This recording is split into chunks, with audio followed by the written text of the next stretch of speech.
It's all magic, no tricks. Back to the street.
Yes, sir, man. Yes, sir. Gotta love that jazz, man. Gotta love that jazz. What's going on, everybody? It's your boy Key back in the house for another night of content, man. You got S.E.T and Key Media back in the house. Happy Tuesday night, man. Hopefully everybody's having a productive start to the week, man. Hopefully everybody had a great day. We got a lot of content to get in tonight. A lot of content to get into tonight, excuse me. Trump signed some executive orders. Him and Elon Musk shot down with Sean Hannity. Discussed everything from MAGA to DOGE to politicians to DOGE and so on and so forth. We're going to get into everything, guys. But like the video before we start this live off, man, let's kick it off on a good note. Let's have a fire stream tonight. Let's get into this content, though. Let's do it.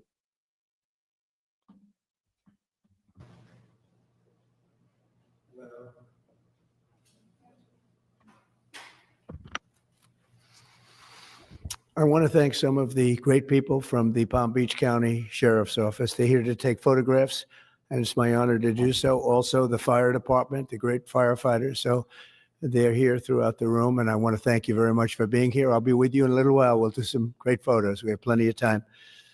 Policemen, police women, and firemen, firewomen, they're here, and we appreciate it very much. You've done a fantastic job. I think it's very important to state that incredible things are happening in our country. I think we've made more progress in 3 weeks than they've made in 4 years, especially with respect to the reputation of our country. And people are respecting us again as a country and as a powerful country, and maybe a smart country, but maybe not so smart, because when you look at some of the waste, fraud, and abuse that's being uncovered by DOGE and the people at DOGE, these are young, often young, but super brilliant people, incredible computer scientists and other things. And they're finding levels of fraud and waste and abuse like I think nobody ever thought possible. But before we do that, I just want to ask Will to come over. I've just finished signing some executive orders, and if we could start with that, Will, you might want to come up here and just explain what we did. Thank you. Good afternoon, y'all. A short while ago, President Trump signed three items. The first is an executive order relating to the affordability and availability of in vitro fertilization and other fertility treatments. These are treatments that have become unaffordable for many Americans, or have been unaffordable for many Americans. And the executive order is a directive to the Domestic Policy Council to examine ways to make IVF and other fertility treatments more affordable for more Americans.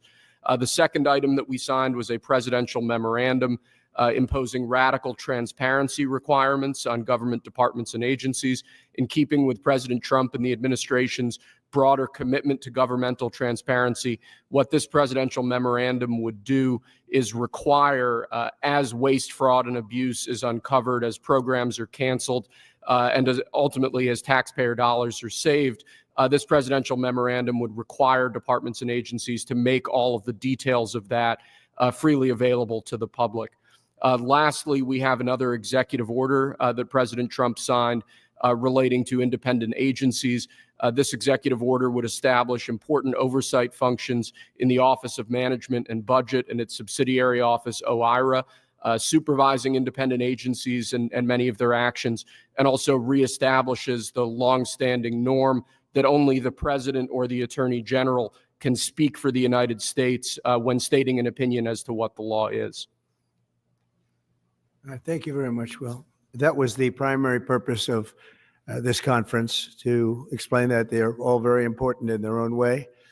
Fertilization, I've been saying that we're going to do what we have to do, and I think the women and families, husbands, are very appreciative of it.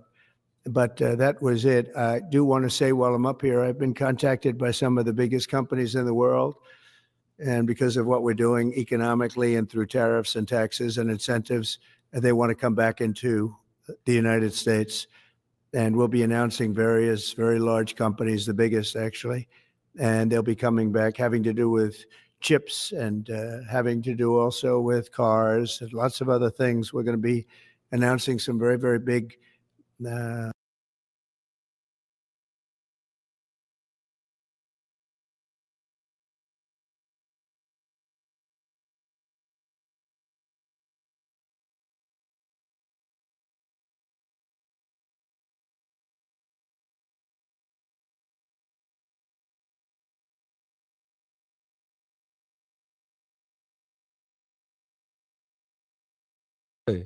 There's no way. All right. Appreciate you, man. But go ahead and drop a like on the video, man, if you're just now getting in here. Got a lot to cover tonight. Trump, Elon, Hannity coming up next. But right now we're covering Trump and some executive orders. He did some speaking as well. If you're optimistic about all the things he just listed, like these industries returning to America, boosting jobs, putting more money in our pocket, man, go ahead and drop a like on the video, man. Let's keep it going. Very big, momentous decisions are being made by companies all around the world, the biggest, and they want to come back into the U.S. Car plants are being canceled in other locations now because they want to build them here. And you read about a couple, not that I want to mention names or anything, but you read about a couple of big ones in Mexico just got canceled because they're going to be building them in the United States. And that's very simply because of what we're doing with respect to taxes, tariffs, and incentives. And I think it's a very important thing. And my bad, chat. This damn mic cuts in and out sometimes. So let me know if you can hear me. One's in the chat if everything sounds and looks good. You'll be seeing this over the next, probably over the next 2 years, to be honest. But you're going to see a lot of it over the next couple of weeks. A lot of big ones are going to be announcing. And so while we're here, I guess we can take a couple of quick questions. Go ahead, please. Please. Mr. President, have you decided specifically what the auto tariff rate should be? Yeah, I probably will tell you that on April 2nd. But it'll be in the neighborhood of 25%. What about semiconductors and pharmaceuticals? It'll be 25% and higher, and it'll go very substantially higher over a course of a year. But we want to give them time to come in because, as you know, when they come into the United States and they have their plant or factory here, there is no tariff. So we want to give them a little bit of a chance. Yes, thank you. The EU, I'm sorry, Andrea Shalal, the EU representative is going to be here in Washington next week. I'm sorry, tomorrow. He's going to be meeting with Hassett and Greer and Letnick. What can the EU do to sort of avoid the reciprocal tariffs that you've talked about? And, you know, you've talked a lot about the VAT. Do you expect them to reduce that? Well, they did already, as I understand it, reduce their car tariff all the way down to what we have. And a lot of that will take place. And I think some won't do it and some will do it. But the EU had a 10% tax on cars, and now they have a 2.5% tax, which is the exact same as us. So already we've saved a tremendous amount. That would be great. If everybody would do that, then we'd all be on the same playing field. Because We've already seen the intended result as Trump just defined it with the lowering tax rate from the EU on some of these manufacturers. We've already seen the intended result with this reciprocal tariff, executive order, I should say. So we already see the intended effect here at play. Only a week after signing it, goddamn it. is essentially what we're doing with the tariffs is, they charge us, we charge them, same amount. I love it. And it's called reciprocal. We should have called it the equalizer. I was over here joking like, man, we should have called that shit the equalizer. Because, bro, it only makes sense. Y'all hitting us with all these tariffs, these costly tariffs. Why the hell wouldn't we implement the same tariffs right back on you? Like, it only makes sense. Oh, y'all don't like the tariffs? Y'all aren't able to operate in American markets as you were without the tariffs? Okay, lower the price on your tariffs. We'll keep it even. We'll keep it fair. Yeah, reciprocal tariffs. Man, a concept so genius it should have been around. Whatever they charge us, we're charging them. And so the EU is, I appreciate that they did this, but, the EU has been very unfair to us. We have a deficit of $350 billion. They don't take our cars. They don't take our farm products. They don't take almost anything. They take very little. And we're going to have to straighten that out. And we will. I have no doubt about it. Yeah, go ahead, please. Thank you, Mr. President. Could you tell us a little bit more about the Russia talks, your impression of how they went today, and if you're perhaps more confident or less confident of a deal after what happened today? Well, much more confident. They were very good. Russia wants to do something. They want to stop the savage. You see the conversation and the discourse increasing about the Russia, Ukraine, Putin, Zelensky conversation here. And that's pretty indicative that we're about to hopefully reach some type of negotiation here in order to end that war over there. And shout out Lazaro Reyes. How do tariffs works? They are tax implemented on goods, my friend. $2. I'm pretty sure you knew that, and I'm pretty sure that was a shit test. But we do appreciate the support, though. Shout out. And 49 super chats away from opening that goal, man. Shout out Lazaro for sarcastically opening up these super chats. Barbarianism. I mean, what's going on over there? It's soldiers are being killed by the thousands on a weekly basis. It's ridiculous. And they're not American soldiers. They're Russian soldiers and they're Ukrainian soldiers largely, although a lot of Koreans have been killed, as you know. Quite a bit of them have been killed. They came over to fight, and a large portion have been wiped out. But we want to end it. It's a senseless war.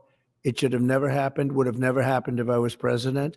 And it's a shame to see it. And I see pictures that you don't see, but I see pictures of fields that look just horrible. It looks like Gettysburg. If you see the old pictures of Gettysburg, it's soldiers lying all over the field, body parts all over the field. They're all dead. And this is going on a daily basis. It's a horrible thing. Both Russia and Ukraine, they're losing thousands and thousands of soldiers, and a lot of people have been killed too. I think that's one of the things that you'll see historically, and you'll see later on as it goes along. I think people are going to be surprised at how many people, not only soldiers, have been killed in Ukraine. A lot more people than you think. Yeah, please.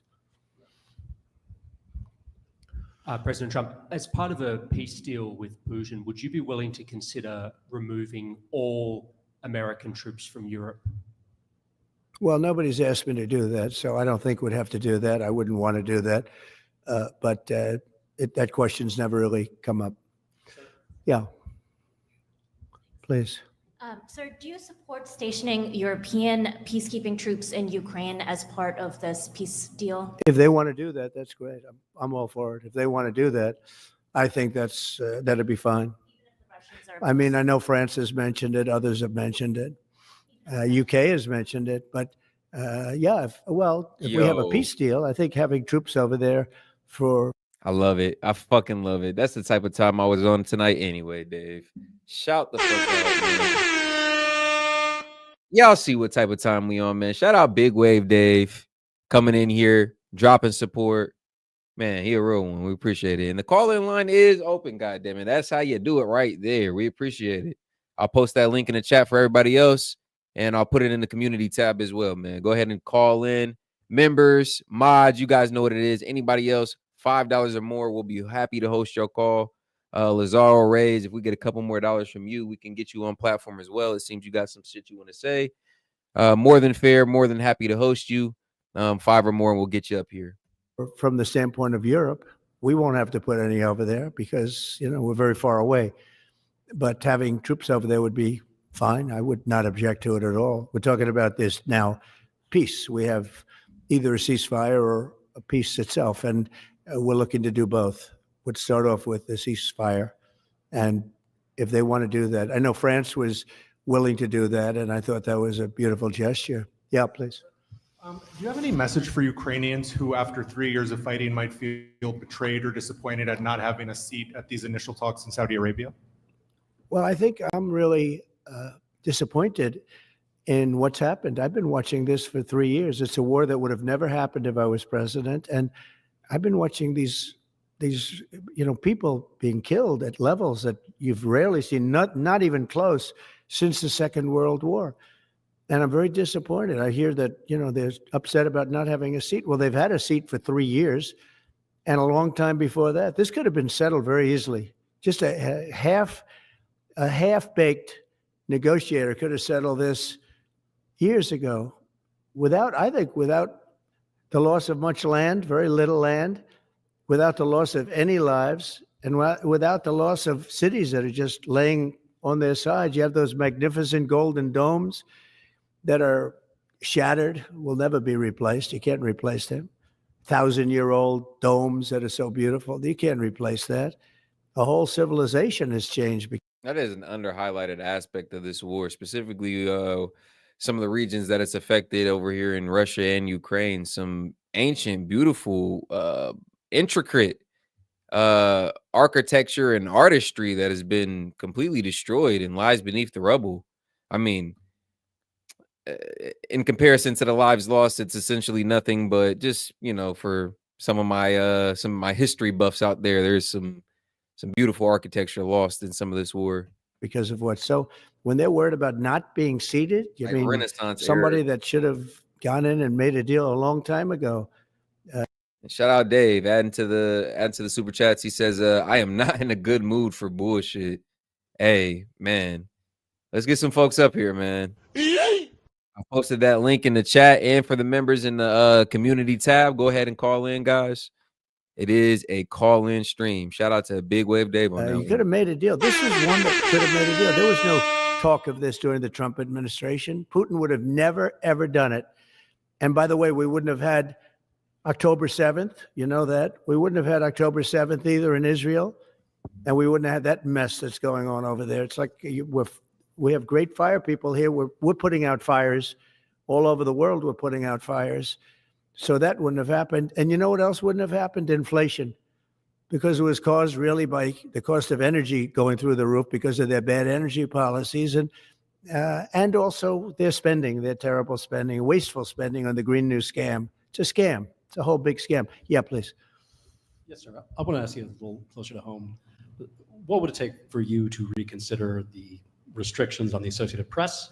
And secondly, some of your advisors are concerned with the Associated Press's style guide, using language and giving guidance to not use words like illegal immigrant or to use phrases like gender affirming care. And they're concerned about that being an encroaching amount of liberalism in the way in which the press writes about things. Do you share those concerns? Well, I do think that some of the phrases that they want to use are ridiculous. And I think, frankly, they become obsolete, especially in the last 3 weeks, because many things have happened in the last 3 weeks. And I didn't know about that, but I would say that if they want to use certain phrases like that, and I guess some are okay, but many aren't. But the Associated Press just refuses to go with what the law is and what is taking place. It's called the Gulf of America now. It's not called the Gulf of Mexico any longer. I have the right to do it, just like we have the right to do Mount McKinley, and nobody's even challenging that. but only essentially it's primarily the Associated Press. And I don't know what they're doing, but I just say that we're going to keep them out until such time as they agree that it's the Gulf. And shout out Fox Chase 93, $2. We watching the Trump Elon Hannity after this? Yes, sir. We're going to cut right to it after this, bro. I just kind of wanted to get some people queued up in here. You know, Trump attracts a crowd. So we're going to go over these executive orders briefly. He covered some pretty important things, address the media as well. And then we're going to jump straight to Elon, Trump, Hannity, because that's the moment everybody's been waiting for. They've pretty much been hyping this up for the past week or so. And they did discuss a lot. So we're going to cover that. Be sure to like the video, man, as we continue on to the stream. We do appreciate the support. And shout out Big Wave Dave. For anybody who's just getting in here, moderators and members, feel free to call in. It is a call-in show, courtesy of Big Wave Dave. Gulf of America. We're very proud of this country, and we want it to be the Gulf of America. Now, the Associated Press, as you know, has been very, very wrong on the election, on Trump and the treatment of Trump and other things having to do with Trump and Republicans and conservatives. And they're doing us no favors. And I guess I'm not doing them any favors. That's the way life works. But, you know, thank you for the question. Who are you with? Very good question. Thank you. Yes. We're hearing that Russia wants to force Ukraine to hold new elections in order to sign any kind of a peace deal. Is that something that the U.S. would ever support? Well, we have a situation where we haven't had elections in Ukraine, where we have martial law, or essentially martial law in Ukraine, where the leader in Ukraine, I mean, I hate to say it, but he's down at 4% approval rating, and where a country has been blown to smithereens. You got most of the cities are laying on their sides. The buildings are collapsed. It looks like a massive demolition site. The whole, I mean, so many of the cities. I mean, they haven't done it in Kiev because I guess they don't want to shoot too many rockets in there. They've done it 20%, but they haven't done it 100%. If they wanted to do it 100%, it would probably happen very quickly. But you have cities that are absolutely decimated. And yeah, I would say that, you know, when they want a seat at the table, you could say the people have to, wouldn't the people of Ukraine have to say, like, you know, it's been a long time since we've had an election.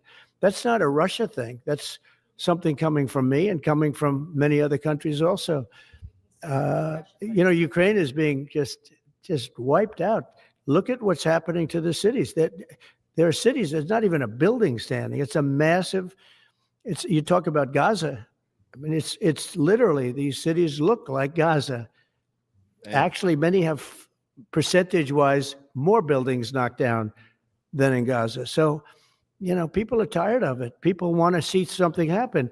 And, you know, the other thing that it's been bothering me for a long time, because I solved the problem with NATO. They paid hundreds of billions of dollars into the funds of NATO when I said, you got to pay, because the United States was paying for European countries, and then they take advantage of us on trade. But I've seen it. Look, they have to pay. They have to find out, where is the money going to? We have, I believe President Zelensky said last week that he doesn't know where half of the money is that we gave him. Well, and that's the saddest thing right there. I mean, because we've given them billions of dollars, and not just in weapons. I know a lot of people have tried to say, well, it's weapons. We've given them old weapons anyway that were just sitting around in our arsenal, and we had to get rid of it. I know a lot of people are trying to say that, bro. We've given them financial aid as well. A lot of money that they haven't been able to account for. They haven't been able to tell us where it's been spent, where the funds have been appropriated to. And that's billions of dollars. Alarming. That should have been enough right there for us to be like, whoa, whoa, whoa, whoa, whoa. Y'all can't tell us where the money's went? All right, maybe we can't support y'all so fully then. Maybe we cannot support y'all so candidly if y'all are just going to be mismanaging the funds. I mean, I don't know. There's this whole theme of getting in control of the funds here domestically. So us supporting Ukraine when they've been mismanaging the funds that we've given them, it just doesn't align with the current American trend. We gave them, I believe, $350 billion, but let's say it's something less than that, but it's a lot. And we have to equalize with Europe, because Europe has given us given a very much smaller percentage than that. I think Europe has given 100 billion, and we've given, let's say, 300 plus. And it's more important for them than it is for us. We have an ocean in between, and they don't. But where is all the money that's been given? Where is it going? And nobody. Shout out Big Wave Dave, man. This is actually a funny one for the ones that have been a part of the channel for a while, man. This video is extremely familiar, man. He said this is how he feels right now for some of the trolls in the chat. And I couldn't agree more, man. Trolls, From this the one is for makers you. of one of the most successful dramas in recent history comes the follow-up series, The Slap, Part 2. You know what? They'd already started repairs, so we couldn't even take it anywhere else. That's shit the way they do that. Tell me about it. 2.5 grand later, and then... Hey, what's going on? It's mine, Daddy. Noah keeps taking away from me. Noah, give it back. No. Noah, give it back. No. I said give it back now. Noah! Larry, what the hell are you doing? Larry, you can't just... Oh, Larry. Oh. Oh, I'm sorry, chat. It's gonna be 10 times more funny now that we got the soundboard here. Let me go back 10 seconds and let me add some laughs for y'all. Daddy, Noah keeps taking away from me. Noah, give it back. No. Noah, give it back. No. I said give it back now. Noah! Larry, what the hell are you doing? Larry, you can't just... Oh, Larry. Oh, are you all right? Larry!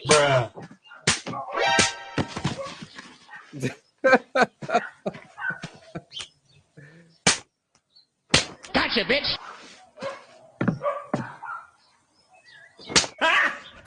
Righto, what's going on here? Oh, sir, I'm arrested. Oh. Finish him. The Slap, Part 2, coming soon to Fox. Ow! What the? Oh man, that's a classic over here at S.E.T Media. Shout out Big Wave Dave on that one. That's perfectly timed as well. All right, let's get back over here into this Trump video. That was great. Of it. We Shout give out. hundreds of billions. Guys, we got almost 500 of y'all in here, man. If you're just now getting in here, double tap the screen for your boy, man. It's going to be a fire night. Call-in line is open. Members, mods, supporters, feel free to queue yourself up, man. You guys already know the tradition over here. Link is posted in the community tab. Anybody else can come on the platform as well. $5 or more, and we'll go ahead and host your call. We'd be happy to have you up here for a comment and a conversation, maybe even a debate. Let's keep it going. Continue to support by way of liking and super chatting the stream, guys. Double tap that screen for your boy. Let's keep it going. Of dollars, I don't see any accounting. So I want to see peace. Look, you know why I want? Because I don't want all these people killed anymore. I'm looking at people that are being killed, and they're Russian and Ukrainian people, but they're people. Doesn't matter where they're from on the whole planet. And I think I have the power to end this war. And I think it's going very well. But today I heard, oh, well, we weren't invited. Well, you've been there for 3 years. You should have ended it 3 years. You should have never started it. You could have made a deal. I could have made a deal for Ukraine that would have given them almost all of the land, everything, almost all of the land, and no people would have been killed, and no city would have been demolished, and not one dome would have been knocked down. But they chose not to do it that way. And President Biden, in all fairness, he doesn't have a clue. What he was so bad for this. It was so bad, so pathetic, so sad. But with all of that being said, look, it is what it is. When I left, there was no chance that this could have happened, but it happened because we had incompetent leadership at many different levels. But when you see what's taking place in Ukraine with millions of people killed, including the soldiers, millions of people killed, a big percentage of their cities knocked down to the ground. I don't know how anybody even lives there. You know, when they say they took a poll and Zelensky's at 4%, who's living there? You know, I mean, it's hard to believe that people live there. Their cities are being knocked down. And this is something that would have never happened. And by the way, for 4 years, it didn't happen. It was never going to happen. Go ahead. Follow-up question.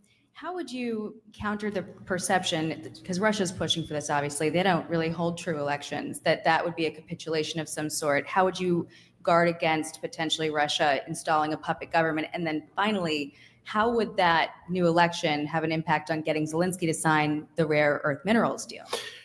Look, you have leadership, and I like him personally. He's fine. But I don't care about personally. I care about getting the job done.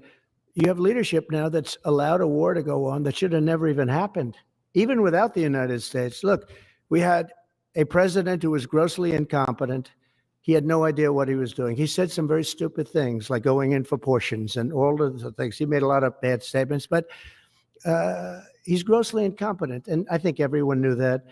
This is something that should have never happened, would have never happened. And I used to discuss it with Putin. President Putin and I would talk about Ukraine. And it was the apple of his eye, I will tell you that. But there was never a chance of him going in. And I told him, you better not go in. Don't go in. He's repeated that several times over the past 6 months. Like that statement verbatim, like when it came to Ukraine, it was the apple of Putin's eye. He was quoted one time saying he had a certain lust for Ukraine. Like, you know, most Ukrainians being ethnically Russian, obviously, the fallout after the USSR. We can get into some of the historical context, you know, another time. But obviously, there is a deep pairing between Ukrainians and Russian.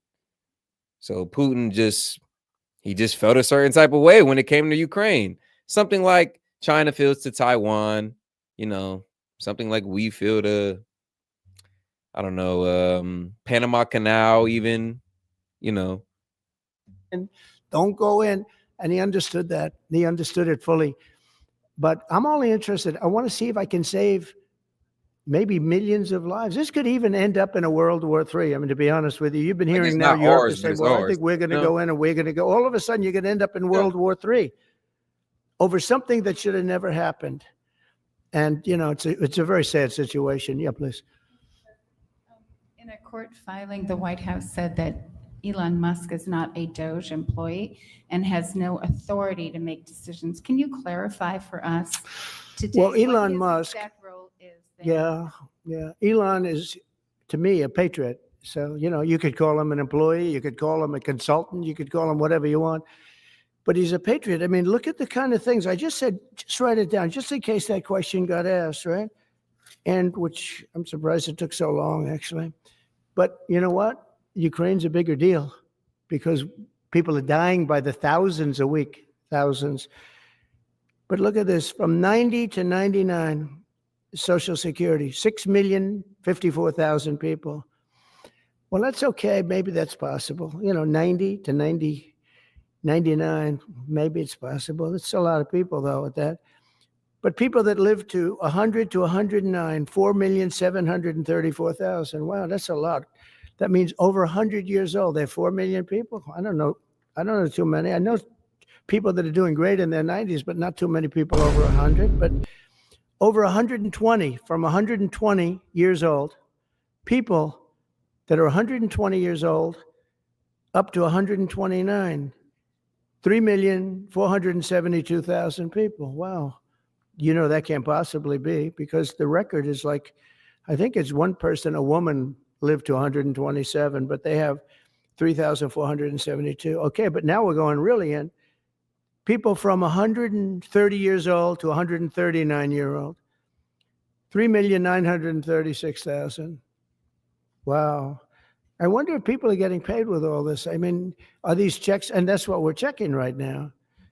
People from 140 years old to 149 years old, 3,542,000, 140 years old. And Elon made a joke during his findings, searching through some of the documents of Social Security.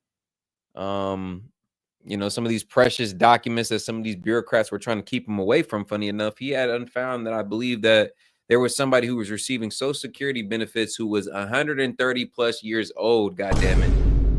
Yeah. He made a joke like, God damn, 130 plus years old. They need to be in the Guinness Book of World Records. God damn it.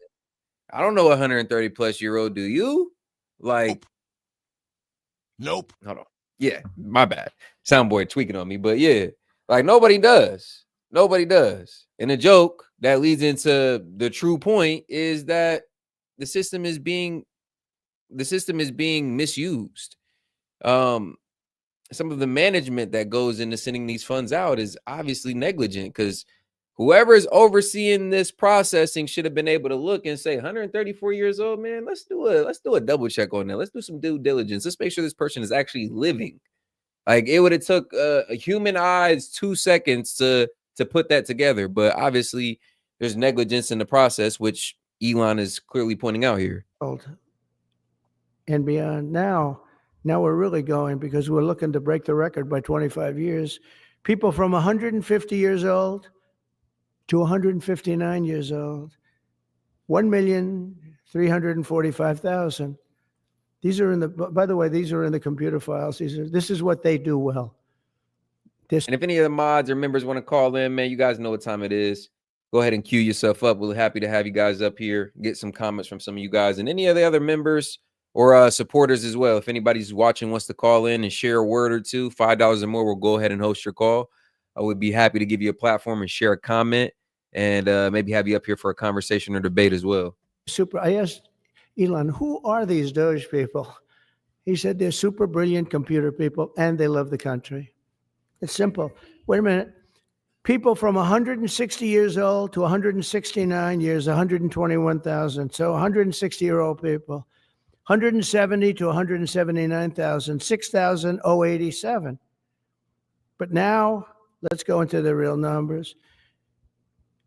From 200 to 209 years old, 879 people. From 210 years old, I haven't met any of them.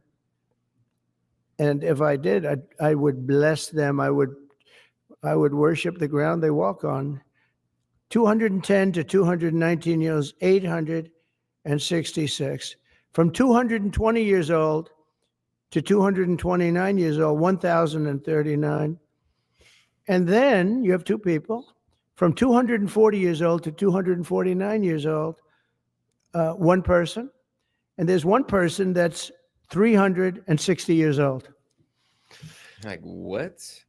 That's just that. And then where's the money being spent, right?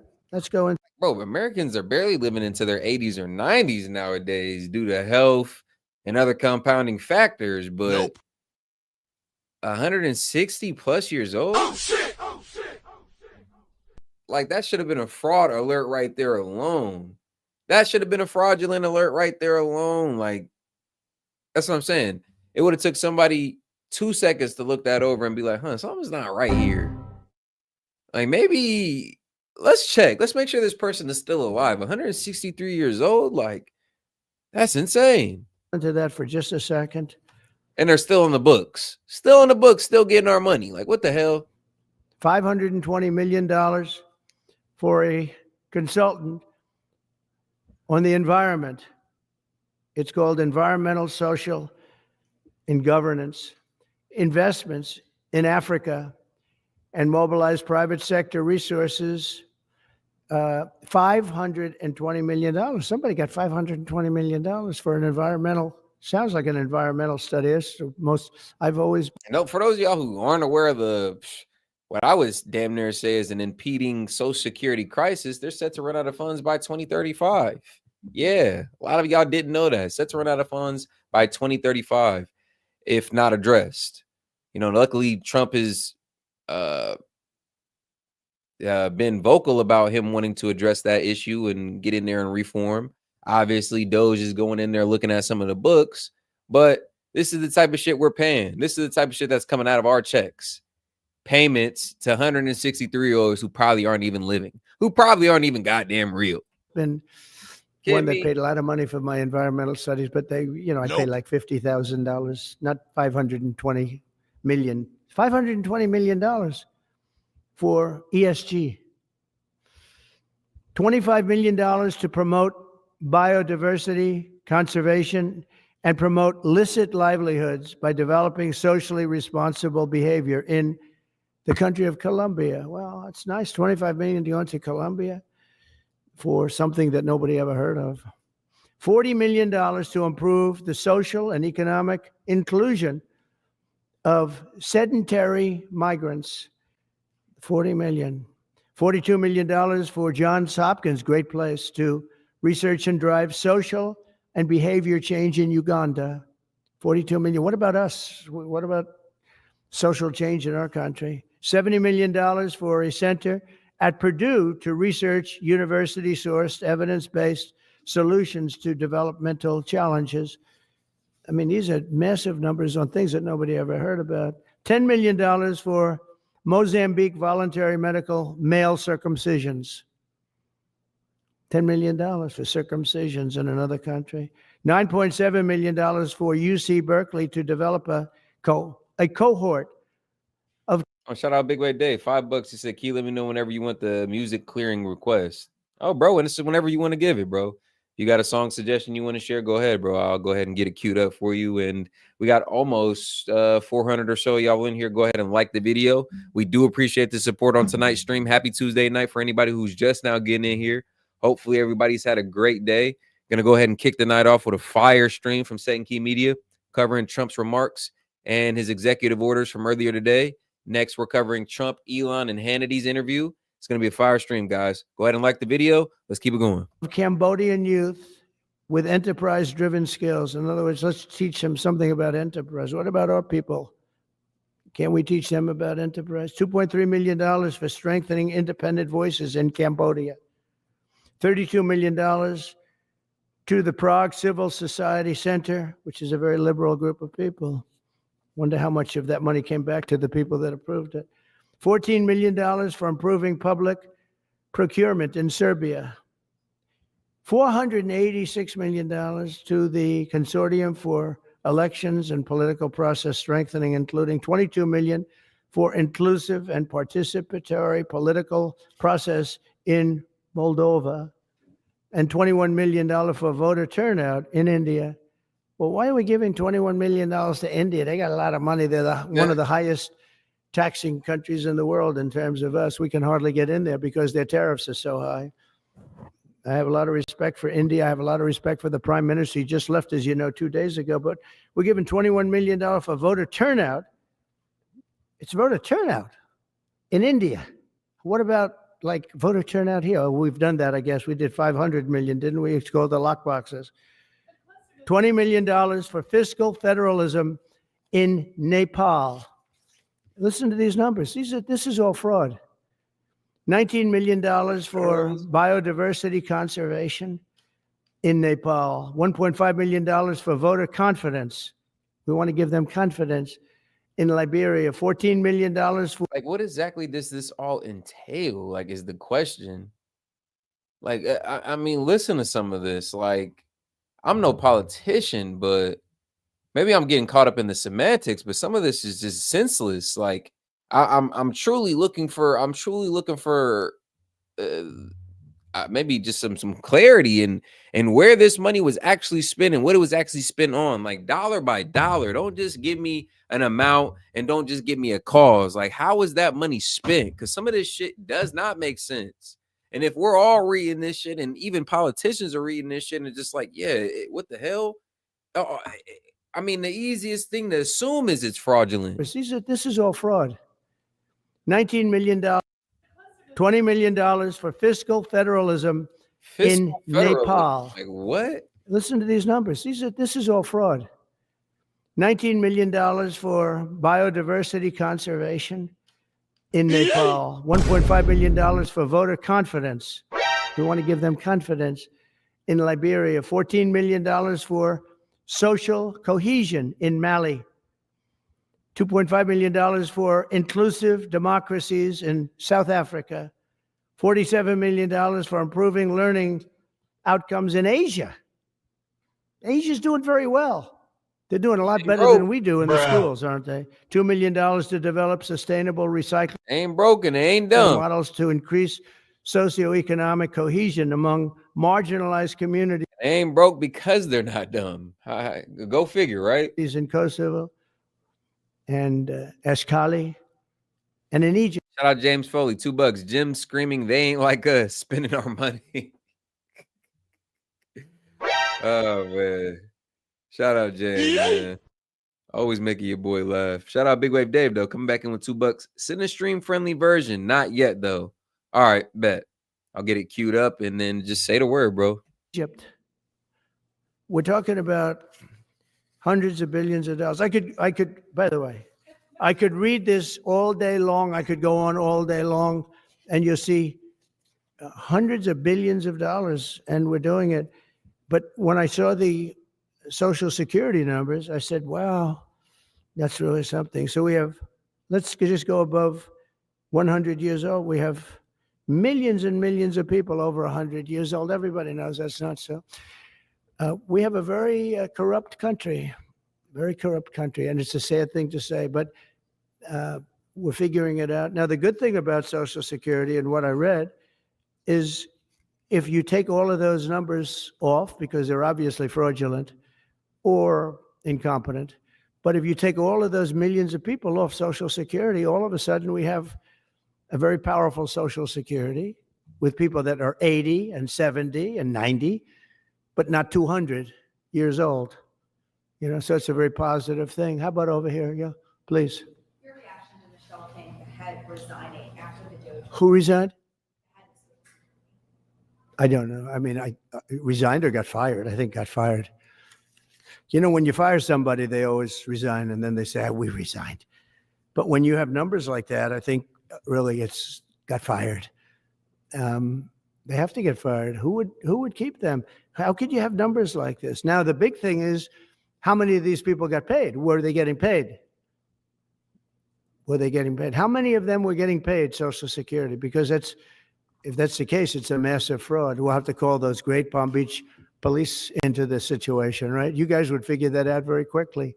But how many of them are being paid? I mean, maybe millions of them, but it's a total fraud. Also, a lot of illegal immigrants are in Social Security that shouldn't be there. Yeah, please, go ahead. Mr. President, there was a big wave of probationary federal workers who were fired over the week. And shout out Dave, $5. He said, oh, wait, do we need the original They Aren't Like Us? You said a stream friendly version. Let's keep it stream friendly. Ain't nobody trying to get this mug taken down midstream. Weekend, some of these workers focused on nuclear weapon security were immediately rehired. Do you have any concerns about how these terminations have No, not at all. I think we have to just do what we have to do. It's, you know, it's amazing what's been found right now. It's amazing. If we feel that in some cases they'll fire people and then they'll put some people back, not all of them, because a lot of people were let go. Don't forget, I got elected on the basis of making our government stronger and smaller, because we have millions of people that obviously they're paying millions of people that shouldn't be paid. And that has also to do with workers. Yeah, please. No, go ahead. Axios, New York Times. Sorry.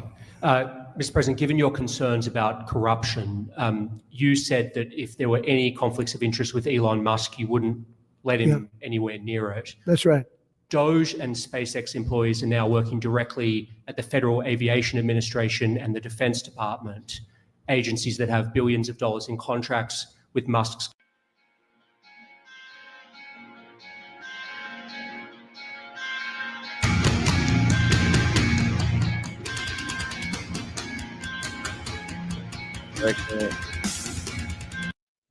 All right, we're going to get into a quick musical interlude, courtesy of Big Wave Dave, man. We do appreciate it. Let's get right into this one.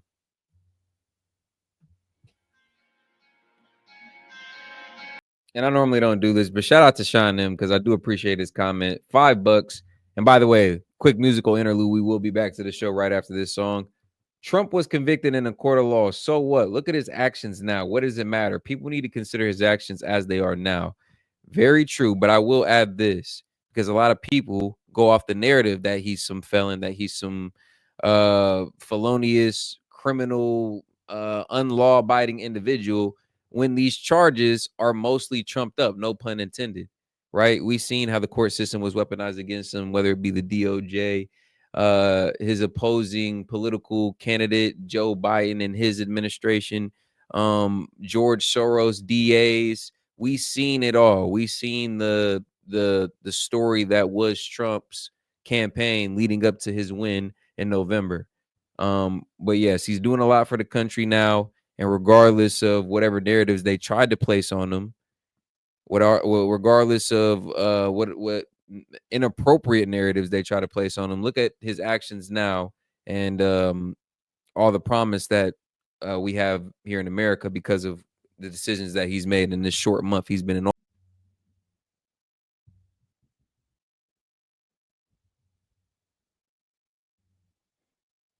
All right. Shout out Big Wave Dave on that one, man. Day to Remember was a good band back in the day. Let's get back into that Trump executive order video. Let's round that out. He just had a couple more things to say on this one. And then we're gonna get right into that Trump, Elon, Hannity video, man. Everybody wants to see it. That's what we're all here for. They covered a lot in that one. Let's make it through. Oh, and quick shout out for some of the super chatters, man. We got Big Wave Dave. Key, always take a super chat, quick take over. Oh, yeah, of course, bro. We appreciate it though. I just normally don't cut the song off for super chats, but I did like that comment. Shout out James Foley, $5. Lots of black ice in my area today. I thought it was regular ice, but after I slipped and fell, my wallet was gone. Stay safe out. Oh my god. Yo. You can tell this man writes his jokes himself too. Like, goddamn. Shout out Fox Chase though, $5. Not to change the subject, but Kamala joined the same actor agency as Obama's and Joe did. Can we look into the comp and board's bank accounts, please? Oof, oof, oof. My man suspects some collusion, and it is kind of weird. But I mean, they all got a story to sell. I mean, we called it out months before Kamala even lost. We said she was going to lose, and the only thing that'd be left for her, because she'd be exposed as a politician, the only thing that would be left for her is like influencing, like political influencing, like podcasts, interview appearances, book deals, maybe a show, a Netflix originals like the Obamas did. That's the only thing really left for her. Nobody really cares to hear her political opinion anymore. She'll be around the DNC as like a figurehead, but she's obsolete. I hear some murmurs saying that Kamala is going to be their man going forward or their woman going forward, but if anybody didn't see the fail that was her campaign over the past few months, then I don't know how anybody could think that the DNC could run her again as their head guy or head woman.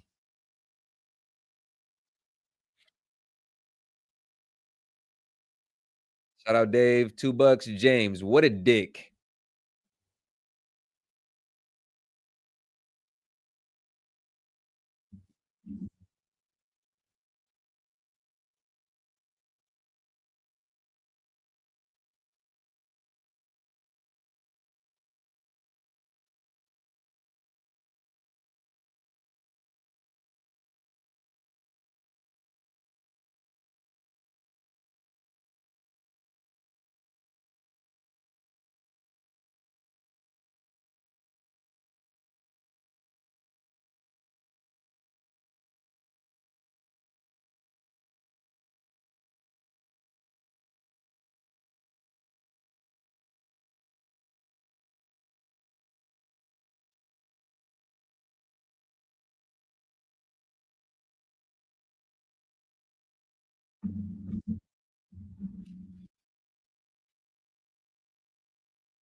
Important relationship that we need to have with Venezuela, considering some of the migrants that are here came from Venezuela, have Venezuelan cartel gang ties, as well as a major oil network and industry in Venezuela as well. So the relationship we have with Venezuelan government is very important.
Audio not on? Jails of Venezuela. They emptied their jails into our country. And they said, we'll never take them back. Well, they took them back, and they're taking them back. Shout out James Foley, $5. Got drunk last night. Promised my wife a black eye. She was confused when I woke up. I found a black guy. I need to learn better communication. Hey, yo. Yo. That is yo. Yo, somebody get they man. Somebody get they man James, bro. And I mean, they are taking them back rapidly. They were sending a lot of people to Venezuela. They said they wouldn't take them back, and they are taking back. But we're looking at Venezuela very seriously, and we're going to be able to. Don't forget, I've only been here for 3 weeks. Yeah, please. Just a little clarity on, are you inclined to continue to allow Venezuela through, I think, Chevron and other oil companies to export those petroleum products, or are you maybe not? Yeah, maybe not. We're looking at that now. I just got here. When I left, they weren't doing anything. They were ready to go. We give up. And then Biden came along and he gave them literally billions of dollars. I couldn't believe it. All right, guys, and don't be shy, man. I see a lot of the mods and members still in here. It is a call-in show, courtesy of Big Wave Dave. So feel free to call in. We'd love to get some of y'all's takes on this current video. We got Sean Hannity, Trump and Elon coming up next. Definitely going to be a video with a lot of takes, or a lot of topics, I should say. And I'm curious to get y'all takes on the topics. So feel free to call in. Anybody else, any other supporters, $5 or more, we'll be happy to host your call. Like the video, guys. Let's keep going. Actually, and we have so much under our feet, liquid gold. We have so much, and it was pretty amazing. So we're looking at that whole situation, why he did it. All right, how about one more? Yeah, please. Mr. President, what can you tell us about the CIA drone flights over Mexico? Is this the next step in the war against the cartels? Well, we're going to see. Should they have authority to take lethal action? Mexico's allowed a tremendous number of people to go through their country into ours, and even people coming from Mexico, and illegals, totally illegal. They've allowed people to empty jails into Mexico and then let them come through with this totally ridiculous open border policy of the Biden administration. So millions of people have come in, and hundreds of thousands, and actually millions, are criminals. They came in from jails all over the world that release them into Mexico, and they come into our country. And they also came in from Canada, by the way, large numbers through Canada. In fact, when we closed up the one border, they came in through the other border. So Canada is not an uninterested party. But I will say this, dealing with Mexico, I have a very good relationship with Mexico, but I think Mexico is largely run by the cartels, and that's a sad thing to say. And if they wanted help with that, we'd give them help. But thinks is a humble understatement. I mean, cartel collusion is pretty much confirmed in the highest part of Mexican government.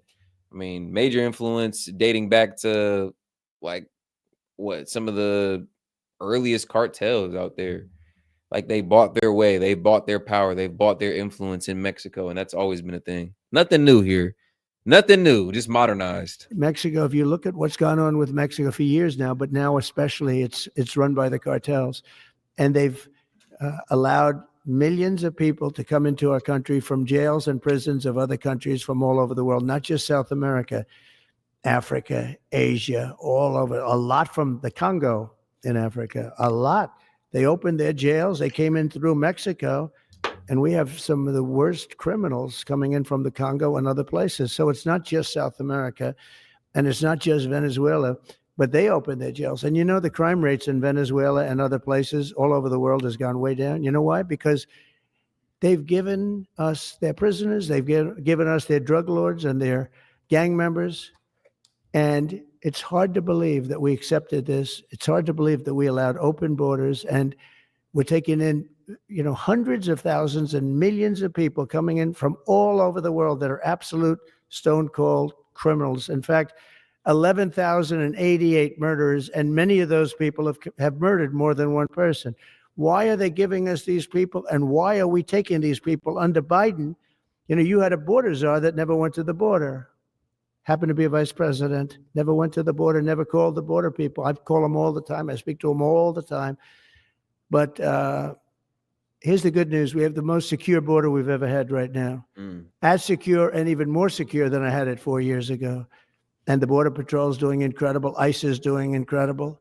Tom Homan's unbelievable. And Kristi Noem has been just working. And I love to hear that. That's a perfect segue into our next video. And it teases one of our later videos we got on tonight's stream. Tom Homan and Eric Adams sat down with, I believe, who was it? Fox News, and had a good conversation. They've been, I guess, on somewhat of a media tour as a pair here of recent. And I mean, they've been saying some promising things. It's just hilarious how much of a sycophant Mayor Eric Adams has been, saying whatever, aligning himself with whoever almost to save his ass. And I'm not sure how that's not glaringly obvious to anybody who's around him. And it might be, but they're getting use out of him and he's getting use out of whoever he's being seen with. So I get it. It's kind of symbiotic at a certain point, but let's continue on to the next video. We got Trump and Elon, man. This is the one we was all waiting for. Had to go to X to get this one, man. This ain't even dropped on the YouTube streets yet, man. Might as well call it an exclusive. Welcome to Hannity, and we are back in our nation's capital, Washington, D.C. In just a moment, we're going to take you inside the White House for an exclusive interview with the President of the United States, Donald Trump, alongside the left's newest boogeyman, the leader of DOGE, Elon Musk. In less than a month, both President Trump and Elon Musk, they have taken a wrecking ball to the deep state, all while exposing a shocking amount of waste, fraud, abuse, corruption at the federal level. But this is only the beginning. Brick by brick, dollar by dollar, penny by penny, the American people are taking their country back from the grips of what is an out-of-control bureaucracy, and not a moment too soon. So without further ado, here's part one of my interview with President Trump and Elon Musk. I got to start with this. So he's working for free with DOGE. He's kind of put a lot of his life on. I believe this is about an hour-long interview, give or take. So a lot to cover, going to be a lot to break down and analyze, guys. Like the video. Let's get as many people as we can in here on this one, man. Show your boys some support. Let's get some folks in here. It's going to be a good conversation going in the chat. We'd love to get some of you guys up here on platform. Call-in line is open, courtesy of Big Web Dave. Let's talk, man. It's going to be a lot to discuss on this one. Let's get into it, guys, and like the video. Hold. And you sued Twitter a number of years ago. You just made him pay you $10 million? That's right. That's right. That's right. That's well, I sued from long before he had it. Yeah. And I mean, they really did a number on me, you know, and I sued and they had to pay, they paid $10 million settlement. You're okay with that? I mean, I left it up to the lawyers and you know, the team running Twitter. So. You're okay with that? Like a $10 million bill for Elon Musk is a $100 bill for most of us.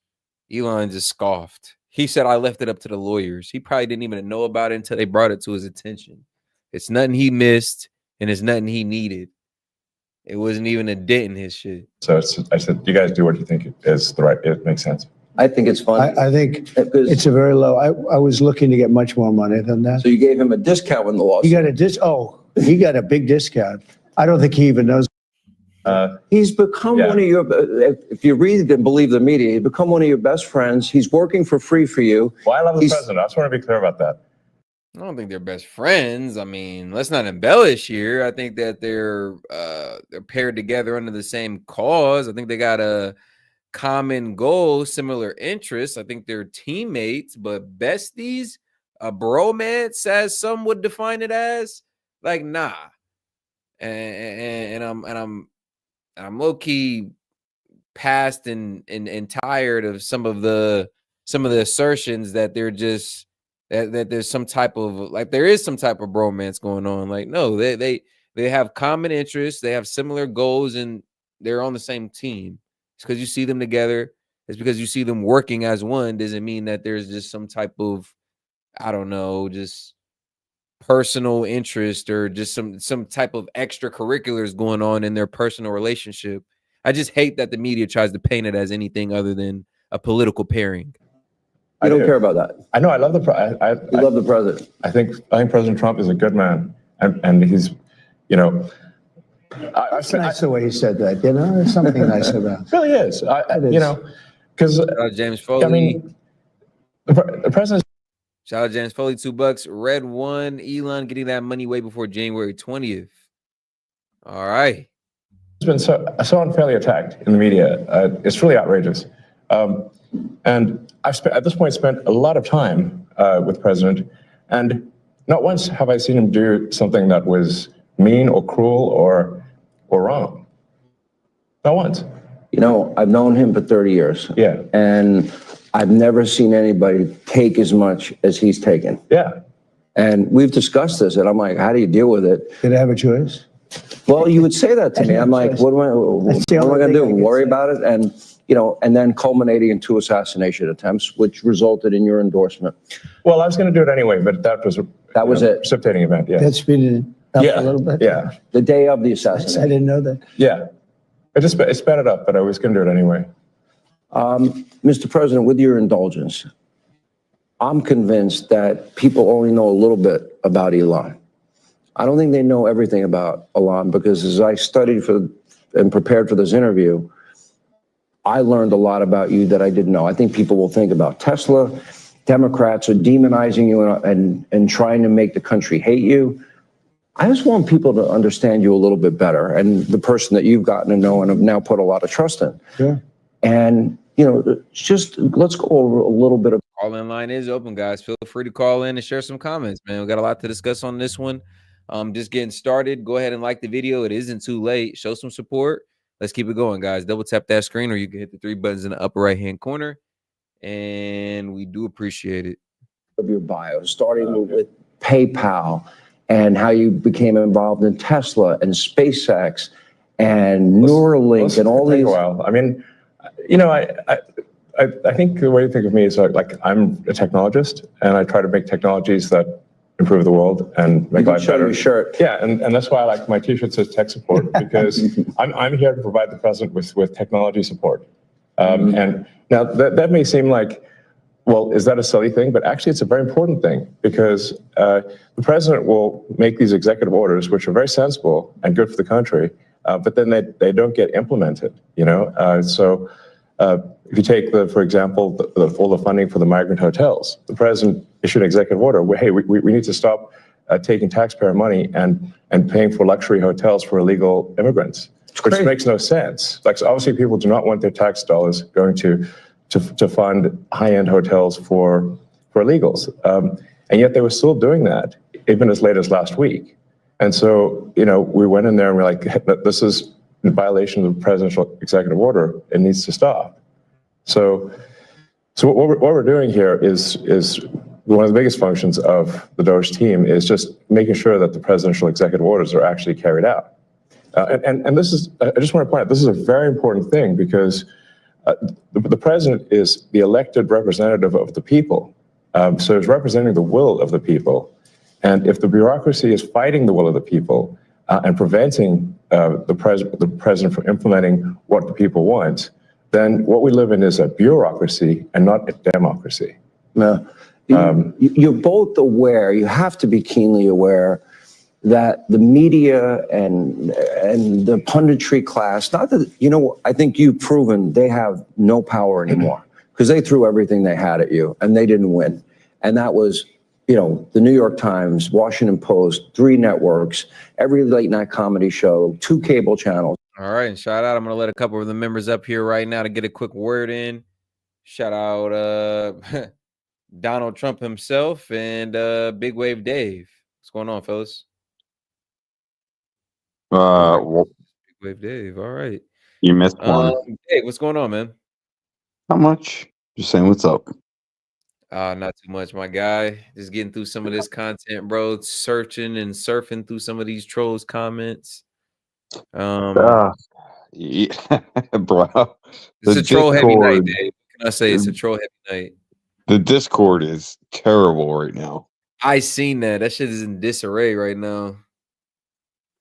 I think we're I'm only going to suggest this, but I think that you might have to kick at least one person.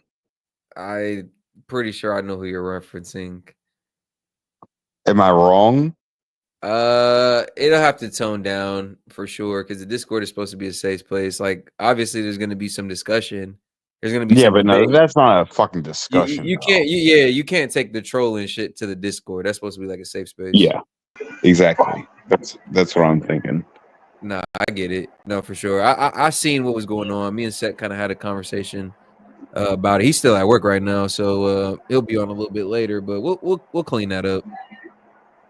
All right. What's Oh, going the on, other thing I wanted to ask you: can we get another channel in the Discord? Yeah. What channel do you want to add? Make a gun channel. Yeah. Hey, you know what's funny about that? You know who you have to talk to about that? Who's that? DOGE. No. Don's told me he wasn't able to do that. So when did that fucking change? He has to have approval. He's not Approval able to first. do it. Okay, so now we know who we have as Donald J. Trump. Hey, Don's. It's not DOGE. What? It's Castro.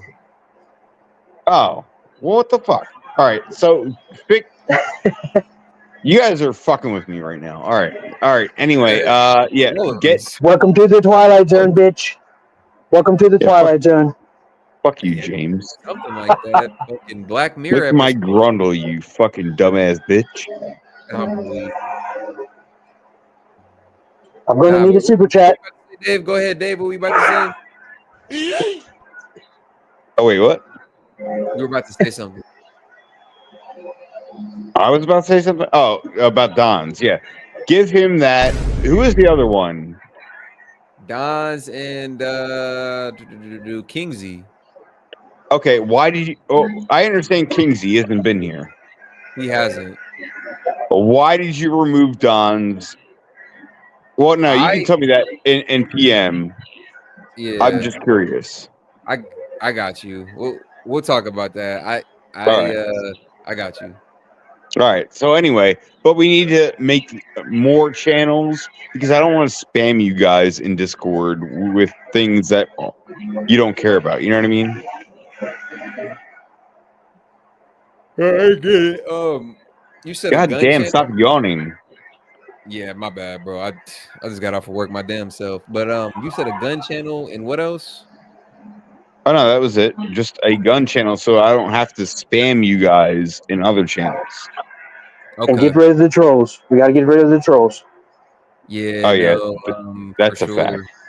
Yeah, I seen some of that earlier, and I was just kind of like, eh. But now we'll clean that up because it can't be going on like that not in the Discord. And there's only the one though, which irritates me. Yeah, I know. Like, It was literally cool before last night. If you want to have a conversation, have a conversation. Exactly. But don't come in there starting no mess just to start mess. Yeah. But I don't know. What do you think? Ban them or just give them a warning and then ban them? We're fair. Warning. Give him a warning. Yeah, warning would be good. Like, look, bro, stop it. And if you don't, then goodbye. Stop with the fake news. We can't be having that. That's Joe Biden era, not Trump era.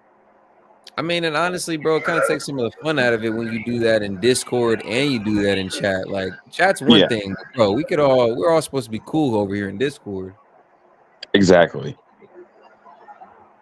Shout out James $2. He said, "Big Wave Dave, we have a liberal safe space. It's called church." How's that liberal? No, never mind. I got you. No shots fired in church. No shots fired. Unless Biden was in office. Then there'd be plenty of shots fired. What made you go down on J. Trump? What made you go down on J. Trump? Well, he's doing a tremendous job, and I think I need to pay homage. What a fucking asshole. Fair enough. Fair fucking enough. He was spreading his hands as he said that too. I'm doing a tremendous job. Huge. Things are changing rapidly. The liberal chairs are filling up my pool. It's huge. It's a huge job. Yes, that's what I said, Dave. Huge. Job. Huge. Tremendous effort. I just want to say y'all are great Americans. Slowly coming back in with $2 more. He said, "Big Wave Dave, I'll bundle your grundle, double it, and send it on." Oh boy. Really? Yeah. This is where we're going? I want to know how you double your grundle. Dave, you started it though. You did start it, Dave. I know. But I mean, I could be worse and be anti like children friendly about it, but I'm trying to behave myself. Like, stop. That shit is terrible. I don't know what it is with you and James. Sometimes Or- Fox Shake even adds in. Yeah, too. me and Fox did that shit as well. Yeah, we're just a bunch of. I'm sorry, we're idiots. Bro, that's all I can say. We are Fucking- idiots. All right, so I'm gonna say it anyway. Hey, James, one sec. Hey, James, I'll do that if you stick your nose in my butt. How about that? Okay, all right, Whoa, fellas. whoa, whoa. Fake Anything news. about the video here? That we anything about the executive orders or this Sean Hannity video? Any topics that they discussed? How do you guys feel about? Oh, I got an opinion on Hannity. Yeah, go ahead. I fucking hate Hannity. Okay. He's rather boring, but good work. He does good work for the American older folks. The older folks. Older folks. Yeah, he's definitely legacy media for sure. I hate Hannity. Like, he is such a tool bag. He is a useful idiot. Two-faced. I've always thought he was a little bit two-faced. He's self-important and only cares about himself. Yeah. I mean, but in the word of these political commentators and pundits, you got to stay relevant. I mean, if you don't, you're going to fall off. So he's always chasing a story or an interview, and I mean, that's the name of the game. He's true to his word. He does good work overall. He's a very vital asset. I mean, if you say so. That's me admitting, like, I always thought he was a little bit two-faced, to be honest. I've definitely been around long enough to see him hold like two different positions just to cover two different sides of the story. Like, you know what I'm saying? But I understand it's just his job. It's just the nature of the game. Follow the money. You got to. We're all tired of that fucking game, though. You're right, which is why we're all here. Well, not all of us, but most of us. Right. We're here, but we're not all there. Nah, facts. And we're here, but we're growing as well. We're here, but we're growing as well. So we're getting more people in here every day, man. Some trolls, but some people that get the message, and some people that are on this side of history or the truth as well. So, well, Key, we can only do what we can do. So, I got a message to the trolls. Go ahead. Your boy Donnie loves you. We're gonna get you back on the right side. We're gonna get you straightened out. Man, he's a Make president. the trolls great again. Indeed, Dave. He's a president. You're such an idiot, bro.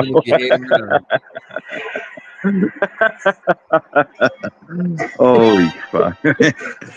As he spreads his hands as he says it. All right. Oh, shit. Well, all right, fellas, I'm going to get back to this video here. Let's get through it. Stick around, though. Stick around, though, guys. It is calling. I'm going to bring you guys back up. All right, I'm going to go back and chat and have some fun. All right, yeah, fellas. we're going to mess with the trolls. You're not safe. Cool. It's what we do. All right, shout out. Thank you very much. Great Americans. You're huge. David Castro. Shout out the members, man. We appreciate those guys. They just threw everything, lawfare, weaponization. Sure. And now I see they want you two to start, they want a divorce. They want you two to start hating each other. And they try, President Elon Musk, for example. You do know that they're doing that to you. Oh, I see it all the time. They tried it, then they stopped. That wasn't. They have many different things of hatred. Actually, Elon called me. He said, they're trying to drive us apart. I said, absolutely. No, they said, we have breaking news. Donald Trump has ceded control of the presidency to Elon Musk. President Musk will be attending a cabinet meeting tonight at 8 o'clock. And I say, it's just so obvious. They're so bad at it. I used to think they were good at it. They're actually bad at it, because if they were good at it, I'd never be president. Because I think nobody in history has ever gotten more bad publicity than me. I could do the greatest things. I get 98% bad publicity. I could do, outside of you and a few of your very good friends, it's like the craziest thing. But you know what I have learned, Elon? The people are smart. They get it. Yeah, they do, actually. They get it. They really see what's happening. Yes. And at the end of this interview, what I would like is I want people to know the relationship and know more about you. What is the relationship, Mr. President? Well, I respect him. I've always respected him. I never knew. Hard not to. It's hard not to, as a successful entrepreneur yourself, to look up and literally be sitting next to the world's richest man. There's so many facets of his hustle, how he runs his business, and his day-to-day life that you have to respect. Like, there's no choice but to respect. As somebody who gets money, when money's in a room, you respect the money. You respect the bigger bag. And Trump, is no different to that. I mean, he's successful in his own right, no doubt, for sure, a billionaire himself. But, bro, he's sitting next to literally the world's richest man. There was a mutual respect, but probably a deeper respect from Trump to Elon. Just like I said, Elon just being as successful as he is. That he was right on certain things, and I'm usually pretty good at this stuff. He did Starlink. He did things that were so advanced and nobody knew what the hell they were. I can tell you in North Carolina, they had no communication. They were wiped out. Those people were, they had rivers in between, land that never saw water. All of a sudden, there was a river and a vicious, like rapids. People were dying all over. They had no communication. They said, "Do you know Elon Musk?" They didn't really know I knew him. I said, "Yeah." He said, "Could you get Starlink?" It's like the first time I ever heard of it. I said, "What's Starlink?" A communication system. That's unbelievable. I have it. Yeah. And he said, I called him and I said, "Listen, they really need it." And he got like thousands of units of this communication, and it saved a lot of lives. He got it immediately, and you can't get it. I mean, you have to wait a long time to get it. But he got it to him immediately. And I said, "That's pretty amazing." And I didn't even know he had it. We watched the rocket ships, and we watch Tesla. I think, something that had an effect on me was when I saw the rocket ship come back and get grabbed, like you grab a beautiful little baby, you grab your baby. It just hug the rocket. I've never seen. Right, everyone. That was a monumental moment. He did what NASA couldn't do, like with a quarter or a fraction of the budget, like insane. And this is the reason why a lot of bureaucrats and a lot of people around the government don't like Elon. Like, this, bro. How can I say this without, while simplifying it, while also letting the message hit home for a lot of us? Elon is that coworker who kind of makes it look simple. He does the job a little bit quicker than everybody else. He does the job with maybe less tasks or less tools, than everybody else. So you got to think about Elon amongst these government contractors and these bureaucratic agencies, with Tesla, with SpaceX. He's done the job quicker, more efficiently, and with less budget. He's kind of embarrassed some of his peers. Clean rockets. And he said, you can't really have a rocket program if you're going to dump $1 billion. Yeah. And even before DOGE, he kind of exposed that some of these, bro, how does NASA have quadruple the budget of SpaceX, but they haven't been able to do what SpaceX has been able to do? How is Tesla one of the top EV car company in the world, but one of the newest? Like, you know what I'm saying? Shit like that. You got to give credence and credit where it's due. Into the ocean every time you fly. You have to save it. Right. And he saved it. First time that I've ever seen that done. Now, nobody else can do it. If you look at the US, Russia, or China, they can't do it. And they won't be able to do it for a long time. He has the technology. So you learn. I wanted somebody really smart to work with me in terms of the country, a very important aspect. Because, he doesn't talk about it. He's actually a very good businessman. And when he talks about the executive orders, and this is probably true for all presidents, you write an executive order and you think it's done. You said being sarcastic when he said that. He doesn't talk about it, but he's not a very good businessman. He got it. That had to be a hint of sarcasm. His $1 billion empire, his $100 billion empire doesn't run itself. Shout out Hellbat 12 $2. He didn't embarrass them. He humiliated them. Facts. Bro, he showed the incompetence. He said, bro, y'all been sitting around hands underneath y'all ass, not doing nothing, wasting money. Watch me get in here with a fraction of the budget and watch how I work. Watch me go to work. Bruh.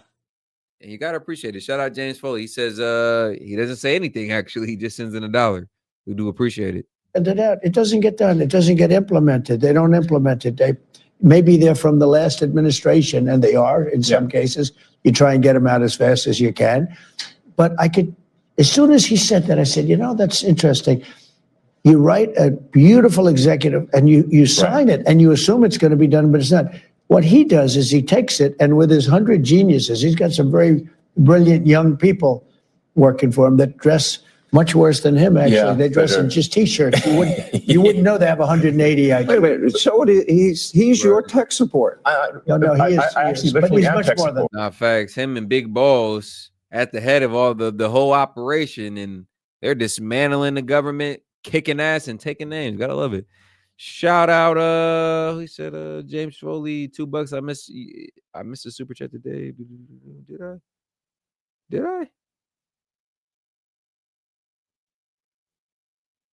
Nah, bro. I read that out on live. I read that out when Dave was on the call in. Big Wave Dave, I'll bundle your grundle, double it, and send it on.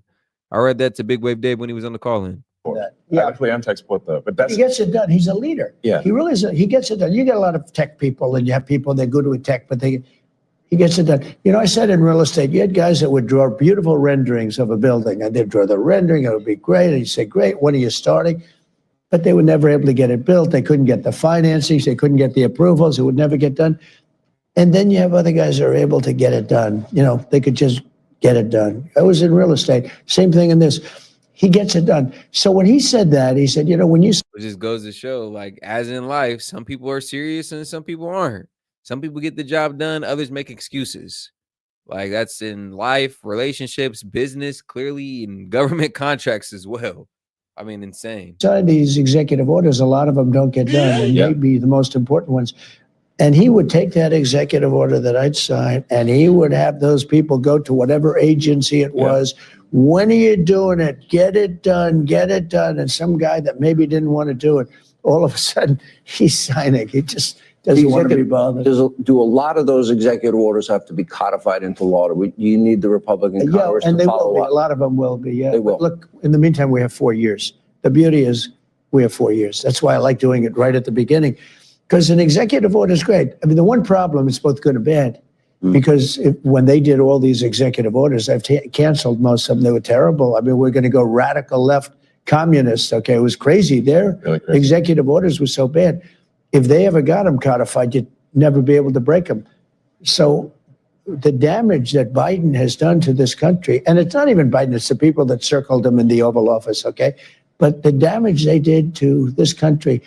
He said, let's be honest. We putting a lot of blame on Biden when that man wasn't even able to hold his own neck up at a certain point in time. Like, wasn't even able to go out there in public without literally freezing. Like, it was his advisors. It was his campaign. It was his staff. Like, man probably wasn't even signing his own signature at a certain point. In terms of, let's say, open borders, there's so many things, but open borders where millions of people poured into our country, and hundreds of thousands of those people are criminals. They're murderers, they're drug dealers, they're gang members, they're people from prisons from all over the world. And we have a great guy, Tom Homan, and he is doing so incredibly. You saw the numbers, they're down like 96%. 95%. He is a phenomenal guy. And Kristi Noem is doing an unbelievable job. And he wanted her. He said, she's so tough. And I said, I don't think of her as that way. She's very nice. He said, no, she's so tough.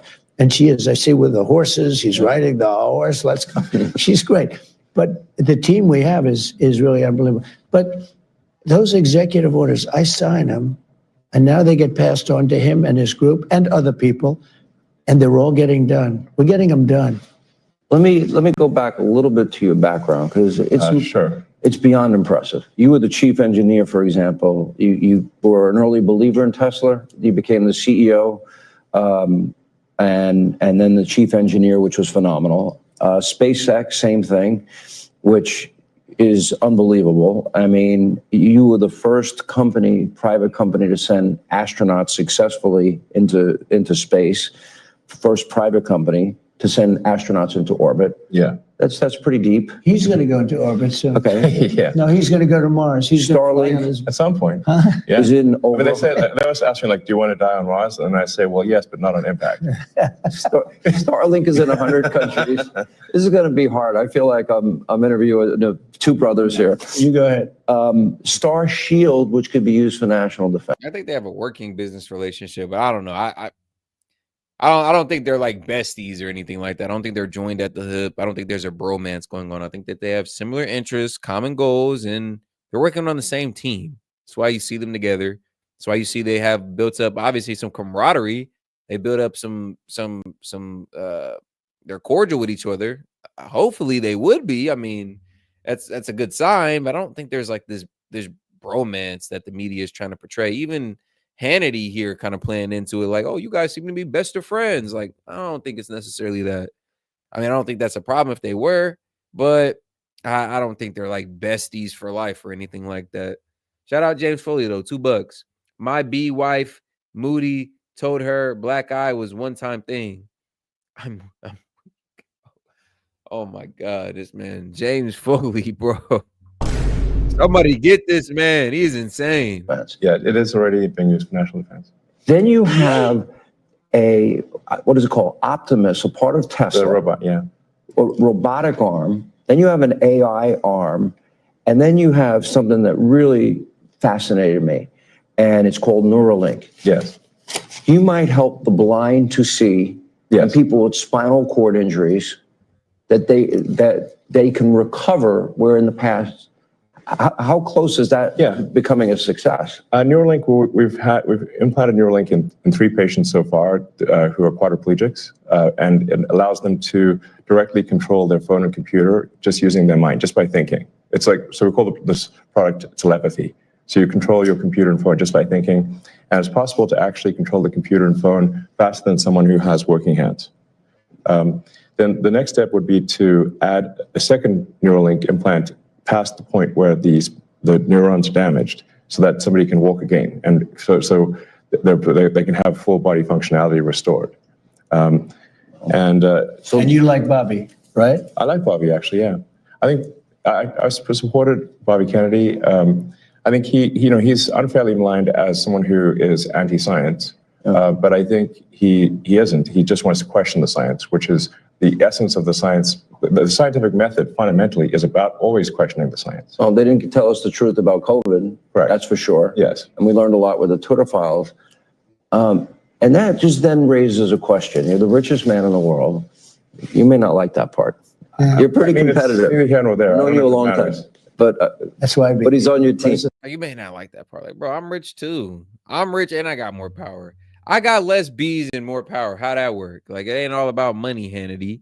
Like, I got more money than you. Like, I would have flipped it on him. Like, it ain't all about money, Hannity. If it was, then you wouldn't even be in the room. Like, we both got more money than you. I got more money than you. And I'm the most powerful in the room. I outweigh y'all's power 2-1. My side. I have the handicap against y'all. Well, that's true. He can't top that. He's good. You know, I wanted to find somebody smarter than him. I searched all over. I just couldn't do it. I couldn't. You really tried hard. I couldn't find anyone smarter, right? So we had it for the country. But this, and I can see it now. Some of the left-wing commentators and pundits are going to be like, oh, my God, see how they're just like sucking each other off? They're literally glazing each other. He's calling them so smart. He's calling them so rich. Like, bro, what do y'all want? Y'all want them to be best friends? Y'all want them to be cordials? Y'all want them to be hate each other? Y'all want them to be vying for position? Like, you can't please those guys over there. It's always something. Like I said, it's either going to be, oh, my God, see, he doesn't respect Trump as a leader. Oh, my God, they're jostling for position. Who's really the president? Who's really calling the shots? Or on the other hand, it's, oh, see the bromance, they're so close. Like, oh my God, see, look right there. They wanted to kiss. Like, bro. So we settled on We settle in this. Well, thanks for having me. So I'm just trying to be useful. this is the interesting. This is where we are as a society, and I hate to do this to you, but I'm going to do it anyway. You're doing all of these things. DOGE. Nobody at DOGE gets paid a penny, correct? Well, actually, some people are federal employees. Some are, okay. Yeah, They're helping. But it's fair to say that the software engineers at DOGE could be earning millions of dollars a year, and instead of earning a small fraction of that as federal employees. Okay, so and they're very committed people. So Yes. you're committed to helping the blind see, people with spinal cord injuries recover. Yes. You're committed to getting to Mars. You're committed to rescue. You're going to help rescue next month 2 astronauts that I think were abandoned. They dispute that in an interview. At the president's request, or instruction, we are accelerating the return of the astronauts, which was postponed kind of to a ridiculous degree. They got left in space. They've been there. They were supposed to be there 8 days. They're there almost 300. Biden. They were yes, they were left up there for political reasons, which is not good. Okay, it's not good. Now, if I had the weight of the pressure of doing that successfully on my shoulders, I think I'd be, but when we spoke before we did this interview, you are very confident. You think this will be a successful mission. Well, we don't want to be complacent, but we have brought astronauts back from the space station many times before, and always with success. Mm-hmm. So, as long as we're not complacent. When are you going to launch?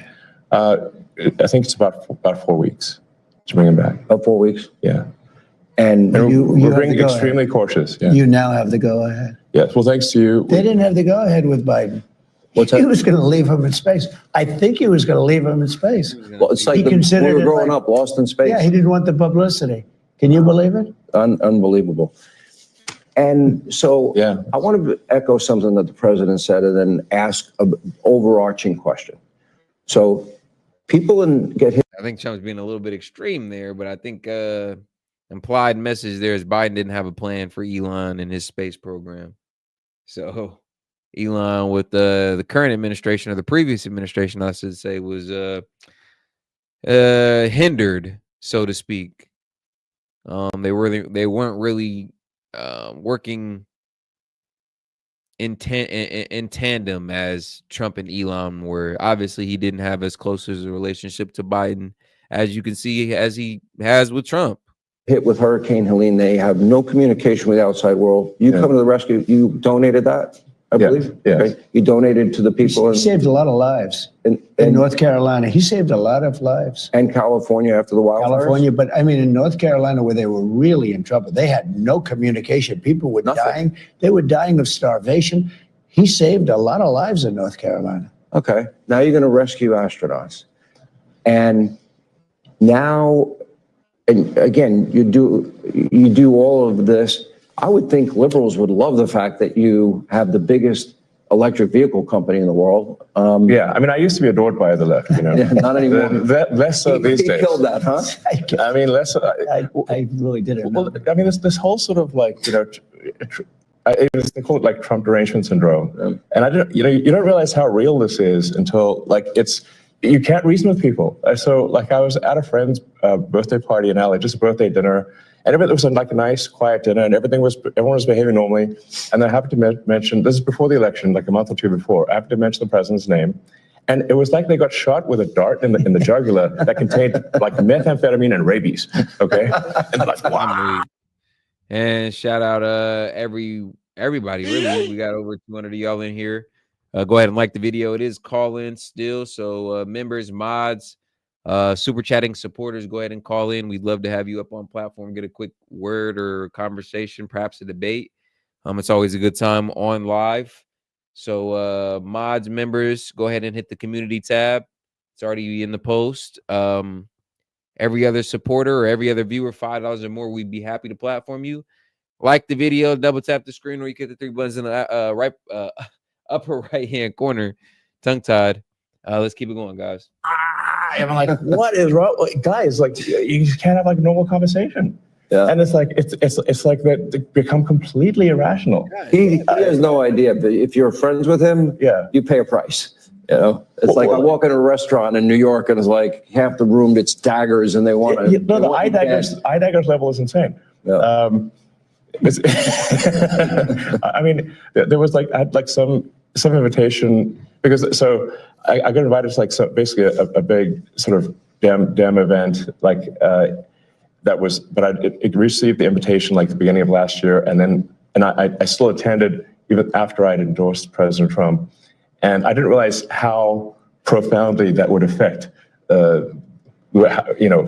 how I was received. I mean, I walk into the room and I'm getting just the dirty looks from. He's sharing a story about how when he first endorsed Trump and then he goes into like, I guess a DNC rally or something like that. He said if looks could kill, he would have died 10 times over, giving him death stares, nasty glares, pointing their nose up at him.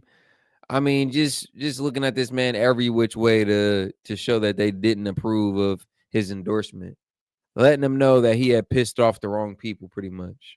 From everyone, like if looks could kill, I would have been dead several times over. But that was not before Trump.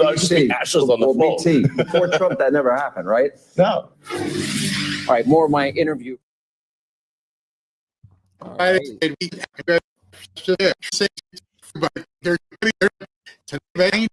Remember, we've got Trump at that rally, but it's fantastic. He's doing it. Company had made it.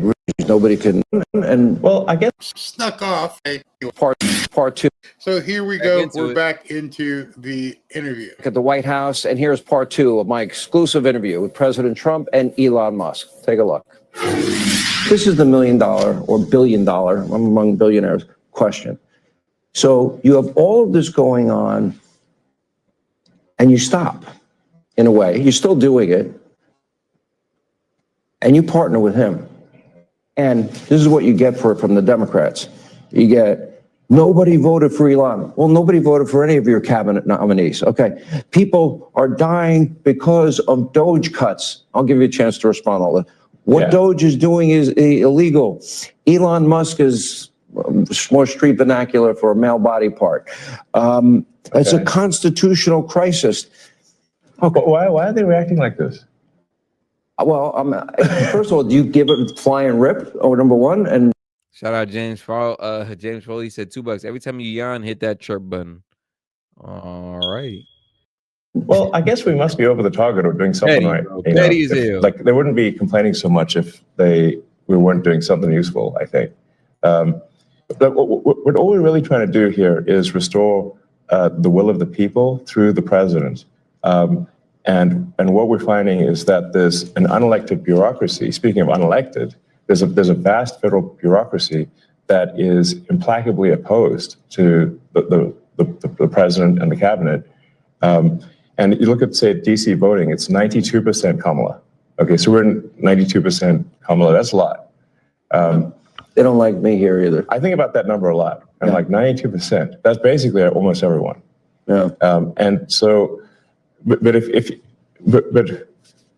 how can you, if the will of the president is not implemented and the president is representative of the people, that means the will of the people is not being implemented. And that means we don't live in a democracy, we live in a bureaucracy. And so I think what we're seeing here is the thrashing of the bureaucracy. Shout out Fox Chase 93, man, showing some support. We do appreciate it. $5. Key, can you share the photo I sent in Discord, politics, or read the tweet it says? Yeah, no problem. Give me just a second to check Discord out, bro. As we try to restore democracy and the will of the people. Is this making sense? I mean, politics. No, of course it does. I mean, to me, if you look at our framers and our founders, and you really become a student of history, Mr. President, and we've had conversations both on air and off air. And all right, shout out let's see if I can actually pull that up here. That'd be something cool for the chat to look at here real quick. Let me pull this up for you guys. Hopefully you guys are enjoying the stream. We got almost 300 of you guys still in here, man. We do appreciate the continued support. Shout out Fox Chase on this one, man. This is actually a good little tweet here. Hold on. Looking for, here we go. And here we go. So you guys probably can't fully see that, but let me try and zoom in here for you guys. It's a tweet shared by James Fishbach. President Trump and Elon Musk should announce a DOGE dividend, a tax refund check sent to every taxpayer funded exclusively with a portion of the total savings delivered by DOGE. And man, doesn't that sound like, I mean, come on. Like, bro, if you got a $3,500 check because the government found out they were wasting all this money, they stopped the waste, and they said, man, you know what? Let's kick this back to the citizens in the form of a stipend, a dividend, 3,500, 4,000, however much. Wouldn't that be goddamn great? A tax return outside of your tax return? Man, it's going to be like 2016 all over again. Free money, right? Like, ain't it funny how Trump gets in and the money starts flowing? Shout out, what was that? James Fishbach, though, on that idea. And Elon Musk said he's going to check with the president. I think that's a good idea. Hopefully it does seem, hopefully we do see a payoff like that with DOGE. I think there's going to be an inherent kickback to the economy in some way, shape, or form. Maybe not directly in the form of like a stipend or a dividend directly to us in the form of a paycheck, but there's going to be some benefit, and we should see some of the positives. We should see some of those benefits in our day-to-day if DOGE does what they're supposed to do. If they continue to do what they're doing, I should say. And they only got a year. I think DOGE is set to dismantle itself by 2026. They didn't want to add to the bureaucratic agencies and just make another agency to the list of problems that already exist. They wanted to get in, clean up, clean house, reform, and get out, which I love. All right, so let's get back into it. Let's get back into it. Where we at? Where we at? Boom. If we talk about constitutional order or transformational change, nobody can argue that what's happening here is it's going at the speed of light. But however, what were the principles of our framers and our founders? They wanted limited government, greater freedom for the people. And we'll get to the specific cutting of waste, fraud, and abuse. That is your goal, is it not? Yeah, and my goal was to get great people. And when you look at what this man has done, I mean, it was something. I knew him a little bit through the White House. Originally, I'd see him around a little bit. I didn't know him before that. And I respected what he did. And he fought hard. You know, he was maybe questioned for a while. He was having some difficulties. It was not easy doing what he did. I mean, how many people have started a car company and made it really successful and made a better car where it's, you know, beating these big companies that's all they do is cars? I mean, it's really amazing the things he's done, but I didn't know it as much then as now. I mean, the fruits have sort of taken hold, but I wanted great people, and he's a great person. He's an amazing person. He's also a caring person. You know, he uses the word care. So they sign a contract in a government agency, and it has 3 months, and the guy leaves that signed the contract, and nobody else is there, and they pay the contract for 10 years. Yeah. So the guy is getting checks for years and years and years, and he's telling his family, obviously, maybe it was crooked, maybe he paid to get the contract, or maybe he paid that they didn't terminate it. But, you know, we have contracts that go forever, and they've been going for years. And they're supposed to end in 3 months or 5 months or 2 years or something, and they go forever. So the guy is either... Somebody got rich off a government contract. And what does that mean? They got rich off of taxpayer dollars. Like Trump is saying, they needed the contract maybe 3 to 6 months. Maybe they paid to keep it going. Maybe somebody who was supposed to be processing the payments or the funding there was an oversight or mismanaged of that account, and they let it keep going. Either way, ultimately, they went past the due date or the expiration date, so to speak, and we're paying for a government contract that should have ended months, years ago. And this isn't just one case. This isn't just a one-off occurrence. This is a widespread thing here. This is something that's happened all too commonly. Crooked, you know, where he knew this was going to happen, or he's crooked because he's getting payments that he knows he shouldn't be getting. But they're finding things like that. They're finding things far worse than that. And they're finding billions, and it will be hundreds of billions of dollars worth of fraud I say waste and abuse, but fraud, waste, and abuse. And he's doing an amazing job. And he attracts a young, very smart type of person. I call them high IQ individuals, and they are. They're very high IQ and high IQ. And when they go in to see the people and talk to these people, you know, the people think they're going to pull it over. They don't. These guys are smart, and they love the country. You know, there's a certain something. But he uses the word care. So people have to care. Like when I bought Air Force One, I negotiated the price. It was $5.7 billion, and I got them down 1.7 billion. Now they're not building the plane fast enough. I mean, they're actually in default. Boeing, they're supposed to have been building this thing forever. I don't know what's going on. Yeah, we don't build the way we used to build. You know, we used to build like a ship a day, and now to build a ship is like a big deal. And we're going to get this. We used to build a ship a day. Now it takes a week. Like, how the hell do we get less efficient? How the hell have we made more technological advancements, but we've got slower with some of our processes? It doesn't make any goddamn sense. And that's what this shit is for. We about to go in here and look at the efficiency, bro. Like, what's going on? Is it something with the spending? Is it somebody not doing their job? Is these funds not going into the right spots? Someone need to look at the books. Is somebody not? Is the management not going on well? Like, you know, like actual management, not just funds, but like management, like your boss making sure you're doing your job. Like, is that at fault? Is that to blame? Like, what is the issue? Country back on track. We can do it, but so many things. It takes so long to get things built and get things done. And a lot of it could be something we've been discussing. The regulators go in and they make it impossible to build. They make it very difficult to build anything, whether it's a ship, a plane, or a building, or anything. And some of them do it because they want to show how important they are. Some of them do it maybe because they think they're right. They use the environment to stop progress and to stop things. It's always the environment. It's an environmental problem. It's not an environmental problem at all. But they do a lot of things. And by the way, speaking of that, Lee Zeldin is going to be fantastic in the position. So important. He could take 10 years to approve or disapprove something, or he could do it in a month, you know, just as good. Sure. And I think you're going to see a fantastic job done by him. He's a tremendous guy.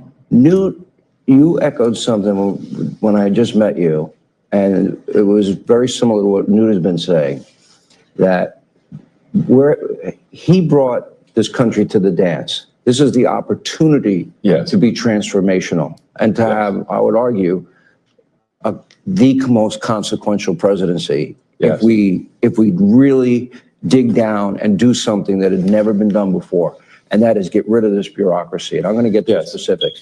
You say the same thing. It's not done yet. And what do you mean by that? I mean, winning the election is really the opportunity to fix the system. It is not fixing the system itself.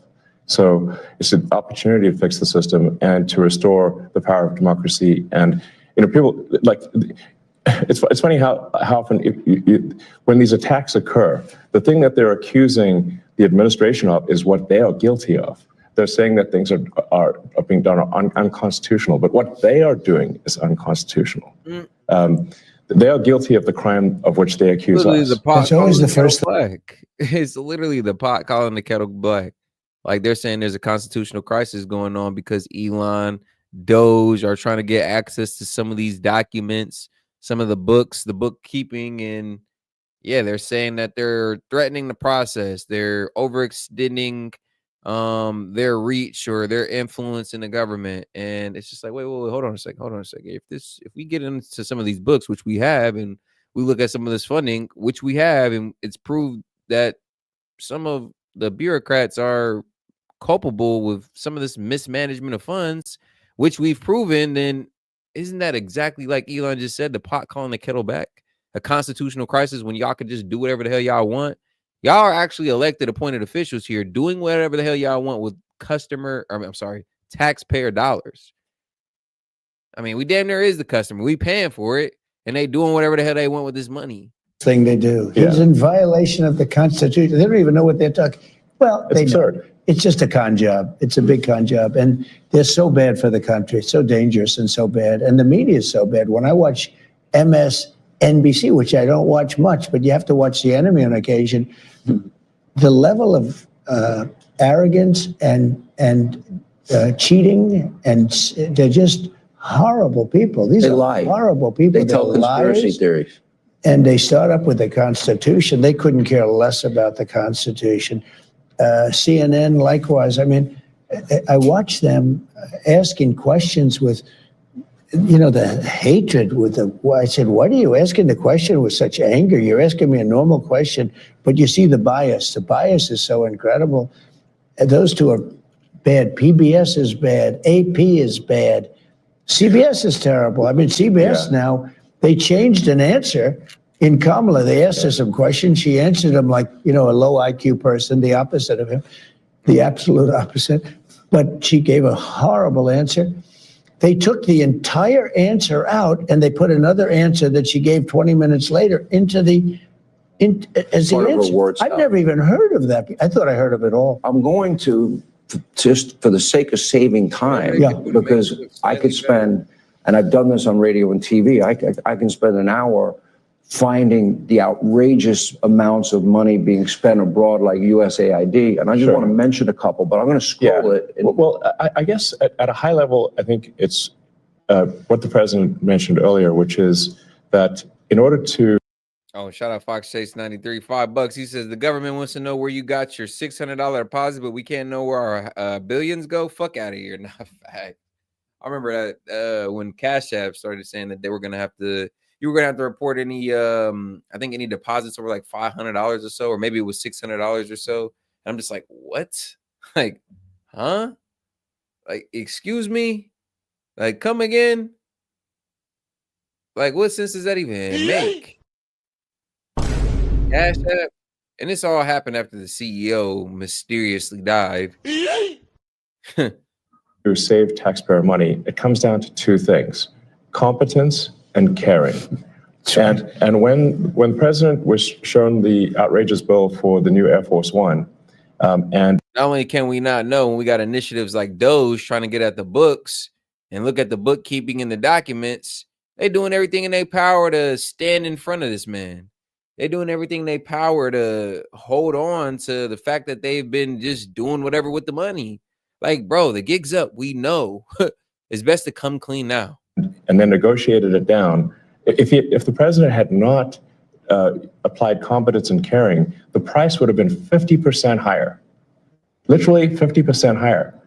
The president cared, the president was competent, the price was not 50% higher as a result.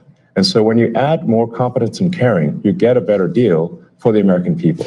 But we were talking about this yesterday. I could give me thousands of bills, and I could pick any one of them, exactly. But I could take all 1,000. And let's say it's a bill for $5,000, just $5,000, and it's done by some bureaucrat. And if he would say, I'll give you 3, I don't want to pay you 5, it's too high, I'll give you 3. But they don't do that.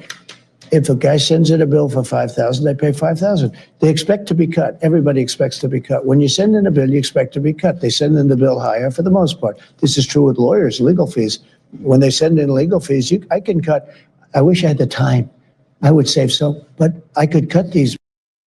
Pointing out a fact that it's like a standard. Like, come on. Everybody knows like the government has a blank check, so to speak, right? If you're a government contractor, like what? You ain't really too much worried about cutting corners, cutting costs. You definitely ain't worried about saving $1 if it's coming out of the government, the federal government, who has a quote unquote blank check, as I said. Oh yeah, we'll add on an extra 1,000, add on an extra 2 for all we care. It's not our money. Shit, it ain't coming out of nobody else's pockets. Not knowing that it's ultimately coming out of our pockets as a taxpayer, but yeah, I could easily see that, and that has been something that, a lot of people around these government contractors and I myself have heard. Like, yeah, I mean, the job costs 5 and they're sending a bill in for 7,500 instead of 5. Bills in half, much better than half. But you offer people a much lower number because, they actually put fat. I'm not even saying it's like a way of business. They put more on because they expect to be negotiated. When you send in a bill to the government, there's nobody to negotiate. Yes. You send in a bill for $10,000 and they send you a check back for $10,000. If you would call them and said, we'll give you 5. No, I need more than 5.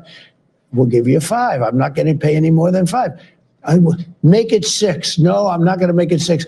And you'll settle for $5,500. You've just cut the bill almost in half, and it took like 2 minutes. But none of that's Someone done. call that the art of the But deal? that's caring. No, it's not even the art of the deal. It's caring. He uses the word. It's caring. Yeah. It's a certain competence, but I think it's more caring. I know. If you add either ingredient, either competence or caring, you'll get a better outcome. But it stands to reason that if you don't have competence, you don't have caring, you're going to get a terrible deal. And the problem is that the American taxpayers have been getting a terrible deal because look at the last administration. Can any reasonable person say that the last administration was either competent or caring? But they lied to us and said that Joe didn't have a cognitive decline. They fully lied. They said the borders were closed. They said that the borders were secure. They said that, they said Obamacare would save. They flat out lied. It flat out lied. Insane. Up next, more. All right.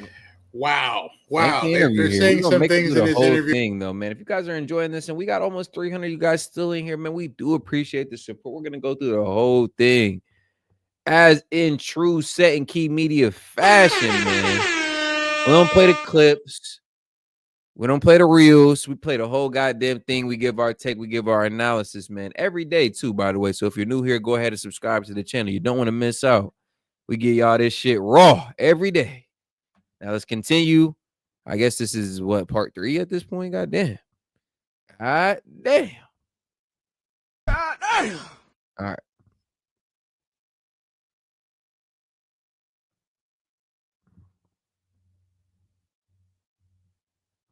Yeah, I would definitely look to refill. And we're back. Welcome back to Hannity, and we are in the Washington swamp where for years far-left bureaucrats burned through your hard-earned tax dollars on woke political causes, Green New Dealism, transgenderism, and, even anti-American propaganda. Those days are now. And guys, it is still call-in show. Feel free to call in, guys.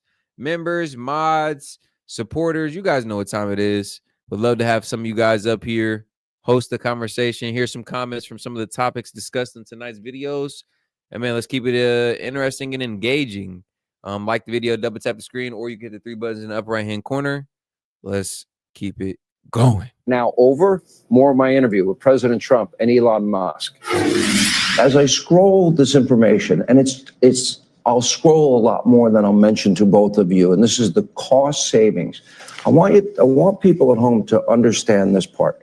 Average American makes $66,000 a year. Yeah. Okay. We have $37 trillion in national debt. Yes. Now, all the money I'm about to mention and what we're going to scroll on our screen, and all of this is going to foreign countries. It is not being spent here in America for better schools, law and order. I think the average tax-paying American should be mad as hell because their tax money is being poorly spent. All right, let me go to the second question first.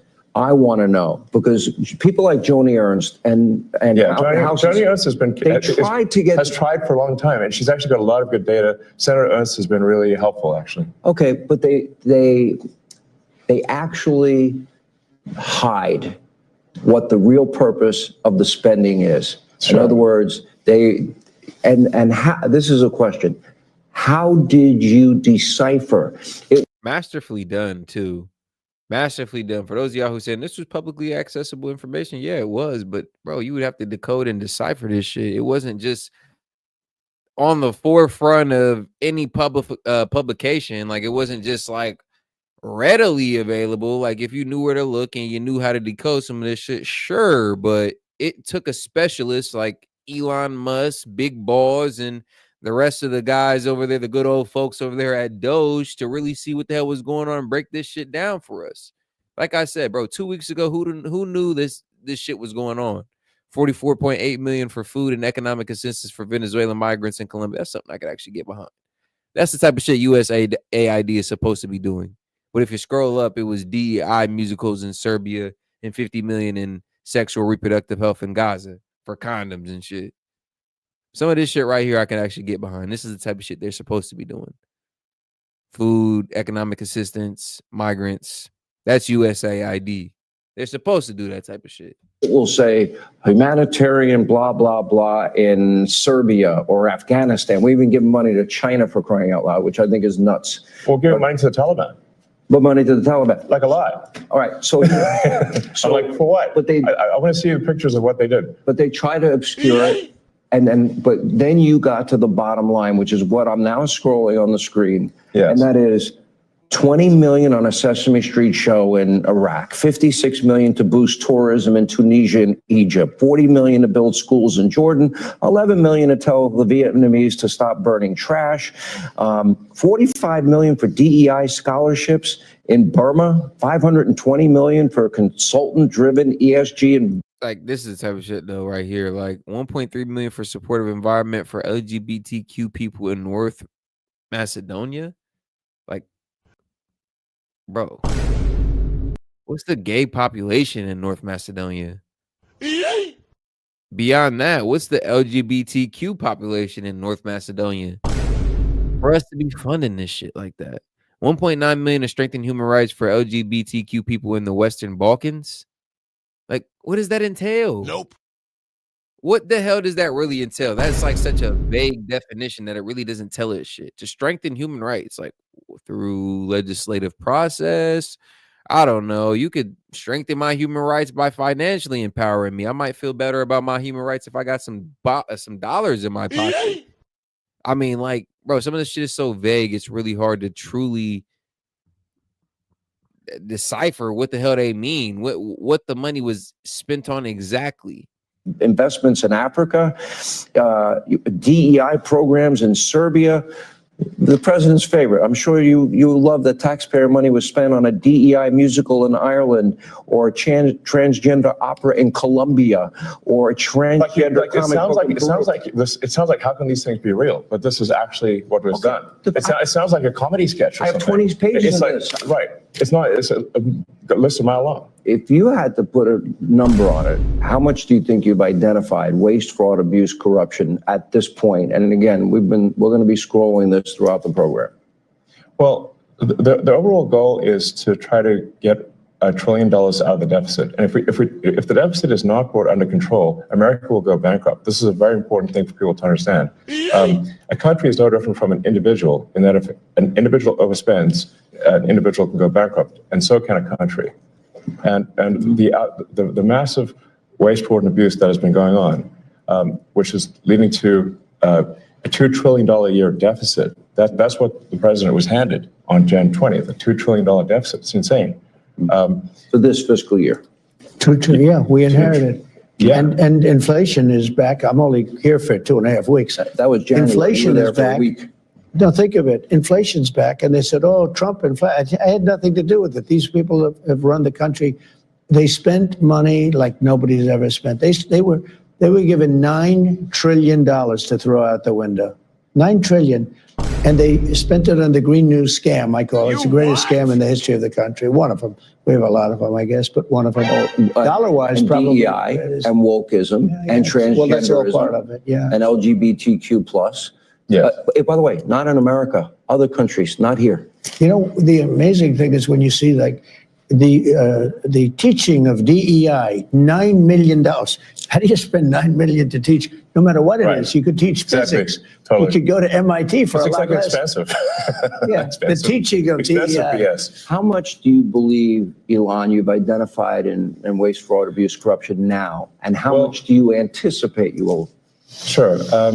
Well, I think 1%. No, because it's so massive. This is huge money. So what we found now is 1%. We're just got as good as they are, they're not going to find some contract that was crooked, crooked as hell. And I mean, there's going to be so much that isn't found. But what is found, I think he's going to find $1 trillion. Yeah, I think so. But I think it's a very small percentage compared to what it is. Let me go to an area that I think is key. And you talked about this in recent interviews.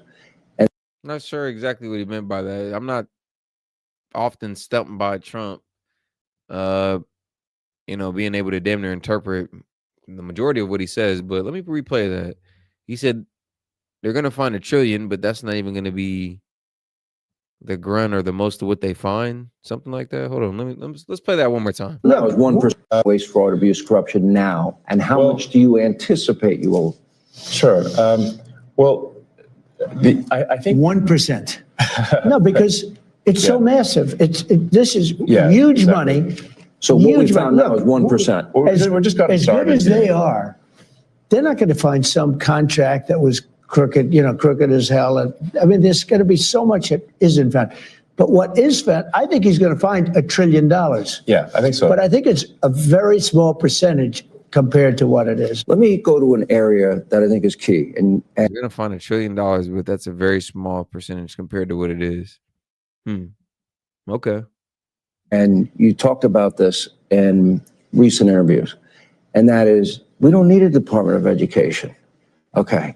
And what some people are trying to do is stoke fears that, oh my gosh, my kid's not going to get the money for education, or grandma's Social Security and Medicare. This was a big promise of yours on the campaign trail. So I really want to give you both an opportunity to assure the American people you will keep, that money will be allocated for students, but with higher standards.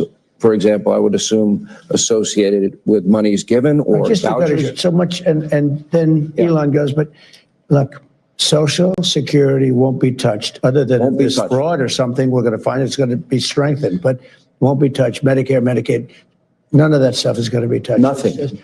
I want you to have to. Now, if there are illegal migrants in the system, we're going to get them out of the system and all of that fraud, but it's not going to be touched. School. I want to bring school back to the states so that Iowa, Indiana, all these places, Idaho, New Hampshire, there's so many places, the states, I figure 35 really run well. And right now it's Norway, Sweden, Denmark, Finland, China. China, can you imagine, has top schools. We're last. So they have a list of 40 countries. We're number 40. Usually we're 38, 39. The last time we were number 40. And what I say is you got to give it back. So it doesn't work. I'll tell you what we're number one in, cost per pupil. We spend more money than any other country by far. It's not even close per pupil. Okay. So we know it doesn't work. So we spend the most and we have the worst, right? The worst result. When we give that back to Indiana, when we give that back to Iowa and back to a lot of the states that run well, they run well.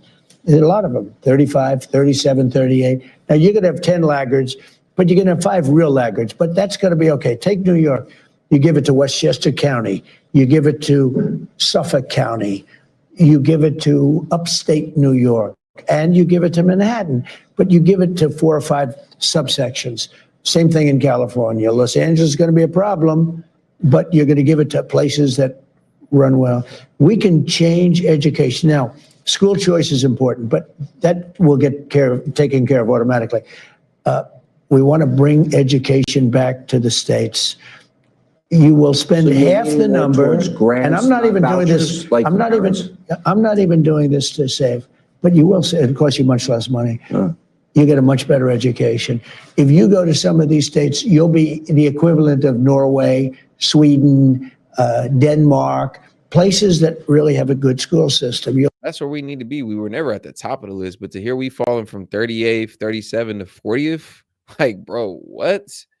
Like, this is even more a reason that we should all be looking at the DOJ. Like, what the hell you had going on? That combined with the declining literacy rate nationwide, I mean, they're damn near there for no reason. They're damn near there just as a mascot. Like, they're not doing anything. They're serving no purpose. I think that the education should be left up to the state, if for no other reason, just to see if it does better, just to see if the system that we had in place with the Department of Education was outdated and we just need to try something new. I mean, for no other reason, I think we should do it just to see if it works. Could be no worse than what we have. You'll have those places, but you will say it costs you much less money. You get a much better education. If you go to some of these states, you'll be the equivalent of Norway, Sweden, Denmark, places that really have a good school system. You'll have those places will be the equivalent, and your overall numbers will get so much better. Do you want standards associated? The only thing I want to do from Washington, D.C. is make sure they're teaching English, reading, writing, math, and science. arithmetic. Science, Okay, a little science. might help. You Sure. know, Computers. you're not going to have much of a problem with that, but that's it. So your task now, and I pray to God this is successful. I really do. I wish you Godspeed. You know, Godspeed, John Glenn. It's going to be, by the way. I really believe. But there, but there because are the country's legitimate going to areas. do well beside this. This is cutting. We're only talking about cutting. We're also going to make a lot of money. We're taking in so much. What about his business? What if there is then we won't a let contract he would We're not otherwise gonna get? let him do it. You're not If gonna he's let him do got a conflict, I mean, look, he's in certain areas. I mean, I see this morning. I didn't know, but I said, do the right thing. Where they're cutting way back on the electric vehicle subsidies. Yes, they're cutting back. You lose. Not only cutting back. Hurt you. Correct. Yeah. Now, you don't care. I won't tell you. Well, he's probably not that happy with it, but that would have been one thing he would have come to me and said, listen, you got to do me a favor. This is crazy. But this. Essentially, if you didn't gather that, legal jargon, business talk for Elon's about to lose some money from the government. And he's not upset. He hasn't came to Trump. He hasn't propositioned him or asked or begged like, hey, Trump, like, I need this government contract. Like, if they're so buddy, if they're, bypassing the Constitution or any of our processes just to do what they want. If that were the case, he would have done so. This was in the tax bill. They're cutting back on the subsidies. I wasn't involved in it. I said, do what's right, and they're coming up with a tax, but it's just preliminary. But I mean, if he were involved, wouldn't you think he'd probably do that? Now, maybe he does better if you cut back on the subsidies. Who knows? Because he figures he does think differently. He thinks he has a better product. Yeah. And as long as he has a level playing field, he doesn't care what you do, which is he's told me that. Yeah. I mean, I haven't asked the president for anything ever. And if it comes up, how will you handle it? Well, he won't be involved. Yeah, I'll recuse myself if it is. If there's a conflict, he won't be involved. Yeah, I mean, I wouldn't want that, and he won't want it. Right, and obviously I'm getting a. What was that? I mean, come on now. I'm not really trying to ride Elon when I say this, but he already has enough goddamn money. Y'all really think bro, they start off this interview by saying like, oh, well, Trump, you sued Elon for 10 million and he had to pay that up. Like, are you sorry about that, Elon? Elon was like, man, never really. I let the lawyers handle that. They decided what was best when it came to that. Like, he's not worried about that. Like, Elon isn't worried about no couple milli. He's not worried about 10 milli. Like, Elon got that type of money. So it's not going to fuck Elon's day up if he loses a government contract or two. Despite popular belief, he'll be all right in the long term. And if the conflict of interest does arise, I have faith that he will recuse himself just to keep his whole operation and his commitment to DOGE and MAGA to keep the integrity intact. Sort of a daily proctology exam here. It's not like I'm going to be getting away from something in the dead of night. Welcome to DC. If you want a friend, get a dog. Well, I do have a dog, but I also have friends. My dog loves me. Poor little creature. You know the truth with this? I need to bring him to DC. I know every businessman. I know the good ones, the bad ones, the smart ones, the lucky ones. I know them. This guy's he's a brilliant guy. He's a great guy. He's got tremendous imagination and scientific imagination, far beyond, you keep talking about a technologist and all, but you're much more than a technologist. You are that, but he's also a good person. He's a very good person, and he wants to see the country do well. And I know a lot of great business people, really great business people, but they're not really, in some cases, very good people. And I know people that would try and take advantage of the situation. This guy's somebody that. And shout out Daniel Castro. He said, y'all smell something burning?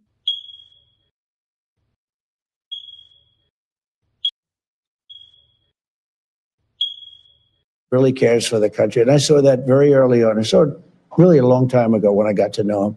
He's a very different kind of a character. That's why, who loves him? Young people that are very smart and that love the country. Up next, more.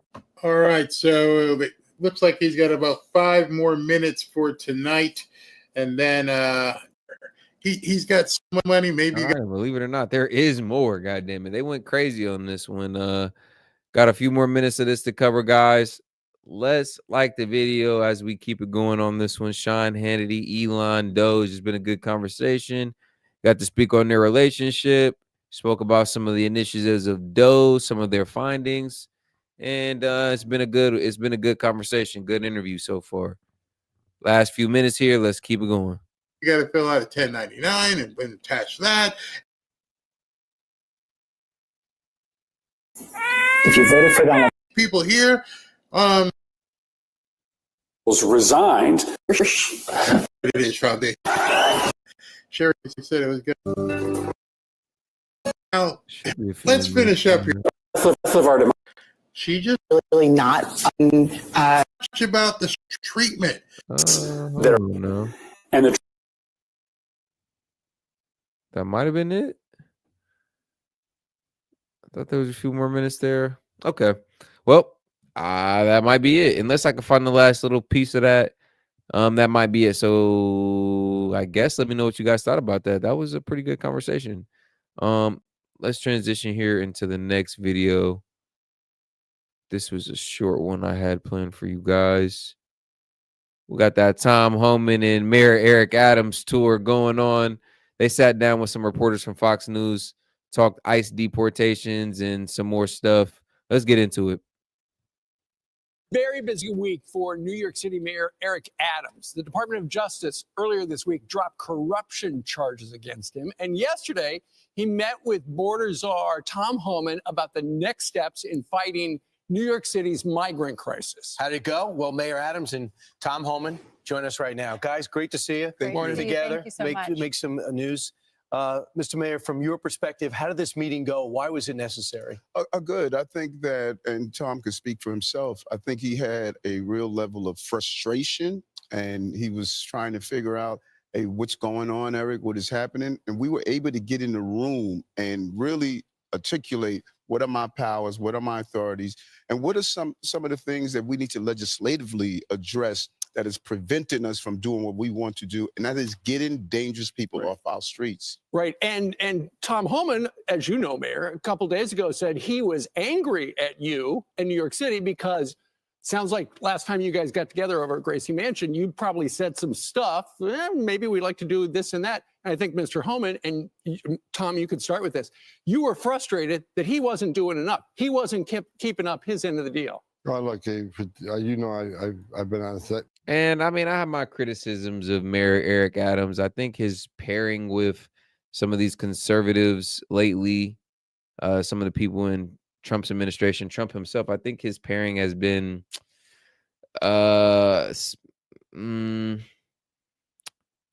it's self-motivated, obviously, but it was a move. It was a position he took only to stay afloat, and I don't really trust it. Not that I trust any other politician, really, but it's just so funny how Eric Adams was literally one of the first politicians, one of the first mayors of one of our biggest cities to raise his hand and sign his citizens up to be a sanctuary city, quote unquote. And now he's kind of realizing some of the pitfalls and the downfalls. And he has a change of heart all of a sudden? Like, you already sold your people out. Oh, is it because you have all these collusion cases pending in the background, looming over your head? You're trying to avoid indictment. I get it. But to see him kind of switch up and join the other team so smoothly, and now they're doing interviews, hosting duo interviews together, is just, it's almost hilarious. True sycophant. A true sycophant. Network for 4 years, and I've called the mayor out many times for not stepping up when it comes to public safety threats. But I tell you, when I sat down with him, I saw the cop in him. And he really does want to do the right thing because he is a cop. He's a lifelong cop. And so he wants to help take public safety threats off the streets in New York, make New York safer.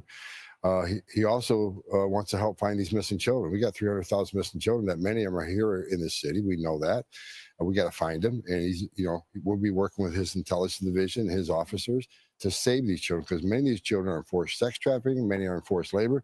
We need to save them. And I think everybody can agree to that. I don't care what side of the political spectrum you're on. And you know, people want to hijack this narrative and turn it into a political narrative where we're saying we need to have public safety. I requested the meeting. I reached out to his team and said, we want to sit down.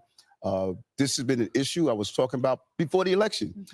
Spring of 2022, You look at these quotes over and over again. We need to go after these dangerous people in our street. And now I have someone that understands that narrative, and we are fighting together to get it done. I know Tom has been on our network so many times saying he felt like ICE's hands were tied under the last administration. You've agreed to sign an executive order to open up an ICE office at Rikers Island so that these dangerous criminals that are here illegally can be deported. Tell the folks at home, because they'll hear this, they'll say, oh, they're going to come after me next. You said these are the worst of the worst. So who is at Rikers Island that will be deported? What have they done? And you bring in 2 points where the far left has hijacked this narrative. ICE is running in our schools, ICE is running in our churches, and they are creating this frenzy. They're not in the business of just grabbing children. And we need to, just stop all this noise.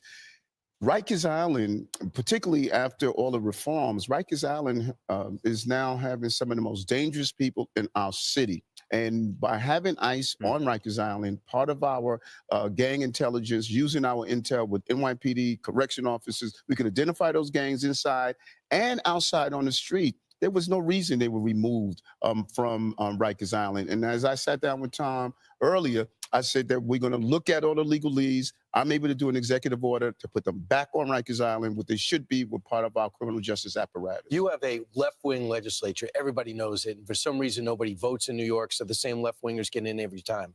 But if you had your druthers, would New York City be a sanctuary city? What we will always be. This has always been a city of immigrants. So you think it should be? No. Let me explain, because this is what's getting conflated all the time. Where the sanctuary city is stated that if you're in this city and you're paying taxes, you should have access to the services. What I asked the city council to do, change the bill that was already in place and modify it, that if you are committing a crime, that we should be able to collaborate with ICE, even on civil enforcement, if you have committed a crime.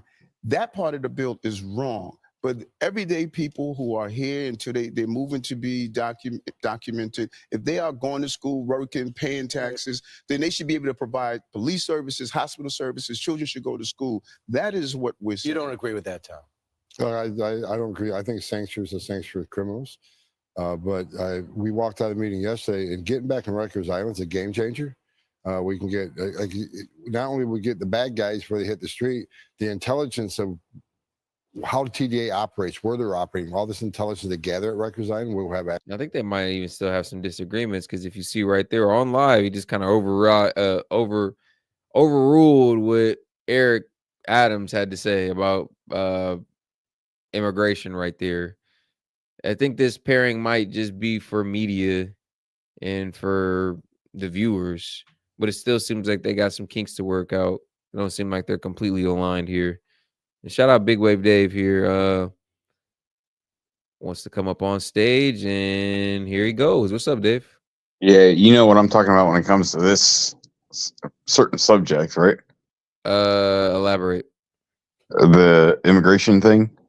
Oh, of course. Everybody in the chat knows. All right. Yeah. Fuck you, Key. So, no. All right. So, Adams is a freaking slime ball. Yeah, sure. Slimiest. It's freaking awful. Like, look, you can't be a sanctuary city. Like, look, you really think illegal immigrants are paying taxes? No, personally, no. It's far and few Especially not between. these ones. But it's far and few between. So I want Adams, like, after that comment that I just heard, like, okay, then prove to the American people that all the illegal immigrants that you've been giving money to and aid have been paying taxes. He could not and would never happen. Yo, an audit would tear their shit all the way up, because if you really went through their shit, I don't think that. I'm just guessing here. It's pure speculation, but I'd venture to say more than half of these migrants aren't paying into the tax system at all. So I know for a fact that certain people have gotten their, what is it, ITN? I think that's what it's called.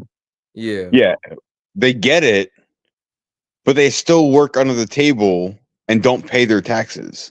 I was just about to say nothing stops them from working under the table with a local business, right? Because a lot of times they go to these sanctuary cities because they already have a network set up there. If I'm Venezuelan, I'm gonna go to New York where there's already a Venezuelan community. You see what I'm saying? And You then go to that Philadelphia where there's a bunch of Brazilians. exactly. And I'm gonna work for a Brazilian contractor doing landscaping or contracting, whatever, right? So I can easily work under the table versus having to go and use my ITIN or anything like that. Oh, I'm sorry. So you just corrected me, and so does somebody else. But you know what I fucking meant. Oh yeah, nah. It's cool. I I know exactly what you meant. So look, because I paid for it for the ex-wife. But anyway, so I know the stuff that goes on. You really think that they get that and then they start paying taxes? No, they definitely do not. And I'm not saying this to I'm not you. gonna say No, all I'm not don't. saying this to you, Key. I'm saying this Right. to chat. Right. Okay. Yeah. Like you get realistic. Like, and I know a lot of people that come here from other countries. They come here, and I've said this before. They come here, they make a bunch of money, they send it back to their home country, so that when they get back there, they live like kings. Yeah, it's about. The man And I speaking know from for experience. I do speak from experience, and I've seen it. I know it. It's the way it is. And if you want to say otherwise, and you don't know, and you're just going by what people tell you, then you're a fucking moron. Because I've seen it. And there's a bunch of American coyotes in the United States that smuggle people here or get them here, and then they're on top of making sure that person pays their money back to the cartels that get them here. Yeah.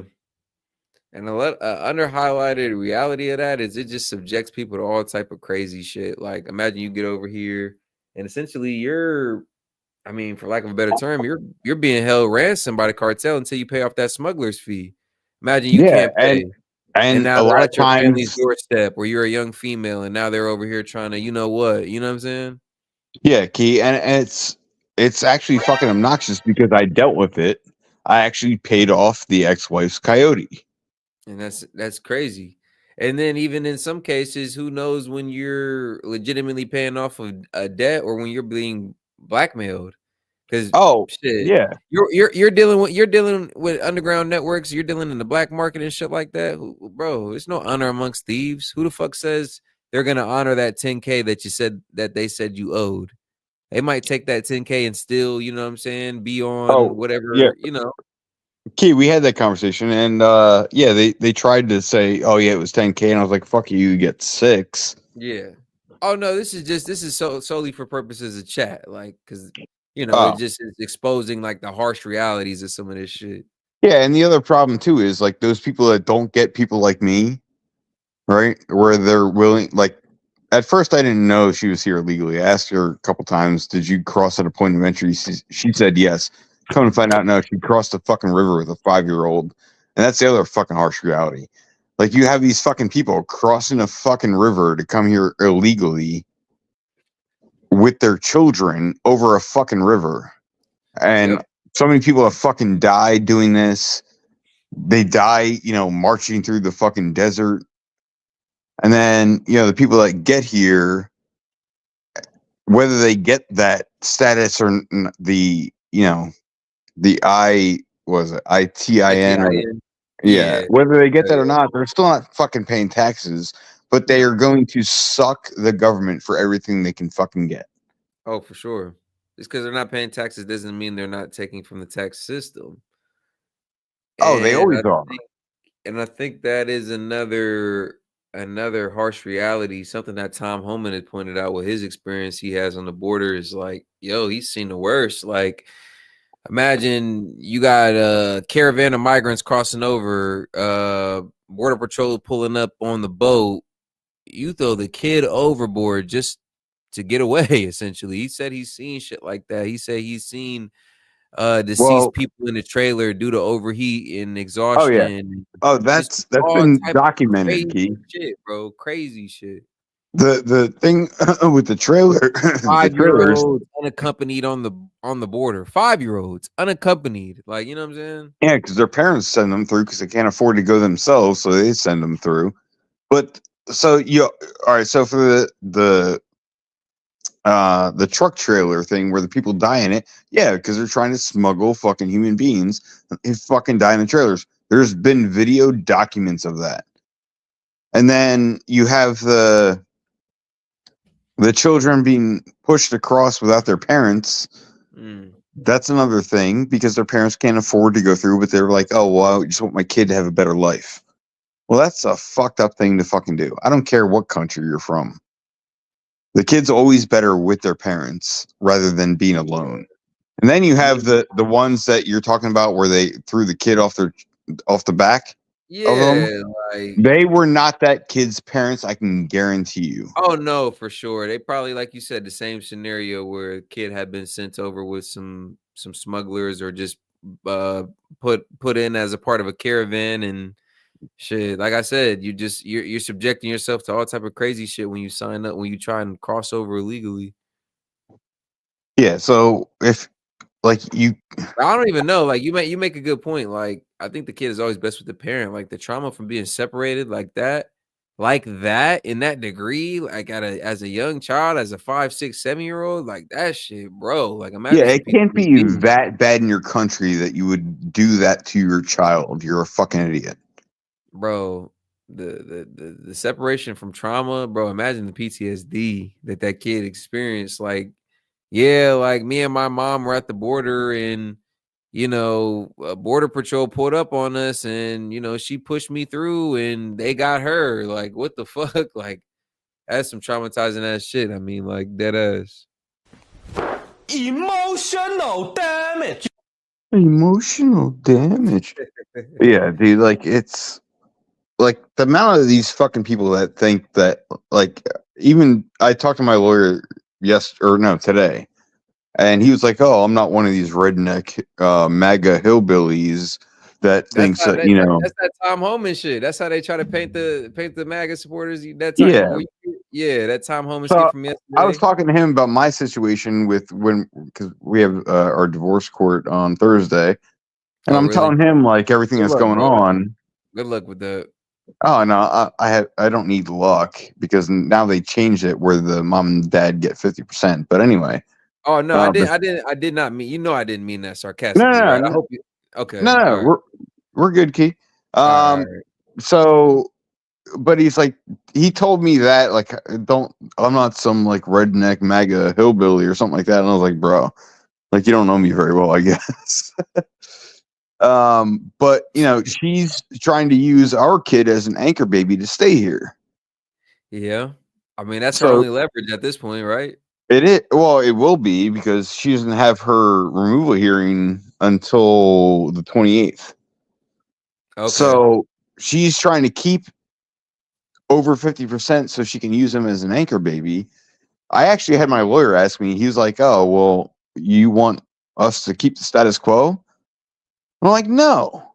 Like she's wasted my time, wasted my money, and done all this other thing. Like I have no sympathy for her. That's her problem, not mine." So Dave, I'm like literally green to all of this shit when it comes to divorce court. So I'm just asking just to ask, right? So it might be a dumb question, but hear me out here. So it almost seems at this point like she's trying to draw it out. Like, no, she is to get passed through her removal hearing.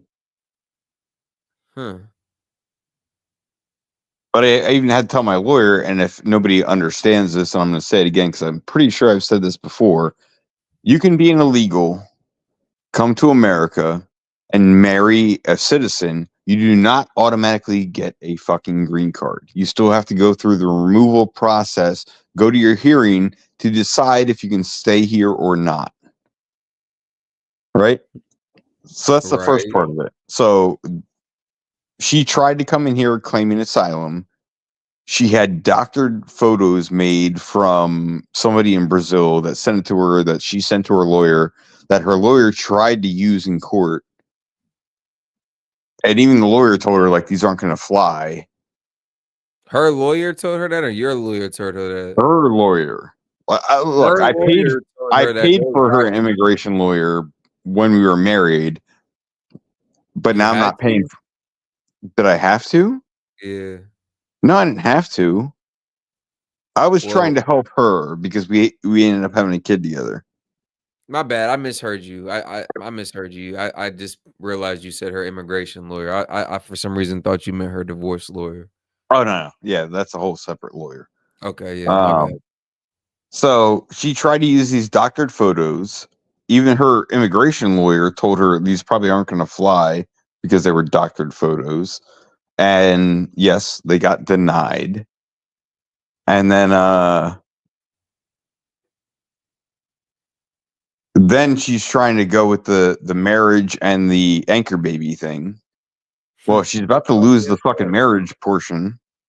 That's about all she has left. I mean, once the divorce is finalized and once you have over 50% custody, she really has No, no. I don't even need over 50%. And the other thing too is I told my lawyer today, like even if she is allowed to stay, she's going to lose. She has to go back to Brazil for a year before she can come back. Really? So when that happens, then I get 100%, and then she's gonna have to fight when she comes back. Or what about her other son and all this? Oh, he's illegal too. He's going back with her. Oh shit. God And damn. you can call me callous and whatever, but I don't give a Nah, shit. I mean, that's not my not fucking problem. It's not your responsibility, more or less. I mean, what you say is what you say, but as far as it being your responsibility, I don't think it is at all. No, it's not. And I actually paid for some of his stuff too to get a ITIN. Oh, really? I paid for her and him to have that all done. Helped her out, paid off her coyote. Not as much as he wanted, but look, I'm a fucking dick, so that'll happen. I mean, you did more than enough at that point, then. Yeah, paid for her immigration lawyer, and his at that point because it was the same lawyer. But I paid all this money to help her out, and anybody that's here illegally and wants to just get over on people, that's what they're gonna fucking do. Yeah. Yeah. Yeah. No, it's like, bro, I've always said, like, beyond people who came over here literally illegally, like crossed over the border illegally, beyond that, the people who even are participating in the TPS program, like, for everybody who's over here under good pretense, like legitimately trying to escape like a bad situation in their home country, you better believe there's some bad apples amongst that crowd who are just like here understanding that they can finesse that same system. You know what I'm saying? Yeah, no, I got you. Hey, and everybody in chat, I don't give a shit what you think about me. You don't know Oh, what yeah, I've been through. if you didn't know, You Dave, can don't suck my give a fucking fuck. grundle.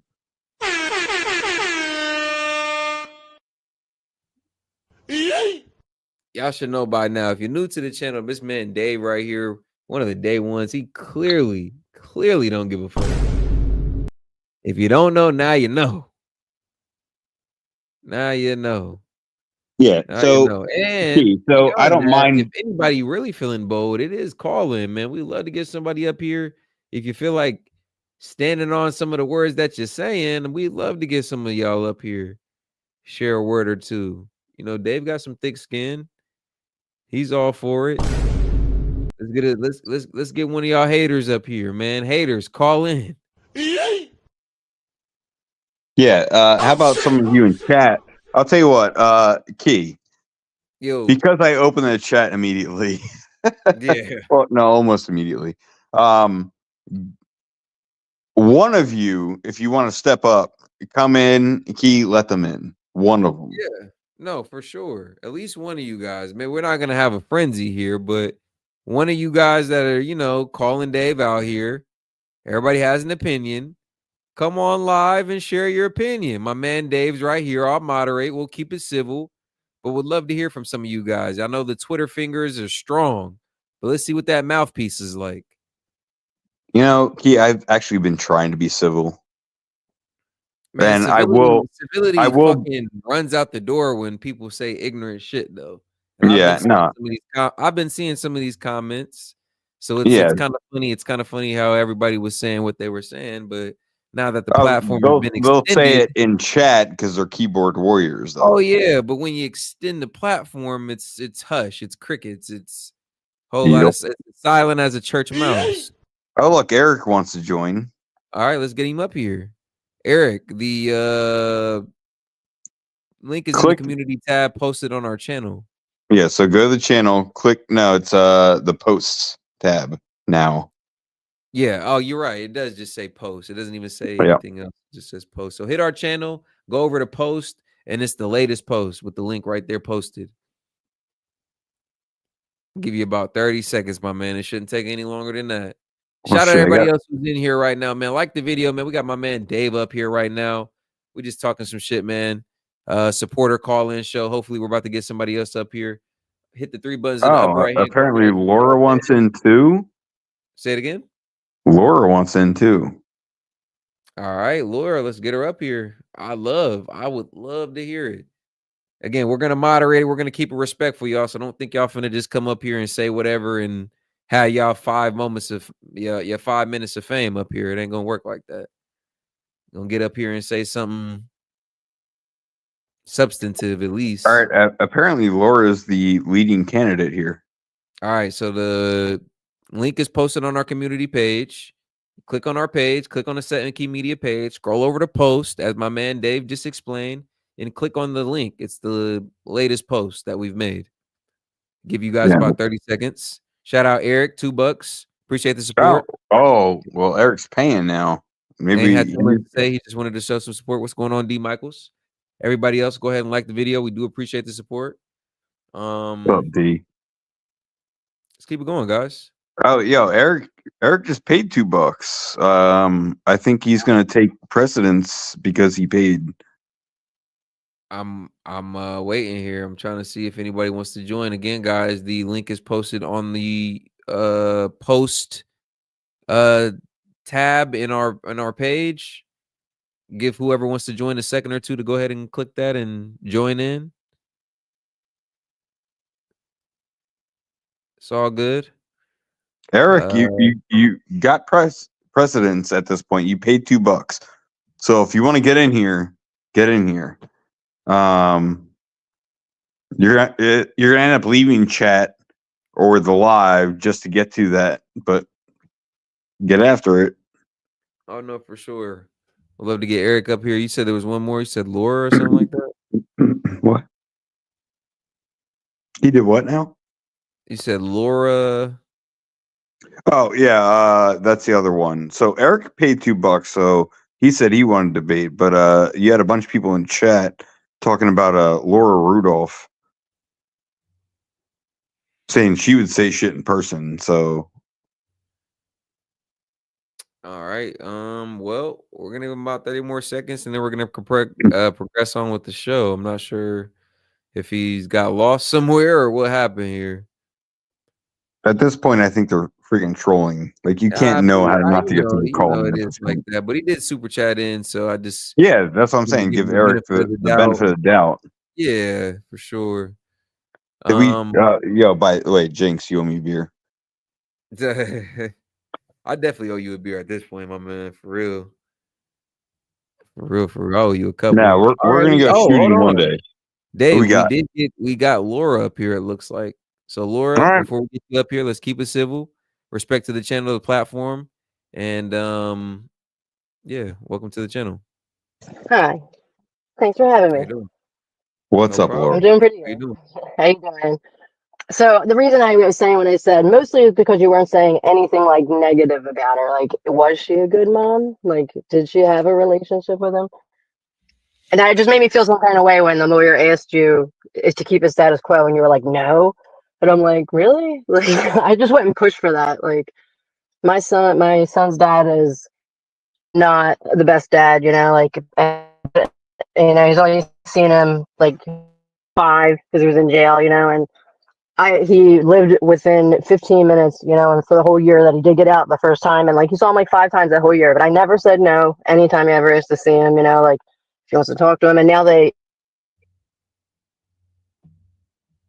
Okay, Laura, you there? Laura, you're cutting in and have a out. little bit more Maybe of a need. relationship. It's like the minimum. He's not great, but he's trying. I just wouldn't discourage a relationship because, you know, he's not the best, but he is what he is, and that's his dad.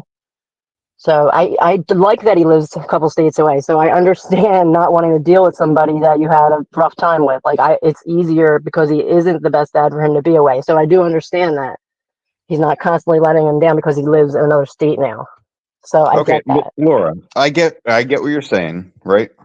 Look, do I think she's the best mother? There's certain shit she does that she feels like is okay for her to do that is Yeah. not okay for the welfare of the child, right? Yeah, So yeah. I've seen her ride in the front seat of the car with him on her lap as a Okay. passenger. How old was he? Yeah, I mean, okay. What? Anything else? Okay, so she crossed. Saying that's not She good. He's not good. she Good, crossed the but yeah. river. What am I hearing in the background here? Yeah, but that's like actually like something that looks good for her, not negative. I know that sounds bad, but like she was trying to give her a better life. So I mean, I know it's dangerous, Yeah, but like I'm you could. talking about her other kids. So she crossed the river with her 5-year-old at the time Yeah. That and came sucks. here Like, illegally. yeah, Look, it's not. I get it. But that's not my fucking problem, though. What I'm trying to say is like, okay, And I look, agree. So okay, but the law's doing it. Okay. you're not. Let me finish before you interrupt me, please. All right. Sorry. Good. My bad. All right. So there's been other things that have gone on in my life with her that have been a fucking problem. So you've heard a lot of the shit where I paid everything for her and her child, not even my child. Yeah. And when she was here, she didn't pay shit. She didn't do shit. Or like she worked, right? But she didn't ever pay anything towards house bills. Like I did everything.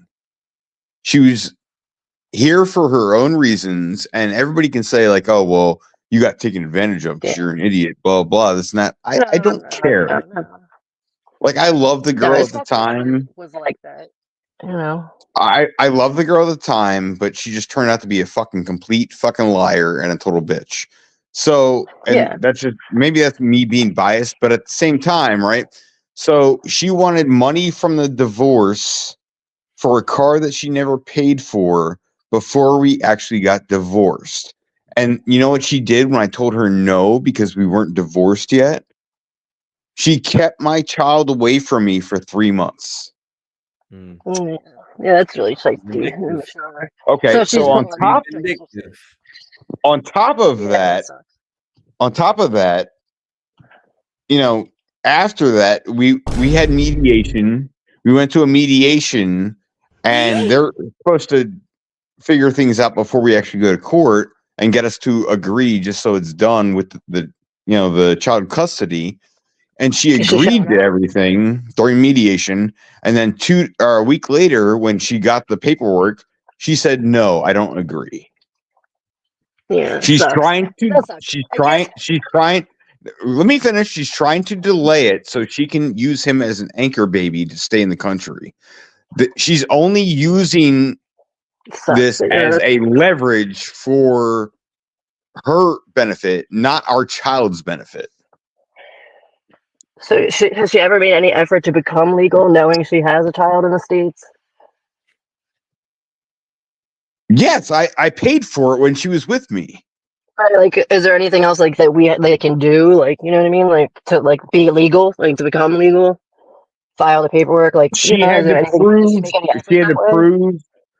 Yeah. So look, I'm fully aware of the legal situation that she has gone through because I paid for her immigration lawyer.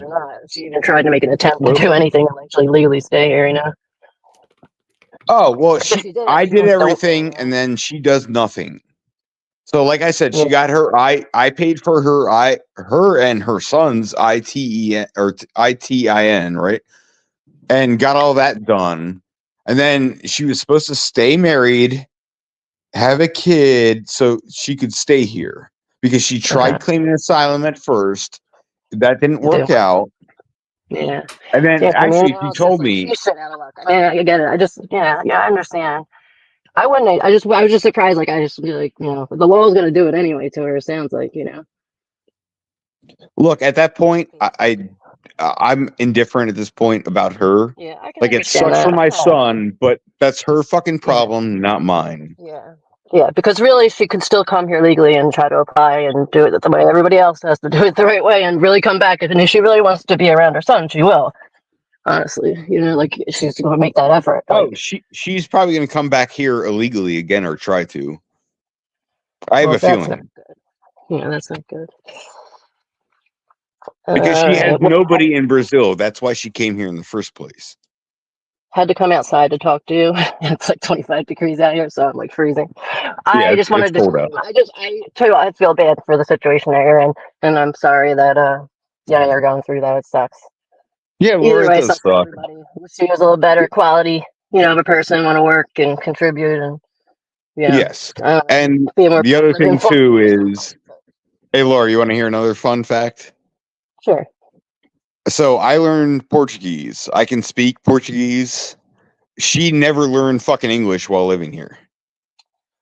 She That knew sucks. some That's like the English. hardest language to learn, too. Oh my God. Yeah, well, it's a love Definitely language like French, but yeah, she could really sweet speak thing. English, but she wouldn't understand it if you spoke it to her.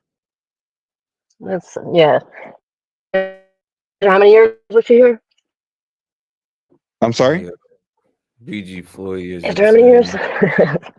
That's pretty, yeah. How many years was she here?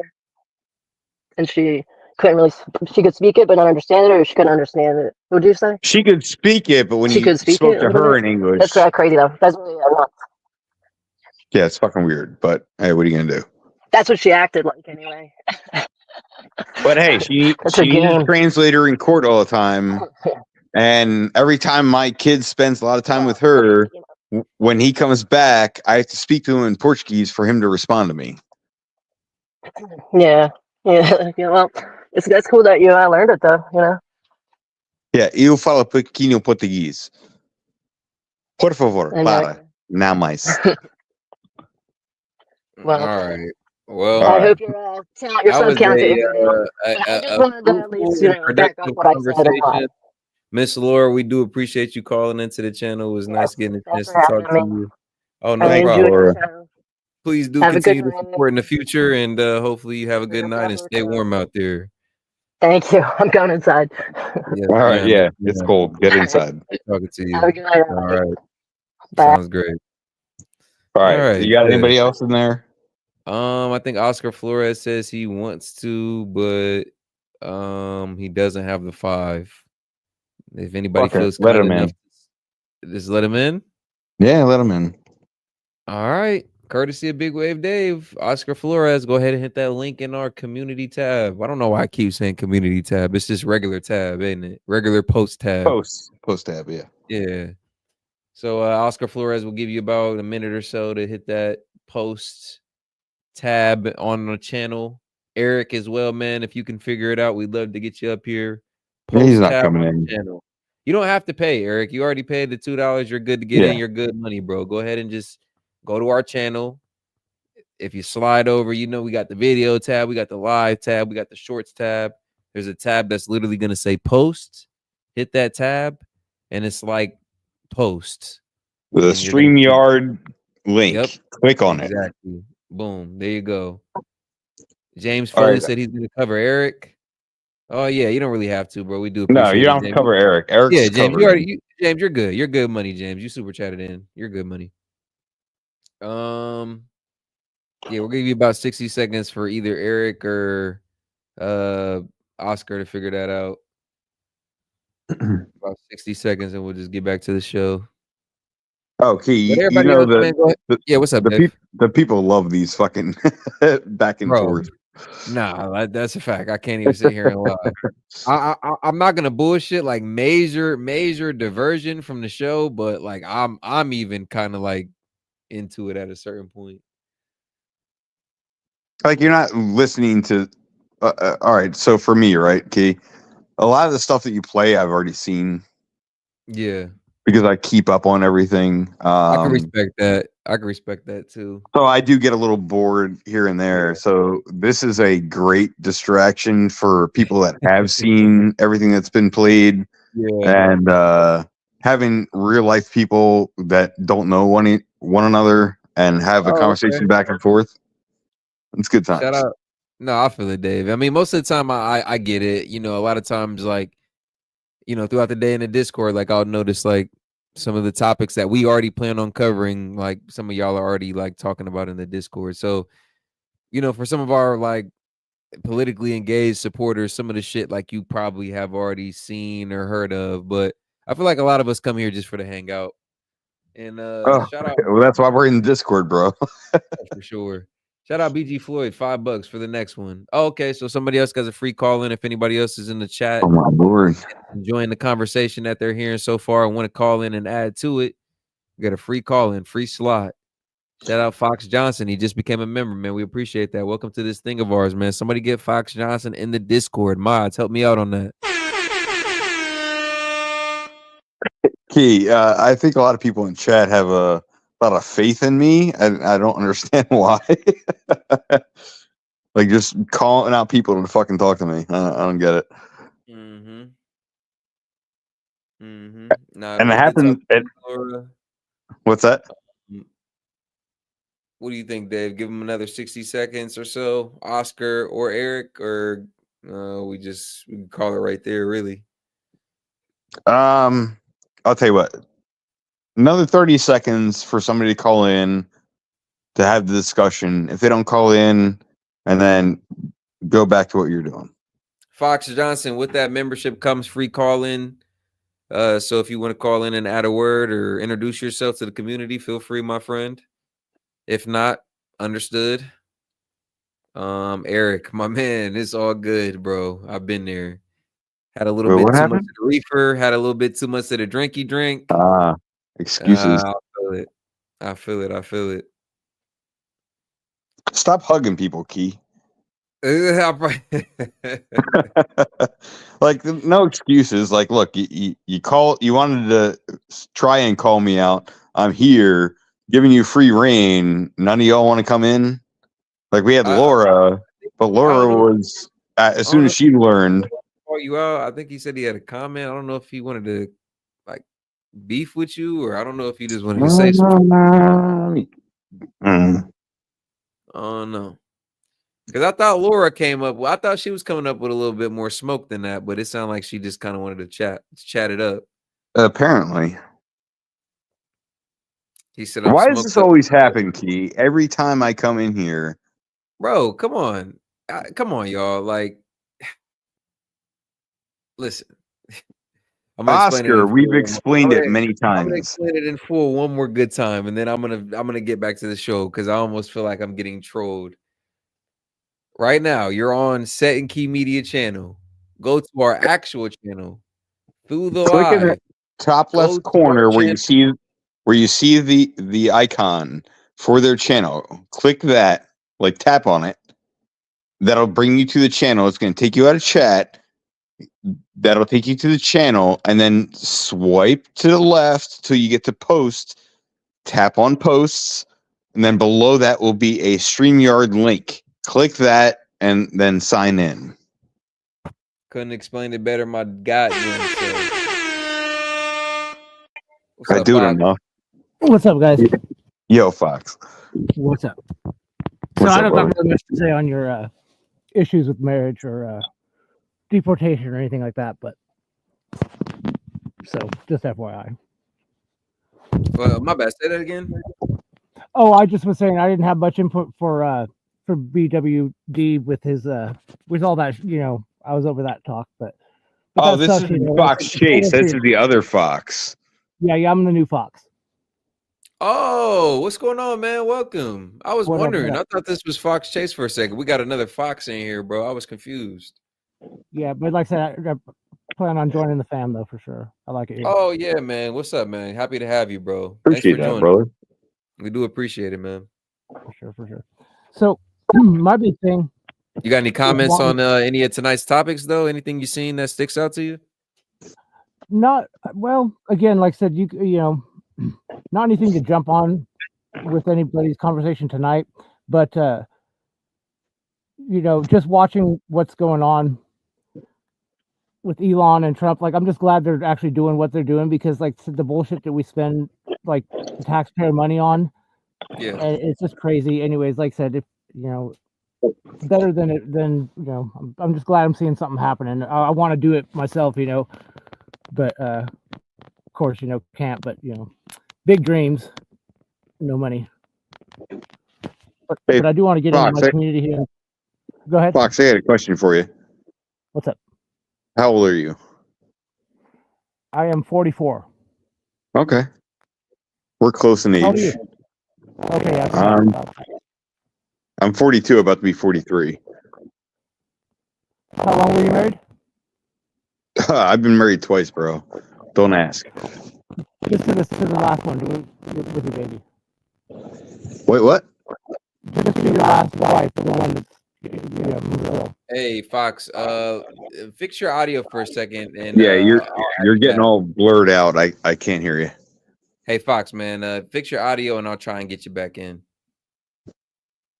All right. Key, got anybody else? I got somebody else here trying to figure out who the hell this is, though. What's the name? Give me a second on that. You're in a private chat right here. You can see. James, you're an idiot, but thanks. Whatever, let him in.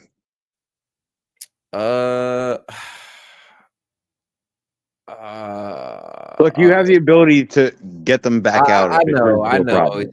I know. It just. All right. It's entertainment, bro. Like, let's only go. Only because you asked, Dave. Only because you asked. Love you, Key. All right, man. What's going on, bro? Who's Okay, this? I'm Eric from the chat. There you go. All right. I just changed. No, my thing was like it sounded like you were doing like everything. Welcome Like to the channel, sir. she swam the river, like she made it over here with her child. You met her, like you fell in love with her.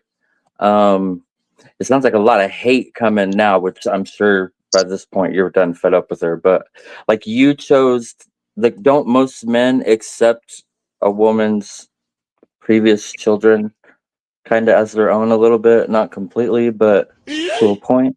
Oh, I did. I just said it earlier that I paid for her and her child to get their ITINs. I paid her immigration lawyer to help both of them out.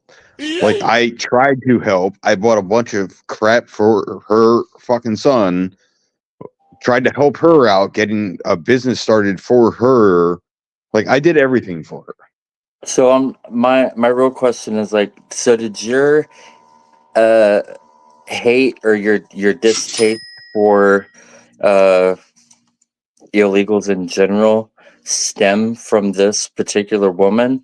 Because you Oh, no. obviously Nope. I'm met up with her gonna and stop married you her. right now. I'll tell you right now, no. Because when I asked her multiple times, did you come across a port of entry? She told me multiple times. She told me multiple times, yes. So I was like, okay. So you technically came here legally. Can you So stop you that, married Keith? her on that. You married her on that Oh, pretense. You know I have to. You know. No, I didn't marry I have her to. on that pretense, but I found out before we were married that she actually came across illegally. That's when I was like, well, fuck, you're pregnant with my son. I'm going to pay off the fucking coyote. I'm going to fucking do everything else for you. So, and like I said before, like, it's not like an illegal comes across, gets married, gets a green card. No, there's a whole fucking process that goes into that. You're right. So I'm not a dick. I'm actually if I like you, I'm a really nice fucking guy. If I don't like you, then you're just yes, I you're a situational dick, and that's fine. That's totally okay.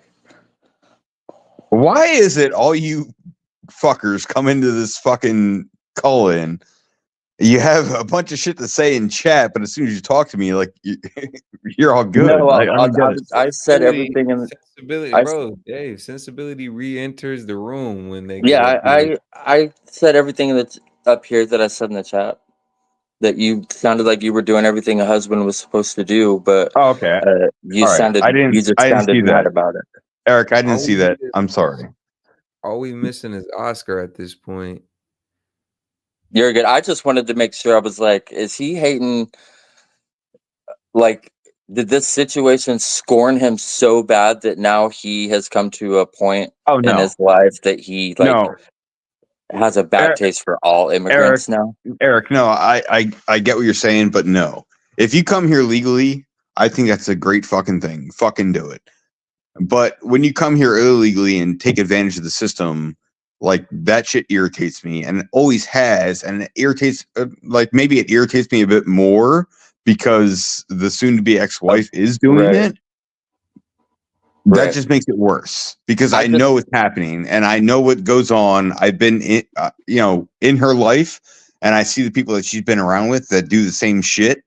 So I'm aware of the shit that goes on, and I dislike it. So I agree with you, and I don't. I mean, we're going to agree to disagree at some point, but I think there are some that come across illegally that do their due diligence after the fact. I just think there's so many people that's using the system that gives a bad name to some of the people that really fight and struggle to have a better life in this country. All right, Eric, I'm gonna give you a reality check, to be honest. Eric, so I want to say it's probably like 2% of the ones that come across illegally that are doing it the right way. And that 2% should be told, like, come across the right way and do it legally. You'll be better off. So now the dumb bitch that is going to be my soon-to-be ex-wife. Sorry, Key, for cursing. Well, you're good, bro. Shit. We're 3 hours in. That's not even a factor. I mean, because we can all agree that even if they come over the right way, it's not easy. You need somebody who's going to back you. It costs lots and lots of money that normal people don't have. But okay, so this is what I'm saying, right? So, all right, so she came across illegally, but now because she came across illegally, had a child here, right? Even if she's allowed to stay, she's still. God damn it, the fucking chirp! I'm talking. The smoke alarm never dies. Even if she's allowed to stay, she still has to go back to Brazil for a year before she can come back. Right. And then, that reminded me of something else. You had made another statement of how people were pushing their children ahead of them. You know, sometimes they didn't have the money for themselves, so they pushed their children. And you were saying how horrible that separation was for the child and what that does to them psychologically. Like, separation anxiety got to be. So do you think about like how you're talking about this, the mother of your child, what that does to your child psychologically? Even still, she still has to go back to Brazil for a year. So is he separated from one or the other at that point? Bruh. Well, he's going to be separated from one, either or. I mean, that's what I'm saying. But you're trying to like put it on me at this point. Like, do I care about it? No, that was her fault, her problem, right? Yeah, and you tried to help her by marrying her and trying to get her to stay here. But she even asked me when we were married, like, when I have to go back to Brazil, can he come with me? And I told her we would talk about that. Honestly, nope. Yeah, exactly. Nope. Like, Brazil is a fucking shithole. And that's not a Trump thing. Which That's is why legitimate. I have friends in Brazil. I have friends that I talk to. Jump in that river, bro. That's fine. That's fine. All well and good, but she could have just walked over the bridge because he originally claimed asylum, right? She could have walked over a point of entry, claimed asylum, and gotten in. Right? I mean, that wouldn't have been Oh, and illegal. shout at out my that point. man. Shout out my man James Foley comes in with $2. Fox, are you asking a question? What's the point? And Yeah, I'm you know, trying to with get to respect to that. you, my man, I am kind of trying to figure out what your angle is exactly. Did you just want to? Did you have a specific question? are you in regards to me? Yes, sir. They were already addressed. The one was he scorned so bad by the situation that then projected him onto the bigger of all immigrants. You know what I mean? And he said no, it wasn't that. Okay. So So are we good now? You understand where I'm coming from? yeah, I definitely hear you. All right. Fair enough. I mean, while I got you here, do you have any? I don't know how long you've been viewing, but do you have any comments on any of tonight's topics? Anything sticking out No, to you? the only thing I would say is I think it's great because whether everyone agrees or disagrees, we've got to have these conversations because without these conversations, then nothing can change. And nobody will understand. Correct, sir. So, I mean, the more we all talk about it, the more we're gonna come to a common ground at some point. Have a I civil feel like- conversation, and again, like you said, agree to disagree or move on. I mean, because nobody's ever going to 100% agree with each other. It's just not Oh, going to no. happen. We've Agreed. just got to find somewhat of a common ground, and like you said, move the fuck on. Like, Yep. You don't like it, then why are you here? you don't have to like it. Go somewhere else. Yep. Pretty much. All right, brother. But yeah, Well, you're I freaking appreciate you. awesome. I appreciate you having me up. Thanks for joining, man. It was a good conversation. Appreciate you coming up on here, and hopefully, I'm glad I finally figured it out. Oh yeah, man. I was like, this smoke cannot be that good. I cannot be this dumb. Funny enough, bro, it's not the first time we had somebody struggle to make it up here. And then I'm when like, you guys figure it had to, I had to write it down each step. I'm like, yeah, no. it's Hey, Eric. it can get tricky. Eric, at the end of the day, like, look, I do the technology business, so I get everything, and I get it. If you're not in that and you don't deal with it all the time, it's a little rough to figure out whether you're smoking, drinking, or not. So I'm telling you, the I struggle's got you, bro. real. But glad you made it in here, and I appreciate Yeah. you being here. For sure. For sure. Good having you, bro. And Hopefully, no you'll hate, be no hate, no hate. Oh no, bro. It was good civil conversation. We appreciate you having the bravery to come up here, bro. Not many people do. Hopefully we can look out for you in the future, bro. And like I said, bro, good having you up here. Absolutely. See you guys later. Sure, bro. Take it easy. See you, bro. All right, man. Let's see, man. That's what I say. We're not so bad after all, man. We're not the boogie monsters they try to make us out to be. Of course we're not. Intolerant, bigots. You know, they try to make us out to be like we the worst folk ever, man. We get up No, here, anybody that wants to we can damn near make a friend out of anybody. Okay, anybody that wants to come in and actually have a conversation and not I just be respect you. arrogant. I respect you. Yeah, exactly. Yeah. That's all it No, fucking but, takes. Come that in, was have great. the conversation. Look, that's been 2 conversations now. Yep. Started kind of on the ropes, started a little bit rocky, and like I said, damn near can make a friend out of anybody. That's what I do. You do it well, my friend. You do it well. Then again, people either love me or hate me. So Exterior for such a tough, abrasive exterior, my friend. This man has a heart of gold. Tough exterior. Come on, Dave. You can be an asshole. Yeah, no, I can. That's facts. Look, honestly, if you piss me off enough, then I don't care. And then GFC, get fuck cunt. I'll go right down that fucking route all day long. Yeah, no, I feel it. I feel it. But if you're cool, I never say you don't have your reasons though. There's always like a reason behind it. Oh, yeah. Whenever Definitely you do fucking reason. Dave, whenever you Dave it out, that's what I call it. Whenever Dave goes full Dave, he has a reason. Shit happens. So yeah, no, I definitely always have my reasons. And look, be nice, be cordial, If you want to have a conversation, but don't start just coming in here to be a fucking troll, be a fucking ass. I'll be an ass to you right back if you really want to be a fucking ass. And at that point, then that's your fault, not mine. Yeah, nah. I mean, I couldn't have said it better myself, for real. Honestly, don't start none, won't be none, really. But nah, that was fucking great, bro. That was fun. I'm gonna continue on with this video here. Stick around, bro. I'll probably get you up here at least one more time before we get off. All right. Well, yeah, I'm gonna go because I don't have my laptop open, so I can't be in both places at once. So I'm gonna go out of here and back to chat. And yeah, just let me know if you want me to come back up.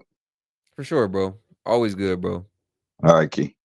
Shout out Dave for opening this bitch and everything, man. We appreciate that. One of the real ones. Shout out all the mods. Shout out all the members, man. As y'all can see, man, we got a family vibe going here, man. If it wasn't for y'all, we wouldn't have this thing going. So all the supporters, all the mods, all the members, we do appreciate y'all support, man. Y'all are the heartbeat and soul of this thing. Let's keep it going, though. Back to the video. Back to the main topic. Major diversion right there. We didn't discuss everything from marriage counseling, a little bit of therapy. We didn't discuss immigration. We done rounded it back to bringing some supporters up here and having conversations. Like, major diversion right there. But back to the topic at hand here. Mayor Eric Adams and Tom Homan. But no, I'm strictly against sanctuary city status just because I think sanctuaries are for criminals. Right. And They're a magnet. But the beauty here is that we're allowed to disagree. Right. But we do agree on the fundamental that no matter who you are, it should be saved. So that's what people are missing. My life is sitting down with people I don't agree with 100% of the time. I don't agree myself 100% of the time. But when Tom and I are in a room, we're both saying one thing. No matter Such who a you cop are, out, such a ploy. When he took such a strong stance and pretty much, like I said, was me, raised his hand and signed New York up to be one of the major sanctuary cities, only for it to bite him in the ass. And now he's talking about, like, I don't agree with myself half the time. I don't agree with anybody, any of it. Like, bro, okay. Easy for you to say, motherfucker. or if you're hurting innocent people in this city and in this country, you don't have a right to be in our country. Well, here's the thing. You can disagree on things, but Tom has made it very clear that if a politician stands in the way of the federal government executing the law, they are going to bring charges against people like you. And in fact, we've seen the Attorney General, Pam Bondi, go after officials already. So was that? Big Wave Dave 82, $2. Adam just, man, he's grimy as of for sure, bro. I'm not buying anything he's selling. I'm sitting here just like, bro, Big Wave Dave, I got one of these looks on my face right now. I'm really just sitting here like, mother, do you really think I mean, I know some folks are hearing him like, oh man, he's had a change of heart. Like, oh man, see, like people can change. Like, I'm sitting here looking at him like, bro, how much do they pay you? I'm sitting here looking at him like, bro, how much time are you looking at? How much time are you facing? What bill? How much debt are you in? Because, bro, it doesn't even make any sense. Like, bro, if you were to date his position back 3-6 months ago, it was the complete opposite. So for him to change so quickly, him sitting side by side with Tom Homan, like the man that's going to get all the immigrants out of the city, the man that's going to deport everybody. And this was the same mayor that, like I said, a year ago, 6 months ago, he was signing his city up to be one of the major sanctuary cities. Insane. Like the man done flip-flop more than an old Navy sandal. Part of the conversation yesterday? No, I didn't think it needed to be. I mean, we talked very frankly about, first of all, getting to Rikers Island, step one. That's the first step. We're working on some other things that we don't really want to talk about in open air just because the city council will be putting roadblocks up on us. But the mayor and me have committed to several other things to make this city safer. Further collaboration. Again, city council, I don't like him. I think, and Mayor Adams, he's dealing with the sanctuary law, right? That an EO can't override. Right. So we're working on some things. Shout out Dave. We appreciate the continued support. $2. What's really sad is Adams was law enforcement. Man, yeah, no, he did say that. Started off as a cop. Started off as a regular street cop. I mean, on one hand, his story is triumphant, shows perseverance, all that good shit. But on the other hand, it's like, dog, you was a cop? Like, you was a motherfucking cop, bro. Like, what? And then you sold your city out. Went from cop to politician to selling your city out. Was it worth it? Things to work around some of these things. So we can You're get some being things careful done. the way you describe We've it. been I've got to be very careful because the city council, they hate me, right? The city council, they don't want immigration of them. enforcement in this city. So we got to make sure that we collaborate in a smart way so we can get more bad guys off the street. That's the goal. And you said something that's very interesting. You said that elected officials who are standing in the way like me. Let's be clear. I'm not standing in the way. I'm collaborating against so many others that don't want to collaborate. Well, now you're collaborating.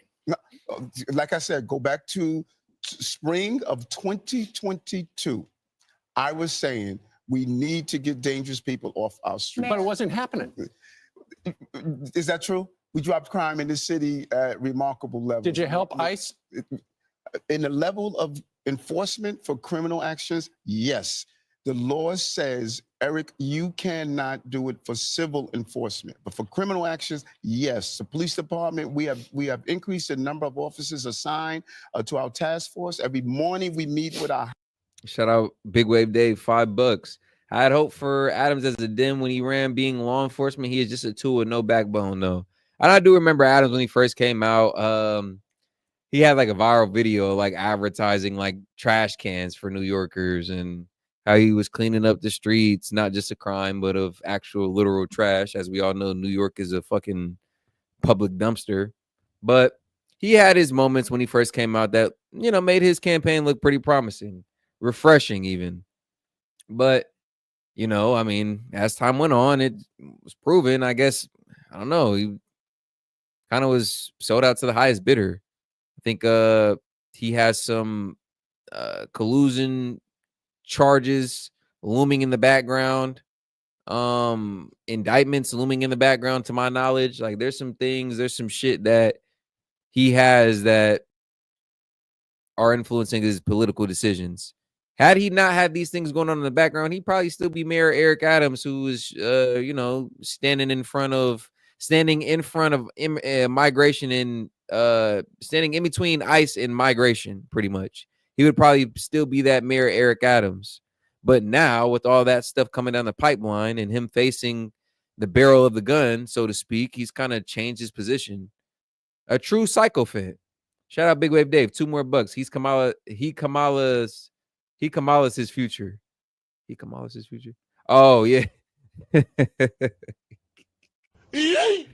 Nah, facts. But I don't know, man. Maybe I feel like a Twilight Zone or something, like a Black Mirror episode. Like, this is the oddest pairing. A few months ago, I think these two have like public, like verbal spats, like during interviews, like back and forth, like public about it. And now they sitting on the couch talking about how they plan to attack the issue together. Like, what episode of the Twilight Zone is this? Hyder represents a city, state, and federal level. Public safety, number one. I've always pursued this. Everyone knows that's now, what Mr. I Mayor, stand. what is City Council? What are they saying about you wanting to change the wording where we could go after the illegals, even if they're paying taxes, if they commit a crime? Because I saw Vicky Palladino. I know she's a New York City Council woman. She's a Republican. Mhm. And then Robert Holden is a moderate Democrat. Both of them, if you were to talk to them about that change, they would tell you we agree with Eric. Okay. But the overwhelming number of council members who have made it clear that they're not going to modify that law. I don't know. Why? What is their reason? Why would they protect the criminal? Well, I think that you look at many of the policies that I put in place, putting my anti-gun union, 20,000 guns removed off the street, putting 1,000 cops back in the subway system to bring down crime. All of these initiatives that I do around public safety, it's a shit. They want to talk about Elon and Trump. Like they wouldn't touching knees. They wouldn't sitting that close. Man, Tom Homan and Eric Adams, boy, it look like they extra friendly. And fight with them because I think many people are articulating their personal reasons and not the feeling that the city had. 78% of New Yorkers stand with me, stand with what Tom is doing about getting these dangerous individuals. But the off our problem streets. is we don't know they're dangerous till they kill. Like that guy that put this woman on fire because she fell asleep in the subway.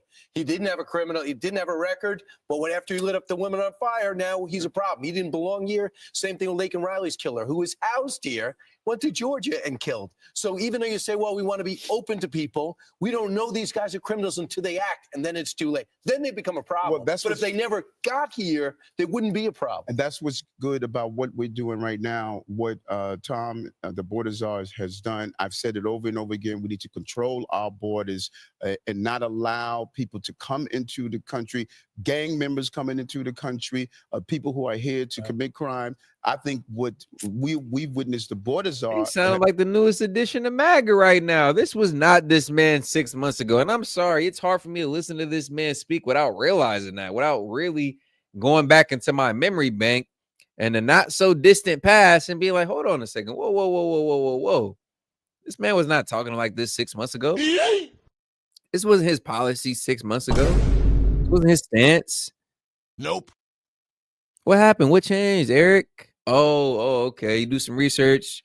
You do some journalism, some journalistic work, and you figure out this man had, like I said, has some shit looming in his background, some shit that is heavily influencing his decision. Bruh.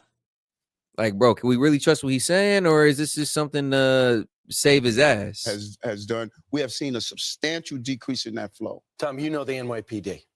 How frustrated are they that they can't fully have your back, be able to tell them exactly where these guys are, be able to go into these raids with you? Oh, they're frustrated. I mean, the NYPD wants to protect their streets too, and they want to enforce the law, and they want to collaborate with us. I mean, I don't think I met a single uniform in the 4 years I've been coming to the studio that sit out front. I shake everyone their hands. We had dinner with officers last night, not only from NYPD. We had dinner with officers from Newark and from Philadelphia. We had a whole table full of officers that want to do the right thing. They want to collaborate with us. But I think yesterday's meeting, I came to New York City. I wasn't going to leave out nothing. Right. I did the last time, and I told them I'm not leaving until I got something. And we're back into Rikers. I'm not leaving until I got a bus full of migrants. And he over here doing the old buddy jab, the old buddy elbow and shit. Like I said, I'm like, damn, when the hell did him and Tom Homan get so fucking cool? Like, you motherfuckers act like they went to grade school together, real chummy all of a sudden. I'm just like, bro, what the fuck? Like, I ain't gonna lie, it is a little bit weird. It's like off-putting, like awkward ass smile by Eric Adams here too. Like, I'm not sure if I even trust this. I'm not sure how much I trust it or if I trust it at all. I don't know what's faker, but I can tell you this. Both sides are using the other side. Tom Homan needs Eric Adams to cooperate. And Eric Omans need that cosign and that affiliation from MAGA and the Trump administration, Tom Homan being a part of that. So it's very symbiotic, I scratch your back, you scratch mine kind of relationship here. It's chummy and buddy as they want to portray. And there's some personal interest in it for both of them. Huge, but we got other things we're working on. So I'm hoping, and now I got him on the couch in front of millions of people. He can back waving us now, right? So I think you're going to see things move in the right direction. I really, truly believe that. And we don't want to give the false impression that there's no collaboration around criminal justice. We collaborated with ICE to take down a very dangerous gang member who was trying to put grenades in our city, caught with a gun. So there's real collaboration with HIDA, our criminal justice apparatus on the city, state, and federal level. We want ICE to come and be a part of that meeting as well. Well, Mayor, let's talk a little bit about, you've been in the news all week. Yes. The Department of Justice dropped the criminal corruption charges against you. The U.S. attorney here in New York City, the Southern District, she quit yesterday, the acting U.S. attorney. And so did 5 members of the Department of Justice because they felt like being forced by the Department of Justice to drop the corruption charges was inappropriate and they should not have asked. And what she said was, she said, you offered to help with the migration problem and the immigration agenda in exchange for the case being dropped. Think about that. Think about that. Think about my attorney, Alex Spira, one of the top trial attorneys in the country. Imagine him going inside saying that the only way Mayor Adams is going to assist in immigration, which I was calling for since 2022, is if you drop the charges. That's quid pro quo. That's a crime. It took her 3 weeks to report in front of her a criminal action. Come on, this is silly. He said that we're not saying. They said when they gave you when they dropped the charges, it says it's not because we think he's innocent. It says we think that it affects elections. It's going to affect his reelection, and we think that that was wrong. I'm sorry, who said when that? the Department of Justice dropped the charges, they said it's not because they think the charges were unjust or that you're innocent, but they were doing it because with the charges they feel affected an election. No, go deeper into what they wrote. They articulated exactly weaponization. When you looked at legroom turning into bribery because I asked for a governmental entity to do a building inspection. We need to be clear on the root of all of this. And the Turkish embassy. Exactly. The main justice. I learned so much through this whole process. They review cases to determine moving forward or not, as my attorney articulated. But so when you look at the heart of what I was being charged with as the mayor, I was the borough president at the time. Not say pass someone. Can you do an inspection? Tom, you're friends with the president, obviously. You came out of retirement, twice to go work for him? Oh, perfect time to get Big Wave Dave back up here, man, for a few more comments. What's going on, brother? Yeah, brother, bro. man. Brother, man. So that freaking nonsense Fox News, bro, that was so fucking gross. Like, look, Adams is guilty at AF. I'm gonna be nice. Adams has shit on him, and that's why he's rolling over. Who? Adam shit on who? Adams is guilty as fuck. Oh, he has shit. Okay, my bad. I misinterpreted that. Yeah, no, he's about as dirty as a goddamn pig, bro. He pretty much knows how dirty he is, and the only choice he has is damn near get in line with Trump administration. This whole interview that we've been watching, like, you could see it on his fucking face. Fake as hell, bro. Everything from this man's posture to his smile. Tom Homan's his new handler. Just about. Yeah, pretty much. They're touching knee to knee. I bet there's something going from knee to knee that's like gonna shock that fuck whenever he talks some shit. No, you know what's real when he knocked his knee and be like, laugh. Right. Yeah. Oh, yeah. I'm just gonna twist my leg over into your knee, like, shut the fuck up, bro. Hilarious, though. Like cue awkward laugh now. I'm looking at this shit like, bro, the touching knees, they on some bro man shit. They more buddy chummy than Elon and Trump are. Talking about a damn bromance. Yeah. Oh, hey, Seth, what's up? Hey, what's up, Dave? All right. So the thing that I'm getting from this interview, and I already seen it, but look, like, Adams is trying to, like, cover his own ass at this point. So he's going to do everything they say. And as shitty as that is, at the same time, if he's going to expose the corruption and get it out of New York, I don't care that much. I still think he's a fucking bitch. But if they can expose the corruption by doing this, I'm all fucking for it, just like with DOGE. Yeah. Hey, man, we got to flip somebody, right? I say at whatever cost for some of this shit, man, at whatever cost. But, now, maybe they're giving him the... Dave, real quick, James Foley, $2. Thought your second chair was getting stolen for a sec. Oh, my God. This man, James, dog. Hey, there's some black man stealing her chair over here.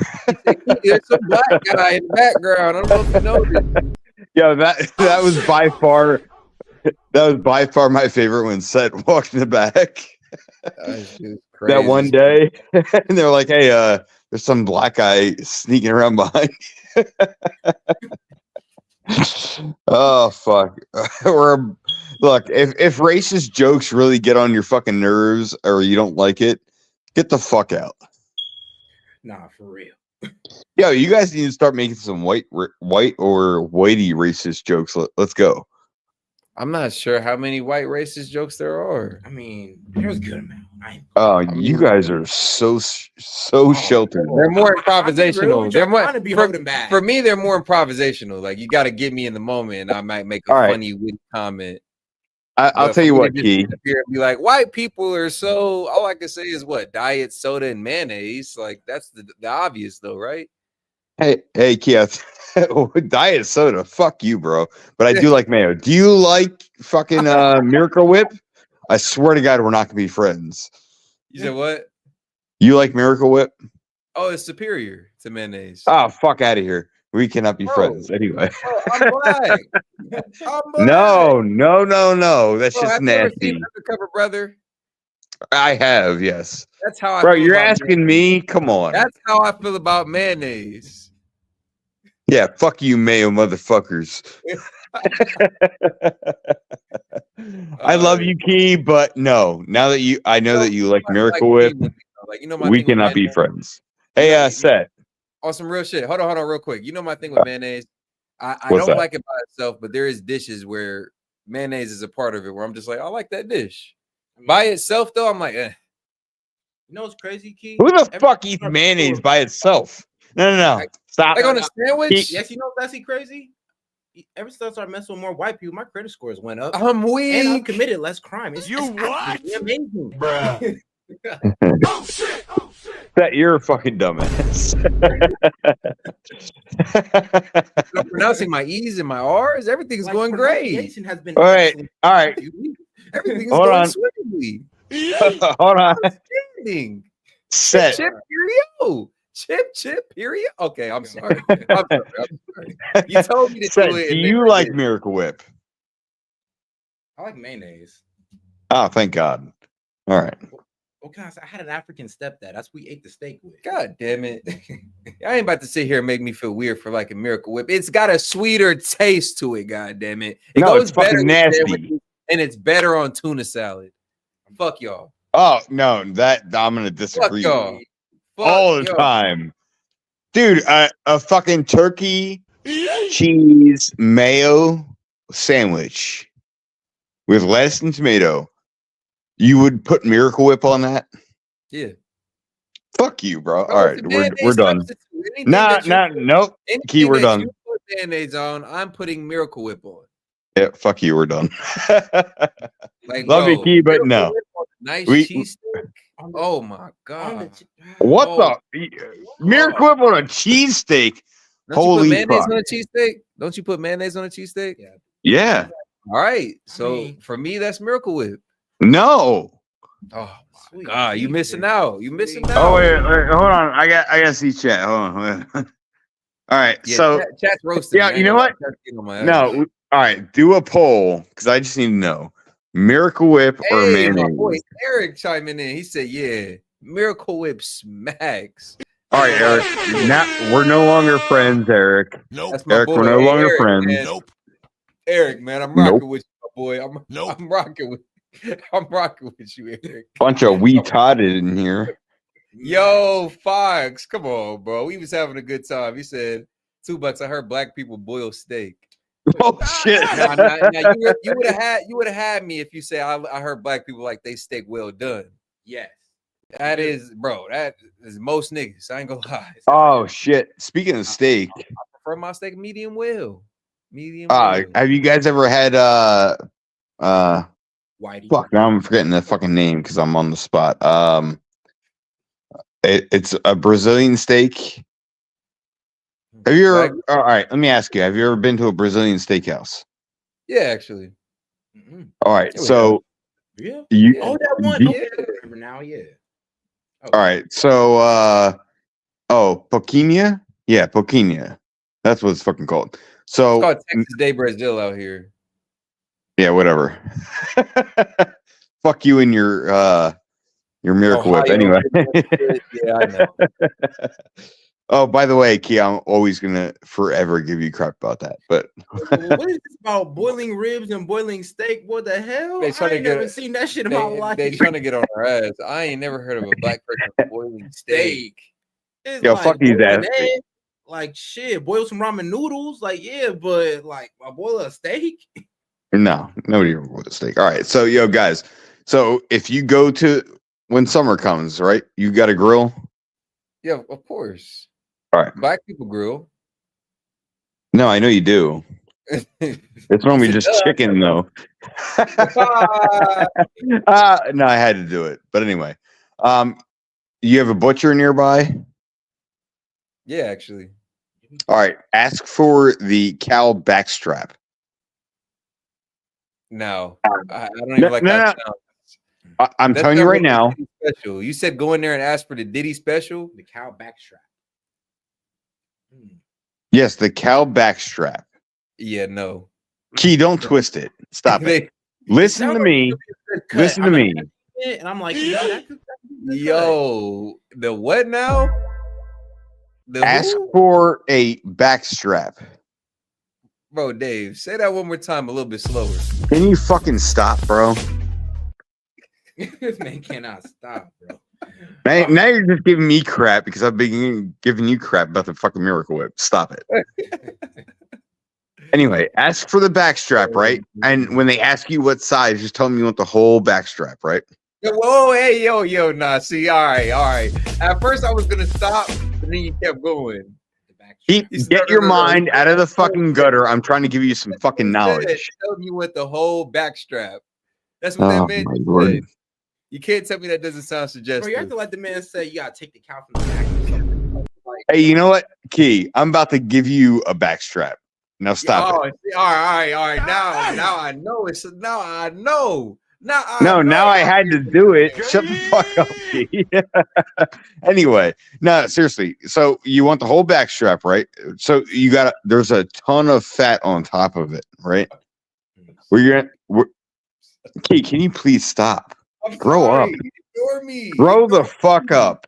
Ignore me. Set, smack this is him. what I deal with, bro. Ignore me. Anyway, all right. So when you get it, right, there's a bunch of the fat on top. What you're gonna do is you're gonna take a knife and slice like cross sections. No, not cross sections, but like X's in the fat, right?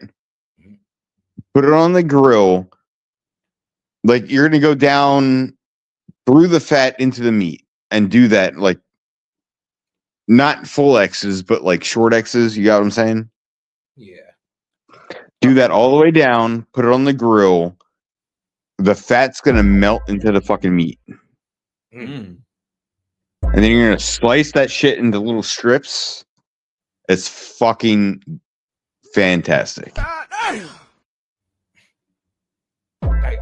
You gotta put salt on it and shit like that. But you know, like you normally cook a steak, but Of course, the white guy would leave out the seasoning, but I'm sorry. Yeah, that's the Okay. last oh thing. fuck you, Set. Okay. You fucking dick.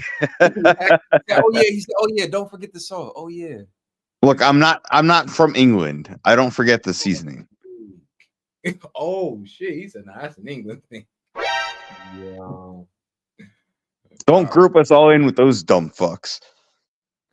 That do sound good though. I'm gonna try that one. I ain't gonna lie. Bro, I'm serious. Yo, in fact, wasn't I promised a cookout? So I hear a nigga ask for it. I just gotta hear a nigga. I gotta hear somebody go into the butcher and specifically ask for that cut of meat. Like, yo, can I get the back strap, the whole thing? Like give me the whole back strap. Give me the whole Fuck thing. you, Key. Bro, he's worried about a Set taking him from behind. So We got the backstrap though. give him the backstrap. All right. Key, I'm gonna give you a fucking backstrap. Stop being a fucking dumbass. Love you, Key. But still hate you for the fucking Miracle Whip thing. Anyway. But yeah. Oh, wait. Again, wasn't I promised a cookout? Yeah. Low key. Yeah, there is about to be gotta be some type of S.E.T Key Media outdoor event. Hey. I'm not terribly far from you, so That is true. Once things start to heat up. I drove farther. I drove to New York. bragging. Right. I've driven to New York. Fuck that place. Anyway, bragging much? Anyway, all right. Get back to the stream. I'm sorry for bothering you guys. It's because I'm a road warrior, a road champion. Hey, you can't hate on that. What, an Impala? Oh God. Hey, actually, many people. With the Impala, hey, that mug's sturdy. At least Man, not let the it roll more than he Subaru. let it home, boy. Let it roll more than he held it home. But all right, shout out Dave though. That was always All fun. right, guys. All right, G. All right, let's get back to it. Let's finish this one out. And not making nearly as much money. Hope your wife's okay with that. But we appreciate you because you're fighting for this country and keep it up. But you talked to the president. The president was asked if this was quid pro quo, if he had anything to do with it, and he said he didn't. No, I believe the president. And look, the president's doing a great job. And I want to say this. Look, I worked for 6 presidents. I think President Trump's the greatest president in my lifetime. And he proves it every day. Every day he proves to me why he is the greatest president of my lifetime. Border numbers are down over 90% in 3 weeks. Think about that. And you know, I worked hard at it. You know, Christy Nolan's working hard at it. You know, the border, the chief of patrol agent working hard at it. But it was President Trump's executive orders that was a game changer, right? And we already got over almost 16,000 people we arrested in the interior. That's 3 times more than Joe Biden had a year from now. But it's not enough. We got to do more. But President Trump's leadership, when you get 90% less people coming across the border, how many women aren't being raped by the cartels? How many children aren't drowning? How many women and children aren't being sex trafficked in this country? President Trump's a game changer. And every day, I'll say it 100 times, every day he proves to me why he's the greatest president of my lifetime, what he's done. And you know, Tom, one of the reasons, in addition to not interfering with your election coming up, one of the other things was they needed you to essentially assist Tom with the migration problem here in New York City. And what does that look like? People didn't understand what that looks like. What that looks like, as I say, every morning we meet with hideouts, right? Federal, state, and city law enforcement agencies, which we now have a seat at the table on. Exactly. Well, that was another thing we. But that's good, and that's good because, as you know, Mayor, the way this particular case is being handled right now, they can refile the charges at any time. If you don't help them, they could refile the charges. And that's not what they said. That's not what they. They can refile the charges. No, right? First of all, I don't get into the legalese. I have an attorney to do that, and I pay a lot for that. What we need to be clear on, if the mayor of the city of New York is unable to collaborate, deal with intelligence information, sit down with my state and federal agencies and sit down to coordinate for public safety, we're still under the terrorist threat. We still have an illegal gangs in our community that's bringing about destruction that ICE is attempting to weed out. If I can't coordinate that, that's a public safety issue, and we should put public safety first. Governor Hochul said last night with Rachel Maddow that she would consider removing you. How would you feel about that? She has her role, I have my role. And throughout this entire ordeal, which I think no American should have to go through, the torment of 15 months that my family and I had to endure for something I didn't do. I didn't do anything wrong. Throughout the entire ordeal, I said one thing: my attorney will handle the legal part. I'm going to handle running the city. We return jobs to our city. Our city is getting safer. We're building housing. I think that this is a great American narrative where I stood focused on what I was elected to do. I want you to address the Look, Governor Hochul is an embarrassment of the position she holds. She stands on media after someone's burned alive on a subway. She stands in front of TV camera and says, I think criminal aliens should be removed too. But she's got the green light law. The men and women of ICE and Border Patrol, when they pull a vehicle over, law enforcement, you're in law enforcement your whole career. What's the first thing you would do? You run the license plate number. Are these wanted? Is there warrant for these people? Who are they? Are they dangerous? Is that car stolen? All these things, right? Do you know ICE and CBP can't run DMV data on New York State license plate? So they're pulling over people not even know who the hell they are. Is that the green light law? The green light law. So she, on one point, she's saying, well, I think criminals should be removed too, but then she locks us out of DMV data. That'd be like us locking officers out of the NCIC, the Fed zone. Would we do that? No, because officer safety is paramount. She's putting the men and women at ICE at risk. Shout out Dave. $5 more. He said, just because you stick the badges on it doesn't make it true. Oh, fuck you. What?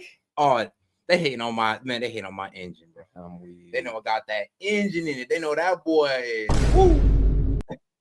Oh God, they hating on the engine. They trying to say, nah, bro, you don't got that. You don't got that fuel injector. But I do. But I do. But all right. every day. The job's already dangerous. So Governor Hochul, she needs to be removed. Everybody needs to be removed. Needs to be her. She supports sanctuary I don't know policies. anyone who thinks she's doing a good job. She's an embarrassment. It's hard for me to be impartial on that. Mr. Mayor, thank you. The migrant shelter, it's this called a mega migrant shelter that's going to be built in the Bronx. We interviewed a representative from the Bronx, and he said he talks to everyone on the street. Not one person wants that facility built. What's the status on that? Is there any way we that's can... that's a great, you know what's interesting? If I go to anywhere in the city, when I had 220,000 migrants here, anywhere in the city, and ask who would like a shelter there, not one elected would raise a hand. And then you ask them the next question, how many of you went to Washington, D.C. under the previous administration and said, you need to stop this? I took 10 trips there. So you cannot represent your concern merely from the sterilized environment of your office space. They should have been with us saying, we need to stop this flow, and they weren't. And so the shelters have to go somewhere. Well, how long is the federal government going to be paying for the Roosevelt Hotel or any of these other sanctuary hotels? We're continuing to close them down because of the job that we did. 180,000 out of our system. We closed down Floyd Bentonville. So one at a time you're closing them down? No, more than one decrease. We put in place a 30 and 60-day plan. No one can stay longer than that. Because your president that you were working for and what worked for his reelection let that happen and didn't take your phone calls when you asked for help. 100%. He I agree. iced you out. So Right. you're gonna have a decision. That's a good point. Right. Well, the days of the federal government paying the migrant centers are over. Good. Right. So, Mr. Mayor, yes, you're going to run for re-election? Yes. Are you considering running as a Republican? I'm gonna run on the Democratic line. We petitioning to starting soon. Running as a Democrat. There's a many Democrats, like you look at those 78% that believe what we do, what ICE is doing about getting dangerous people out. I think that we have to get people out to vote. That is the problem. But you're losing by about 25 points to former Governor Cuomo, who wants to be Mayor Cuomo. Well, listen to this. I had another Andrew in my previous race. He was beating me by double digits in February, but we don't call Andrew Yang mayor. We call Eric Adams mayor. Never give up. New York is never give up. People had me gone months ago, but you know what? I'm sitting on your couch talking to Fox You are and sitting Friends. today talking about the new alliance between ICE and Adams. So thank you very much for coming and Thank you. Alliance was never severe. And if he doesn't come true, you're up early anyway. if he doesn't come true, I'll be back in New York City, and we won't be sitting on the couch. I'll be in his office, up his butt, saying, "Where the hell is the agreement we came to?" So, And I want ICE to deliver. And I want ICE to deliver. We're going to deliver for the safety of the people of this city. Let's focus on every American and New Yorker should have the right to have an opportunity and survive in this city. We're going to hold you to that. American first. Thank you, Tom. You're doing a fantastic job. Thank you, Mr. Thank you, Mayor. guys. All right. Thank you. You did it. All right. And again, I got my criticisms of this pairing here, but I mean, I guess with their intentions set as they have been, I guess I can't be mad at it. Hey, it looked a little bit better on Dr. Phil, I'll tell you that. I don't know. I'm a little bit distrustful of this man, Mayor Eric Adams. Hey, he has some ulterior motives, I would say. Yeah, I know, but as they all do, it's nothing really different from the next He politician. has this Trump handler. It's almost like Zuckerberg and Dana White. It's like everybody got their Trump handler. Yeah.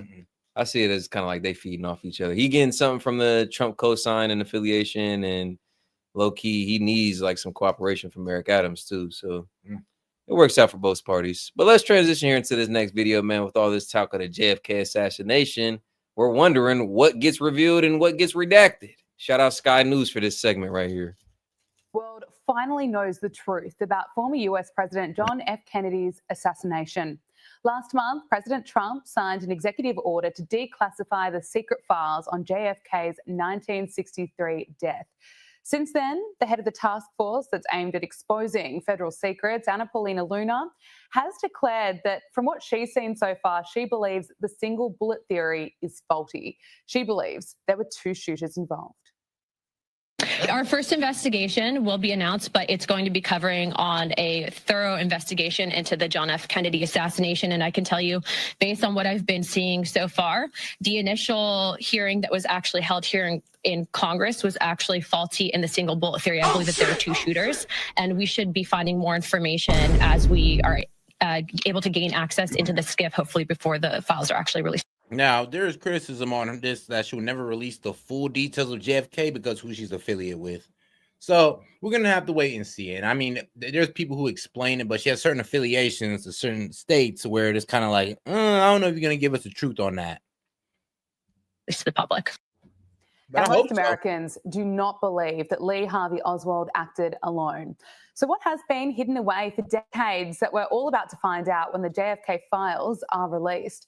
James DiEugenio is considered one of the best writers and researchers in America on JFK's assassination. He's written multiple books on the subject, including co-author of the JFK assassination chokeholds that prove there was a conspiracy, and he joins us on Power Hour now. James, thank you for joining us. We heard Anna Paulina Luna claim that she believes there were two shooters.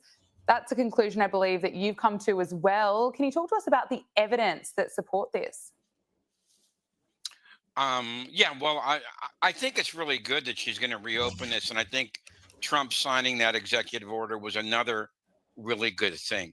As per the belief that there was more than one shooter, there's a Zapruder film which shows Kennedy rocketing backwards when Oswald was supposed to actually be shooting from behind him.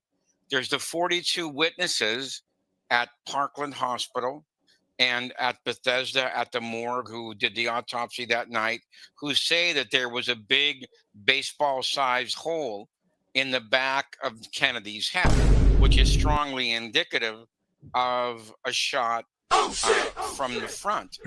All right. I mean, look, if we all seen the video, the actual video where we pretty much seen this man's head go flying back, it is wild as hell. After we done seen it before our eyes, for them to say, "Oh, what you mean? It came from the back." I'm like, huh? Bro, you're acting like we didn't just see this man's head fly straight back and his wife reach for the back to grab. Well, let's not talk about that part, but y'all know what I'm talking about. And shout out Big Wave Dave. He says, stream friendly music request sent. I'm ready for summer, man. Me too, Big Wave Dave. Me too. And what you complain about, bro? You're white. You should love the cold. You should be ready for this cold. Right. There's also the fact that there was no Hey, you say you want more white jokes. I got sectioning you. of either wound. There was no dissecting of either wound, either the back wound or the head wound, to see if it was a through and through shot, if it did actually penetrate the body. There's all this kind of evidence out there today that was not public back in 1963, which indicates that there was more than one assassin. And she's correct. The Warren Commission report was, to put it mildly, rather faulty. The Warren Commission determined in 1964 that Lee Harvey Oswald acted alone. How did it get it so wrong? Well, there's a lot of reasons why the Warren Commission report was faulty. One of them was that they relied almost about 80% of their work was based upon the work of the FBI. And the FBI, of course, did not do a very thorough investigation. To put it mildly, J. Edgar Hoover was head of the FBI, was not on really friendly terms with Bobby Kennedy, who was at that time was about to resign, but he was the Attorney General. All right. And if you recall, this is very interesting. That weekend, Kennedy was killed on a Friday. That weekend, J. Edgar Hoover went to the racetrack. In other words, he didn't even come into work on Saturday. He actually went to the racetrack with his second in command, Clyde Tolson. So it was not, again, I'm being mild. It was not a very thorough investigation by the FBI for a lot of different reasons. Why has some of these files been kept secret for so long? The FBI says it's discovered now 2,400 new documents related to JFK's assassination. What are you expecting from them? I'm really glad you brought this up, because those 2,400 documents that the FBI has just found, those were not even previously reported. Everything was supposed to be declassified by 94 to 98 by the review board. Apparently, they didn't even know about these documents. I think we're going to find out a lot more about Oswald in New Orleans. And I think we're going to learn something about Oswald's reported visit to Mexico City, which was about in late September, early October of 1963. All right. And shout out Seth. She says, winter haters. I mean, come on, Seth. Like, come on. Like, obviously, you know, I do well in the summer. But Dave, yeah, you can get mad at Dave. Like, what? Don't make no sense. And he is from Cali. He was, of course, in New Orleans that summer before going to Mexico City. He is from Cali. Oswald was, to put it mildly, a very, very interesting character, which the Warren Commission never even scraped the surface of. All right. Most people today who have studied this case don't believe the Warren Commission verdict about him being a communist. All right. They think he was some kind of low-level intelligence agent. What do you make of the assessments that are out there? There are a few that it was a foreign adversary, the mafia, or the CIA. You know, seeing a lot of the theories that are exposed and all the research and investigating that you've done. What's your assessment of them? I think that the most logical conclusion today, and that which most people who have researched this case believe, that it was kind of like a triangular kind of a plot involving the Central Intelligence Agency at one point, the Cuban exiles at another point, and then when Oswald was not killed the day of the assassination, the CIA brought in its ally, that is organized crime, you know, who they have been trying to knock off Castro before, and they brought in the mafia to go ahead and send Jack Ruby in to silence Oswald. Donald Trump promised that he would declassify the files during his first term, but he was visited by the CIA, the FBI, and was told by Mike Pompeo not to open them. Why do you think he delayed opening up the files? You know, that's honestly, I would have to ask Mike Pompeo that. It's like we're asking Trump that. I'm like, hold on. If the word is around town that Mike Pompeo is the one who said not to do it, I'd have to ask him, like, yo, what you know?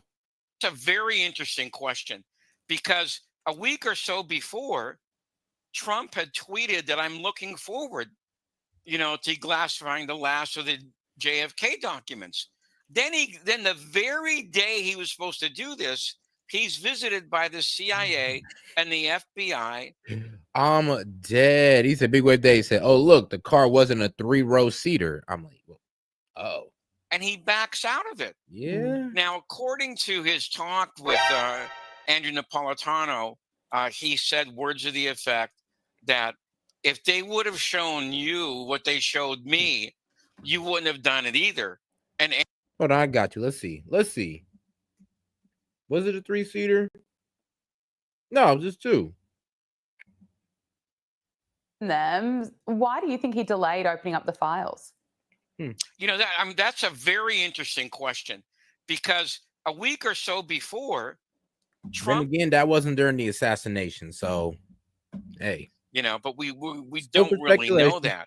But the fact that they both went in there on the last day and they warned him not to do it, I think that's a very, very revealing kind of situation. Yeah, it's interesting, isn't it? It just makes you wonder why the truth was covered up for so long. And do you think that trust will be restored in the government when these files are made public? Well, I'm sure you're aware of this. 65% of the public does not believe the official story on the JFK assassination. And a lot of social scientists believe that the lack of the belief in government today, which is very low, and the lack... I mean, bro, it just sounds stupid. Like you're trying to say this man got shot from the back when his head obviously flew forward, when obviously that was the killing shot. So it's like, oh, so crazy how you won. Y'all try to say that when he got shot from the back, some magic bullet theory, like the bullet just ricocheted, boom, boom, and back around. Like, come on now. Like, it doesn't make sense off the get-go. Anybody who just believed it was just honestly just lazy about it. They just really didn't care to look into it any deeper, or honestly just I guess even back then people just listened to the media, bold-faced lies, and just went with it. And the belief in the media, which is almost as low. A lot of them. how did everybody in the world see that assassination video? Then our government comes out with he was shot from the back, and nobody just said, "Wait, whoa, what?" Like, nah, Stop the cap. that's Stop cap. the cap. Come on now. Attribute this to the 1963, 1964 events. You know, they trace the fall of the belief in government and the media because it began in 1964 when the Warren Commission report was first issued. And it was so vigorously defended by the mainstream media in the United States. And this includes CBS, NBC, and the New York Times. So hopefully we'll get some restoration of this when all these files are finally out there in the open, and perhaps when Representative Luna's investigation takes place in an open environment. One of the worst things about the Warren Commission is that it was all closed hearings. You know, so this contributed to the cynicism about their verdict. It's interesting you bring up the media. I wanted to get your assessment on what role the mainstream. You know, it's so crazy though. Like when I first got into the JFK assassination, I saw the video before I seen the report. When I found out that, hey, yo, they said this man got shot from the back, I was like, bro, what? And I just left it alone from there. I was like, you know what? I didn't do too much investigation until it was brought up years and years later, where that they start adding like different elements like Israel and, you know, Lee Harvey Oswald might have been a CIA asset and all this good stuff. It was like this was added on years later. Media really played in covering up the truth, I suppose. You know, has it been frustrating for you hearing a narrative on repeat that's possibly not the truth? The narrative on this hasn't really reached out. It's always been my belief that the main obstruction between the American public and the truth about the JFK case is what is termed today the mainstream media. Because from the very beginning, 1963 and 1964, the mainstream media was out there, okay, defending the Warren Commission verdict. To give you one very good example, in the fall of 1964, on the day the Warren Commission report was issued, both NBC and CBS broadcast shows endorsing its verdict. Now, Gabriella, the Warren Commission report is 888 pages long. How could you possibly read that many pages in one day and then report its contents without even referring to the evidence behind it? Because that wasn't released until a month later. And this is what I believe that has contributed to this air of cynicism about the media. They were reporting on something they couldn't fact check.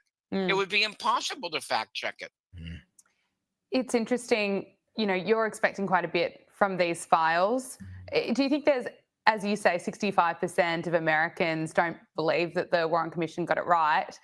Is there going to be much in here that's going to shock us? You know, I wish I could say one way or the other, but since I'm supposed to be a responsible kind of a person, without reading this stuff, you know, I can't really say that. Now, I do know people who've gone down to Washington, like Andrew Eiler, okay, and a lawyer from Canada.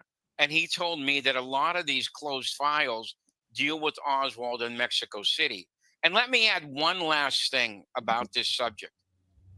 The review board, which expired in 1998, made what is called a final determination on all the documents that they saw, which means that they all should have been declassified in October of 2017. If the agency made a final determination, that's what that means. So the question is, why are we here in 2025 still debating about these documents that should have been declassified almost 8 years ago? This is what gives people an air of cynicism and skepticism about this case. Absolutely. Look, when we do finally get the truth, what does this mean for RFK Jr., for the whole Kennedy family?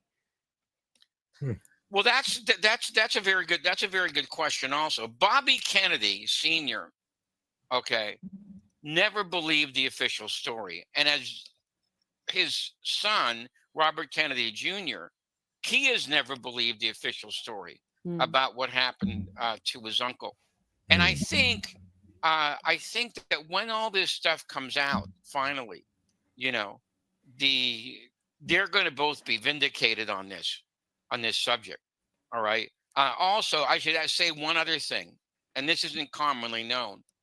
John F. Kennedy Jr., JFK's only son, never believed the official story either.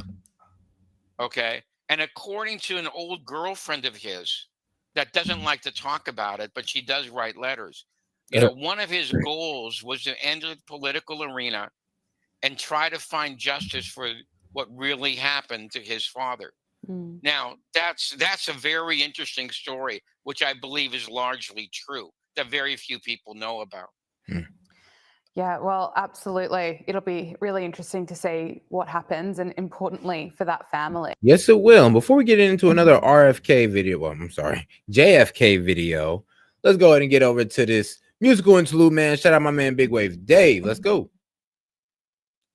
Ready for the summer too, guys. All right, man. Let's get right into this next video. I believe it was, what's the name of this video? Sweet Jesus. Let me see here. Here we go. How Hollywood covered up the JFK assassination. All right, let's go. JFK was killed on November 22nd, 1963. One of the biggest movies that documents JFK's assassination conveniently is funded by an Israeli spy. Now, I'm highly skeptical, chat, that we're going to get everything from this woman. All right, one last question, then we're going to wrap it up. News Nation, let's go. Can you think about your relationship with whistleblowers?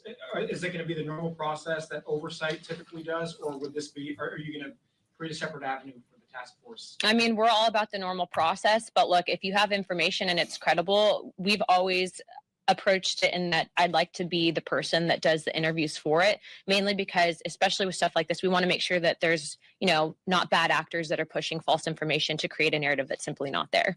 And so, you know, every whistleblower that does come forward, as of right now, there's people that have been publicly out there, for example, on the JFK stuff, that were actually present in the room at the operating room where he was actually brought to right after the shooting. So we hope to bring those people in to testify. And again, these hearings will be open to the public. I am also expanding this to the entire conference. So if someone's going to take this seriously and look at it through an investigative lens and get answers for the American people, they are welcome to ask questions of the witnesses, and you guys will all receive notice of that. And we'll work with anyone who currently works with the federal government that wants to declare whistleblower status and receive whistleblower protection, if that's what they're interested in doing. And I don't think they're going to face the type of retaliation that the previous administration gave whistleblowers, particularly the IRS whistleblowers that blew the whistle on the cover up of the Biden family. And I'd also like to close with this. If you are an independent investigator, we are being told that the FBI has now located thousands of pages of documents. About 2,500 pages, guys, they found on the JFK files. All right, guys, we got a quick little breaking news. So, European leaders frustrated over U.S.-Russia talks on peace in Ukraine. I mean, the goal, I swear to God, like the audacity. President Trump claimed in a press conference Tuesday afternoon the U.S. has given hundreds of billions of dollars more in aid to Ukraine than Europe, and that it needs to take on more responsibility for the country. This came hours after U.S. government representatives met with Russian officials to talk about the future of Ukraine and a possible resolution to the nearly 3-year war between Ukraine and Russia. European leaders voiced their frustrations about being left out of the process, considering they have supported Ukraine's war effort over. Yeah, you supported the war effort and you caused it at the same damn time through NATO. So why do we want to keep you in there when y'all the obvious agitators? Like, explain how that works. I'm not getting it. It's like, bro, through NATO, y'all are the one who got Ukraine in this situation. So it's kind of funny y'all want to show up to the peace talks when y'all was the one pretty much pushing for war. Over the last 3 years, with more than 130 billion euros in aid. But Europe as a whole outspent the U.S. in almost every aid category except military spending. Trump has called for all European countries to contribute at least 5% of their GDP to defense spending overall, a metric that not even the U.S. currently meets. European nations have increased their defense spending. Well, I don't care if we don't need it, we want it. And you're gonna pay it. You wanna know why? Because it saves us money. Oh, you don't need it. It's like, who are you to tell us that we don't need this extra money that we're gonna save by not putting up the rest of the money for their ass? It's like, tell them to pay their dues. We've been paying their dues for a while now. Now you want to say, well, you guys don't need that extra money you guys get from us paying our dues. Like, In response to the Ukraine-Russia war, but most are spending around 2% of their GDP. According to the Kiel Institute for the World Economy, which has tracked Ukrainian aid for the past 3 years, Europe has allocated 132.3 billion euros to Ukraine. That includes both individual countries and the EU as a collective. And that's a big ass. I ain't gonna lie, it's funny how they kind of consider Europe like a damn near like the United States. You know, I thought y'all was different countries, but okay. More than the US's equivalent of 114.2 billion euros. I mean, the fact that, think about it like this, the fact that it's even that close is crazy. We are one country. Europe is multiple freaking countries. So the fact that it's even that close is crazy. Like, you know, there are more than the US's equivalent of all of Europe put together is 132. Boy, y'all got more money than that, Europe. Y'all got more money than that. You ain't about to sit here and BS us like that now. How are we even close as one nation to giving more than y'all? How are we even close? So y'all should be damn near be 200 billion. 114.2 billion euros. So when you filter by aid type, Europe gives about 2 billion euros less in military aid, such as weapons, than the U.S., but it significantly outspends the U.S. when it comes to humanitarian and financial aid. There are 6.8 million Ukrainian refugees who have settled into new countries, often within Europe. Yeah. Germany has spent about 35 billion euros providing shelter and government services to refugees. Poland has spent around 30 billion euros. In comparison, a U.S. Government Accountability Office report from last May found the U.S. has spent about $3.1 billion, which equals about 3 billion euros on resettling Ukrainian refugees. Defense Secretary Pete Hegseth has also called for Europeans to be prepared to send their own troops to help Ukraine rebuild after the war because the U.S. will not. The UK's Prime Minister said in response to Hegseth's comments that his military would be ready to put boots on the ground. Oh, okay. So y'all standing on it. So you're standing on it. Y'all gonna make y'all people go to war for Ukraine. I mean, shit. Well, I can't be mad at y'all. Y'all can do that. Go ahead, do what y'all want. Just leave us out of it. I promise y'all. We don't care. We don't care. Just leave us out of it. And shout out my man Hellbait says 6-second meme in comedy for you and you're welcome. Oh, okay. Shoot, why not? Why not? I'll bring that up. Appreciate you, big dog. Gina Smilik joins us now. She's the New York Times Brussels bureau chief. Gina, good to see you. Thanks for being here. So Secretary of State Marco Rubio denied anyone was being sidelined in these talks with Russia. How do the European leaders feel? Well, the European leaders have been meeting for their own talks. So I think we can deduce from that they feel fairly sidelined. And I think there's really sort of this moment of discussion happening here in Brussels and in Paris, where these meetings have been happening, where people are sort of talking about, how does Europe stay relevant in a world? And shout out to my man Hellback. Quick little video he wanted to share with us. Enemy spotted. Terrorists win. Hey, yo, I'm okay. Where the U.S. is to some degree, okay, negotiating unilaterally or bilaterally with Russia. And so I think that there is a sort of real soul searching going on around this. And at the Munich Security Conference on Saturday, NATO Secretary General Mark Rutte had this message for European leaders. Let's watch. To my European friends, I would say, get into the debate, not by complaining that you might yes or not be at the table, but by coming up with concrete proposals, ideas, ramp up the spending, make sure that the training and the weapon supplies continue, but also come up with concrete ideas, what, for example, security guarantees could look like. Did this man just talk about, okay, we're trying to create peace, and he's talking about, well, let's make sure they keep getting their weapons. Like, nope. It's over. Stop it. This is why y'all shouldn't even be there. If this is how y'all feel, then honestly, y'all should step out of there because your mindset is not about peace. We want only people who have the mindset of peace in that negotiation room. If that's not you, stay your ass on the outside of that. Like this guy. It's just like he should not be in that room. interesting, the ramp up the spending part. I mean, some of this sounds. He said ramp up the spending so they can get their guns. Is wild. We'll get their weapons. Like what President Trump has been saying. What has the reaction been to that? I have heard it all. Yeah, so the ramp up the spending thing has been something we've been hearing about basically for months now, coming from Mark Rutte, also coming from a lot of EU leaders. It's really been a clear priority here in Europe to try and ramp up how much they're dedicating to NATO and to their own defense. I think Munich, though, was this line in the sand that has really emphasized for people that they need to do that faster than they previously had expected, that things are more urgent and more necessary than I think anybody had previously But Gina, Europe is outspending the U.S. when it comes to aid, maybe not military aid, but humanitarian, economic, refugee aid. Yes, and they will often point this out. Y'all disingenuous than a mother, bro. What am I hearing right now? Why are we comparing one America to every country in Europe? It's like last time I checked, bro, some of these motherfuckers is G7 countries. It's like, bro, y'all could have put up some of that too now. 1 billion, 100 billion came from us, and it took all y'all just to get to us? Oh, hell no, I don't believe it. I don't believe it. But I think that there is this idea that Europe is probably not capable at this point of going it alone when it comes to defense. They just do not have. And shout out my man Fox. He says, I feel like European leaders are about to be in Trump's pocket with all the cuts from Dstrom. Oh, IMO. Oh, yeah. Oh, yeah. I can agree to that. I can agree to that. But it's just like the fact that they even want to be there.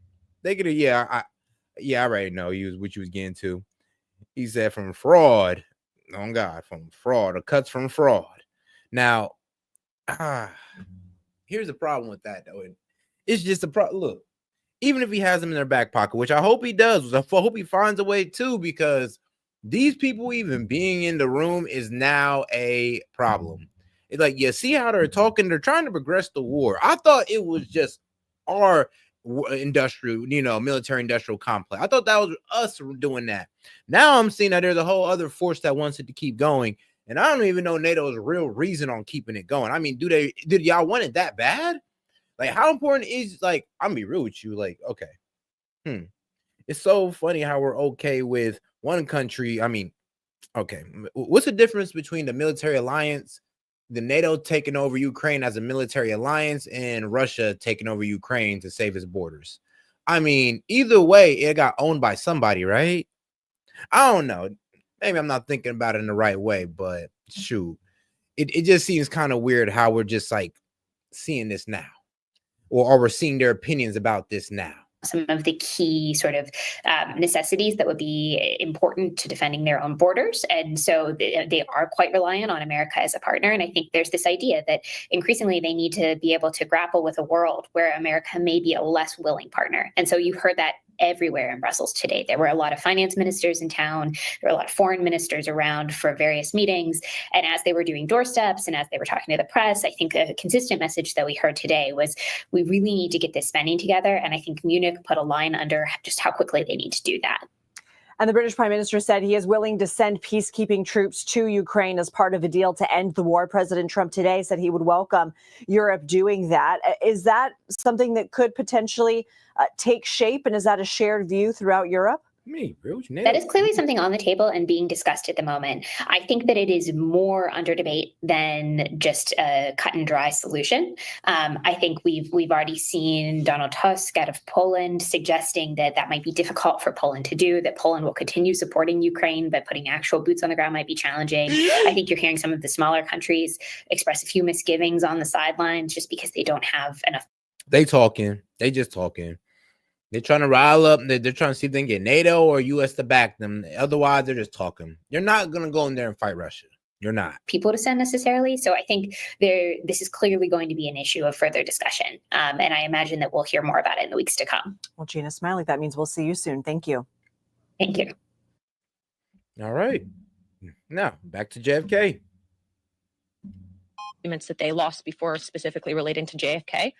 We are going to get through as much as we can. We have a great team of attorneys. We have a great team of investigators looking into this, but it doesn't mean that we won't accept help from the public. And so we will be setting up a place for collection for people to present information. But again, this is about transparency. Oh, shit. Corey Hughes should do that, chat. Holy. For some of you guys that are unaware, I did a whole broadcast on JFK. I'm like, at this point, guys, I'm like a pseudo JFK expert. Not expert like Corey Hughes, of course, or Ryan Dawson or these guys. But I would say I know more about JFK than 99% of the U.S. population. I've talked about it before. I'll say it again. The main reason the JFK files are not declassified to this day is because of the heavy involvement. Okay? Because if they declassify everything, what it's going to show is that the U.S. government, the Italian mafia, and the government work together to assassinate a former president of the United States. And the other reason why I think that they don't want to declassify or why they've waited so long is because they've ran with the Oswald lie, solo shooter lie, for fucking decades. The magic bullet theory, all that shit, remember that? For years, they ran with that. So for them to come back, declassify everything, and show you guys that there were multiple shooters, Israel has fingerprints all over it, and then most importantly, it'll confirm, this is a big one here, it will confirm that Israel does in fact have a nuclear weapons program. That is why they don't want to declassify it, guys. Because if you watch any JFK movie, you watch any mainstream documentary, etc., they always talk about the mafia angle. They always talk about the CIA angle. They always blame everything on Angleton and Dulles and all these other guys, Lyndon B. Johnson. But they never, ever talk about the angle with JFK. Never. And I think that's by design. This movie, guys, right here. Let me give you. And shout out Fox Chase. He's like, "Set, I like a poll. Who's against the audit of Fort Knox?" I mean, shoot, I don't honestly. If it be military, any part of our country, any part of our government should be now audited. It should be looked over, since wasteful spending has been proven over and over again, have been reported to us over and over again. And it's kind of crazy. I mean, reported to us over and over again throughout the past. We still ain't do nothing about it until now. And crazy, thing is, as soon as we do it, the time we finally do it, it's a constitutional crisis. Like, wow. You guys an example of what I'm talking about. So this movie right here, I would say is the most famous JFK movie, right? This 1991 film, JFK, right? The movie focuses on the prosecutor, right? And this is an Oliver Stone movie, by the way, where Jim Garrison, played by Kevin Costner, leads an investigation out of New Orleans, to figure out who killed Kennedy, right? Now, the movie, though entertaining, misses out some very important points, okay? It talks about the CIA, a little bit about the mafia, completely leaves out the Israeli connection, right? Then, when you look at who was involved in this movie, this is the cast, right? It was directed by Oliver Stone.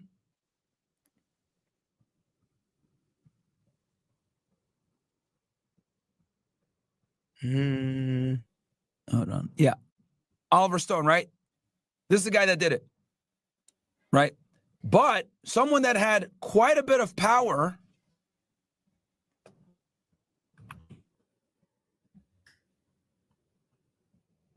Bam. This guy right here. So the screenplay's early draft suggested a 4.5-hour film with a potential budget of $40 million, double what Stone had agreed to with Warner Brothers. The director knew film mogul Arnon Milchan and met with him to help finance the film. Okay? Milchan was eager to work on the project and launch his new company, Regency Enterprises. With a high-profile film like JFK, Milchan made a deal with Warner Brothers to put up the money for the film. Stone managed to pare down his initial revision, 190-page draft, to the 156-page shooting script. Who's Arnon Milchan? This guy right here? Arnon Milchan is an Israeli billionaire businessman. Oh, but wait, hold on. It gets better. He has been involved in over 130 full-length motion pictures and is the founder of production company Regency Enterprises. Regency's film credits include 12 Years a Slave, JFK, Heat, Fight Club, and Mr. and Mrs. Smith. Okay? So, oh, what does this say? Intelligence career. Speculation about Milchan's involvement in arms dealing and intelligence activities was sparked after the indictment in 1985 of Dr. Richard Kelly Smith, an aerospace executive and scientist who had made illegal shipments to Krytons, which could be used as nuclear weapon triggers through one of Milchan's companies. This remained largely in the category of rumor until biographers Mir Duran and Joseph Gillan wrote a controversial unauthorized biography of Milchan that was published in July 2011. The biography, Confidential, which is largely sympathetic to Milchan, revealed in detail how he involved himself in espionage, big-ticket arms dealing, and obtained sensitive technology materials for a nuclear weapons program. It's hiding in fucking plain sight, chat. It's hiding in plain sight. And then these motherfuckers have the nerve to come to me and say, Myron, conspiracy theorists, let's get this straight. Hold on. So JFK was killed on November 22nd, 1963. The elements of his death and the background of it has been ambiguous at best. Okay? You got some guy named Oswald, who was the supposed shooter, who said, I'm a patsy, right before he was killed by a guy named Jacob Rubenstein. And when you look at everyone that was involved in getting Kennedy over to Dallas, Texas, on that fateful day, the Texas Citizens Council, who was it run by? Them boys. The person that suggested that Oswald be perp walked out in public against the advice of the FBI, guess who that was? A guy named Sam Bloom. What was he? That allowed Jacob Rubenstein to walk right up to him and bam, kills Oswald right there. They couldn't afford to have him be able to go to trial and tell his side of the story. He needed to be dead. Okay? Damn. The plan was never to perp walk him like that, but it was made as a very strong suggestion to the Dallas Police Department by a guy named Sam Bloom. This is all facts, right? Then you fast forward to the 90s. Oliver Stone wants to do this movie on JFK, right? He needs funding. Who funds it? A billionaire Israeli businessman that works for intelligence. One of the biggest movies that documents JFK's assassination conveniently is funded by a spy. And not only is it funded by a spy, there is no mention, no connection whatsoever to the fingerprints that were all over JFK's death.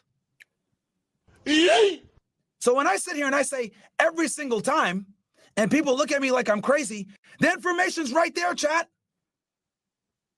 This is Wikipedia. They have zero incentive to be honest about this shit. And here's the thing.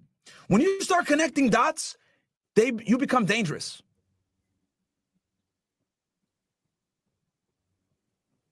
So yes, guys, the most popular JFK film in American culture was funded by a fucking spy. Always follow the money. When you follow the money, it's going to lead you back to the individuals that are really running shit. The money always gets you the truth, chat. I guarantee you maybe 1% of Americans even know this shit. That this guy, everyone knows Oliver Stone, everyone knows this movie, but no one knows who funded it. I mean, shit. Incredible. Bring up great point. And then they get mad at me for being skeptical when I say, wait, hold on. The JFK documents are going to be declassified by a Zionist? What? So what? Do you guys see why now I'm skeptical that they appointed Paulina to do this? Anna Paulina Luna, right? Whose real last name? Possibly. Her real last name is Mayor Hoffer, chat. And her father?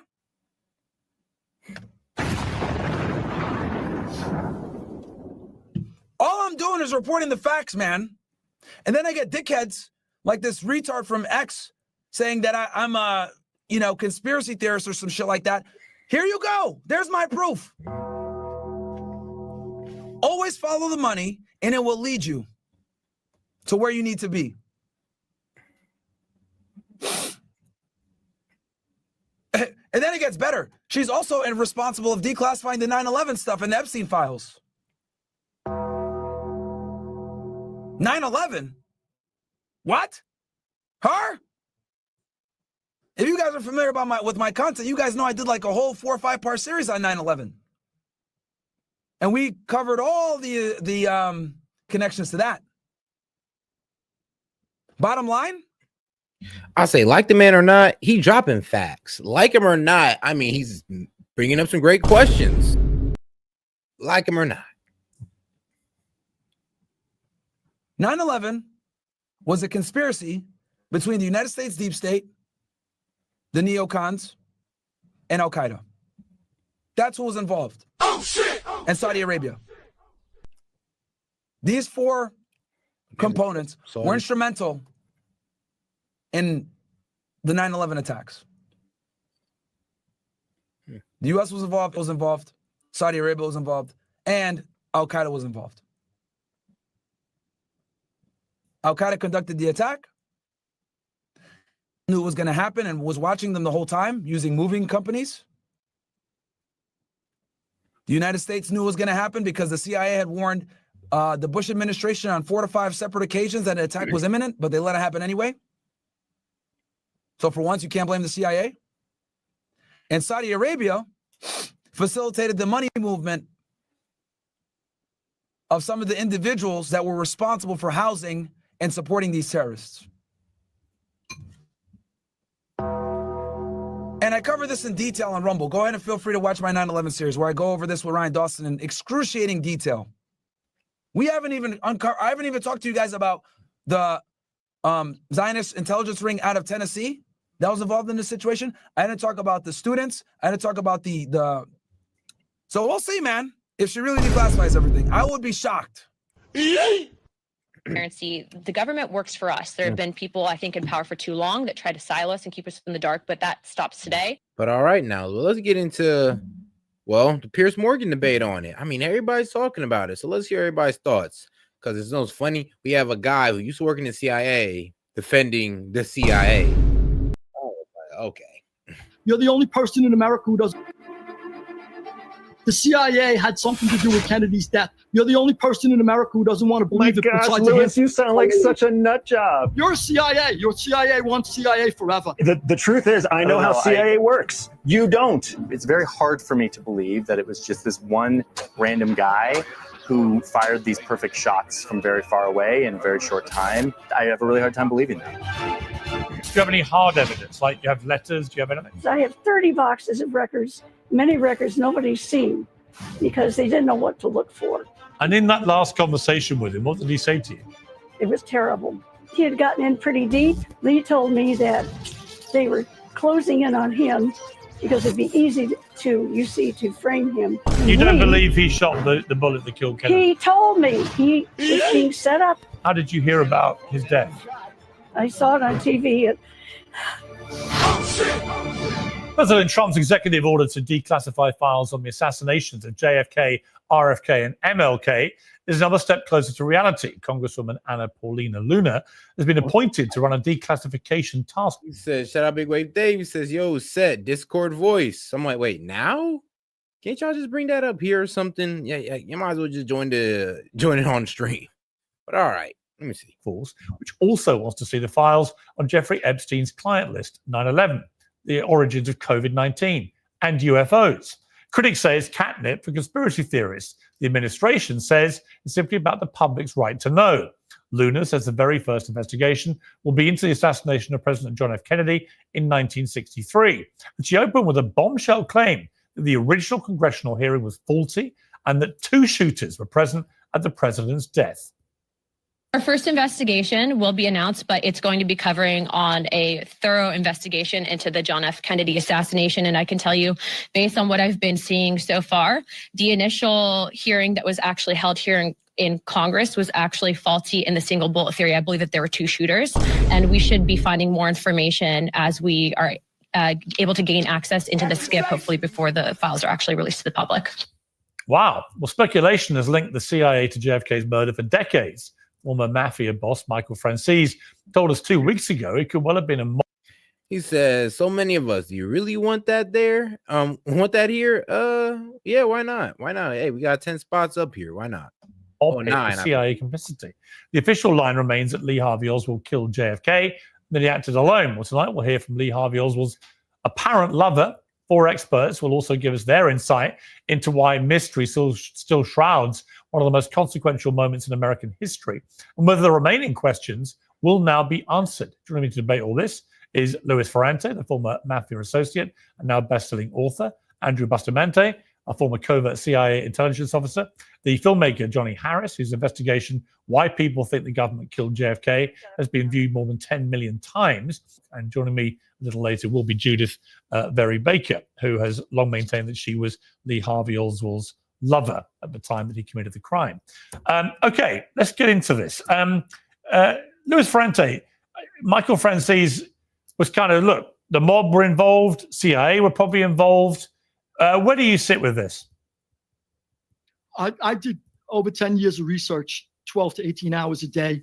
And they definitely were involved, but there's also an element that has always been overlooked that I wrote about in my latest book, which is the Secret Service.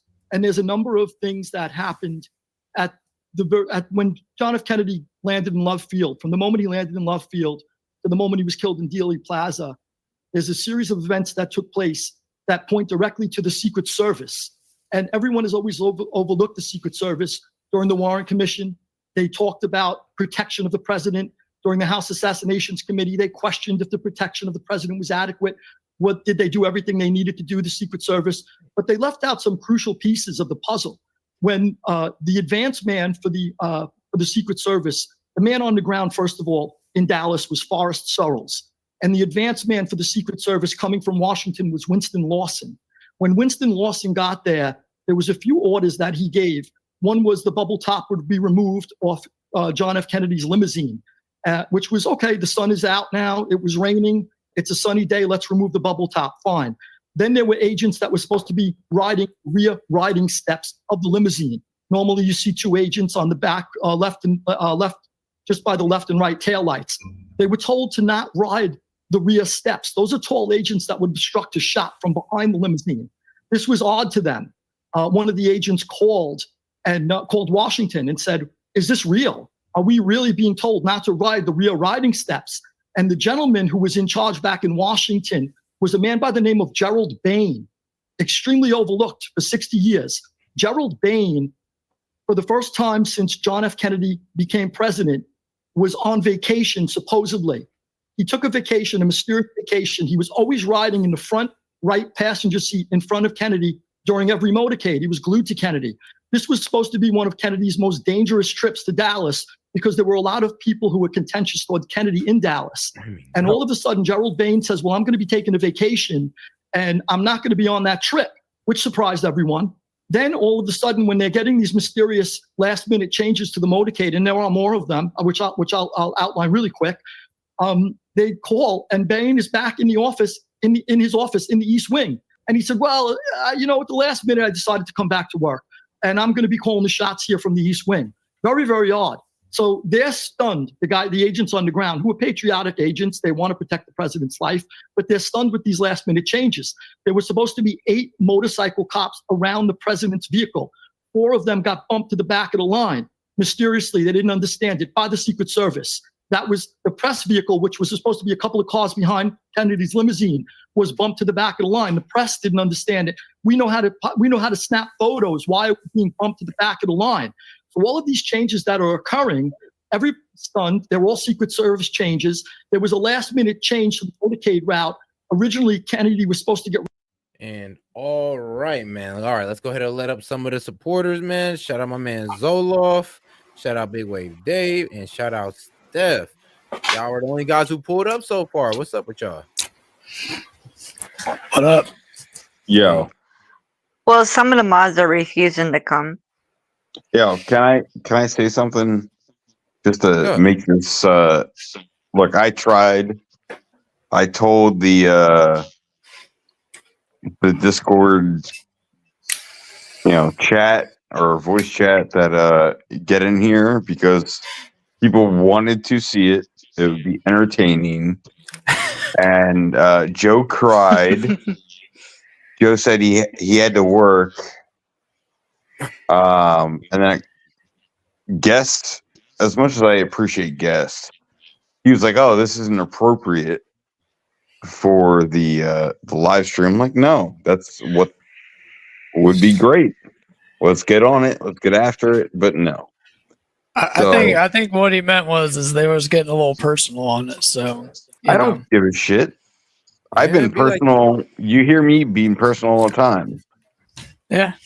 Do you really care that much about what the internet thinks about you? Then okay. I don't. I would say this. Maybe I'm a little bit, I guess, relieved because Joe was gonna come up and defend what he was trying to defend in the Discord. I'm like, oh Lord, no. Oh, he was trashing you, bro. I bet he was. He was. I bet he was. He said you had no valid argument, pretty much. I had no valid argument. I bet I didn't. It's so crazy. It's just I don't know. Like I said, we was arguing on the meaning of interpretation, and apparently I'm not allowed to use the dictionary to interpret words. So hey. Yeah, but he will twist and pivot for everything that he fucking says every freaking time. Yeah, it's like he can never be wrong. Oh no, that's what we were telling him in chat, and Guest even told him like, dude, you need to start being humble and stop being such an ass. But he still deflected that and went around it. It's all in the guise of trolling. Man, he just can't help himself. Forever. I don't think he can. And I'm actually even in real life. I'm even more annoyed that everybody's not in here. Yeah, I get it. We could have had that conversation. But hey. I get it too, yeah, but like do it on freaking live. Like you want to step up and have that conversation, just do it on live. Like what are they worried about? Well, I think it's just the two of them have a very personal issues with each other, so they needed they've been duking it out the past couple days, so No, I get that. Look, I get that, but they weren't the only two in there either. No, yeah, I know. Well, it is like a battlefield in there sometimes. They go down all the time. So if you can't really defend your point that well, and then there's other people in there to point out your flaw, it's like, yeah, I guess it gets a bit tough. All right, so S.E.T, like I keep pointing out Joe's flaws, and so does Guest actually, and most of us do, and he refuses to take any acknowledgement of it. Well, he did kind of earlier in chat, in the voice chat. He said that he knows that I know that he's trolling when he's in chat. Right? Yeah. So, and I keep calling it out. So, I asked him about our first debate, right? Yeah. And I asked him if he won. He's like, "Oh, I don't remember." I just bring that up because it pisses you off. I'm like, no, it doesn't piss me off. Like you just bring out your blatant disregard for any knowledge at that point. Yeah, facts. Especially when you started like mocking you, I was like, hold on now, bro. It's like, whoa. But then again, like I said, I don't even think, I don't know. He's definitely not y'all age. No, he's 30. Okay. Oh, he's my age. Yeah, he's at me and Zoloft age group. Well, all I could say is I know Dave and Guest Dude can be harsh sometimes. If you need someone level-headed to talk to him and maybe pick him apart, I could. I can hear them arguing on somebody's thing on the background. Yeah. I can hear Guest Dude's voice. Yeah, they're going. I'm still cooking. They're putting it on live anyways. Yo. Oh my god. Yo, S.E.T, figure that shit out. Figure out how to get the Discord live chat onto your live. Because it do sound crazy in there. All right, I got y'all. Hold on, let me see if I can just get them to join. Give me a second. All right, man. A minute. Well, I don't know. But shoot, you let me know, and I'm gonna get back to the video. Shoot, though, just hit me up in the private chat. I'll see it. Shoot, let's go. Right onto the Stemmons Freeway. And instead, they made him make a right turn onto Houston Street, then a sharp left onto Elm Street, placing him in a canyon of buildings, amidst the canyon of buildings. And with the grassy knoll in front of him, to his front right, and you have the book depository and the Dowtex building behind him with a clear shot at him from the rear. Why is Kennedy being placed in this, basically what we know now to be a kill zone? This is also made by the Secret Service.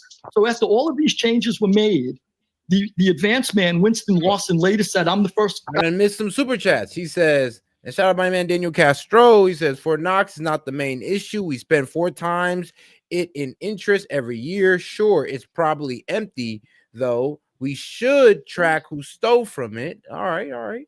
And shout out my man Fox Chase. He said, Dave, not everyone wants to be live. And then Fox Chase, you being pissed has no effect on me. And you know how Fox Chase is. Shout out my man Fox Chase. All right. Guy in the Secret Service who cost the president his life. Well, he wasn't punished for it. He got a nice cushy job with the Department of Defense. In 2017, when Mike Pompeo talked President Donald Trump out of releasing the documents, he said people were still alive. Winston Lawson didn't die till December of 2019. He may be somebody. I'm not sure. Gerald Bain, on Winston Lawson too, may have been innocent because he's taking orders from Gerald Bain. What happened to Gerald Bain after all of these mysterious changes that cost the president his life?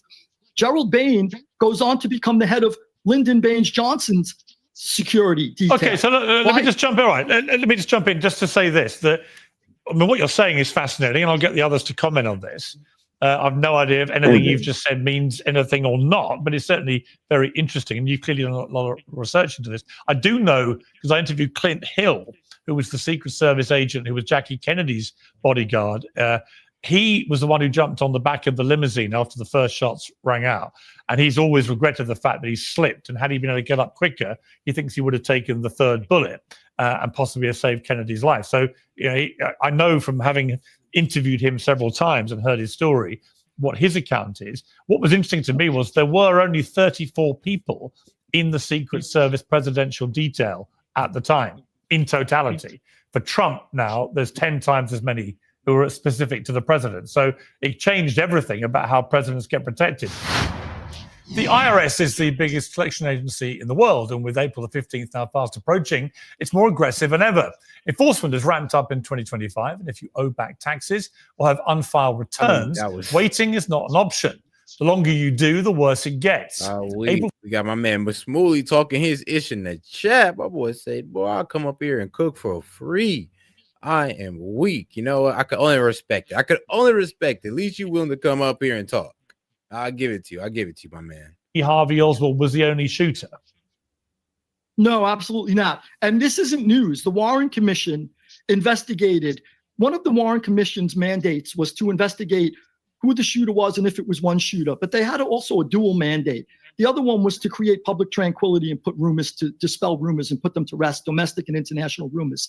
So the Warren Commission was kind of always challenged and they had a major problem because when they finally viewed the Zapruder film, and they saw it long before the rest of us saw it, before Jim Garrison showed it to a jury and before the American public saw it much later on, it was scooped up by Henry Luce of Time Life from Abraham Zapruder and kept in a bin, not to show the public he didn't buy it. He bought it to bury it. But the Warren Commission did see it. So they knew they had a problem because Kennedy is shot and Governor Connolly, who's sitting in front of him, is shot less than 2 seconds apart from Kennedy.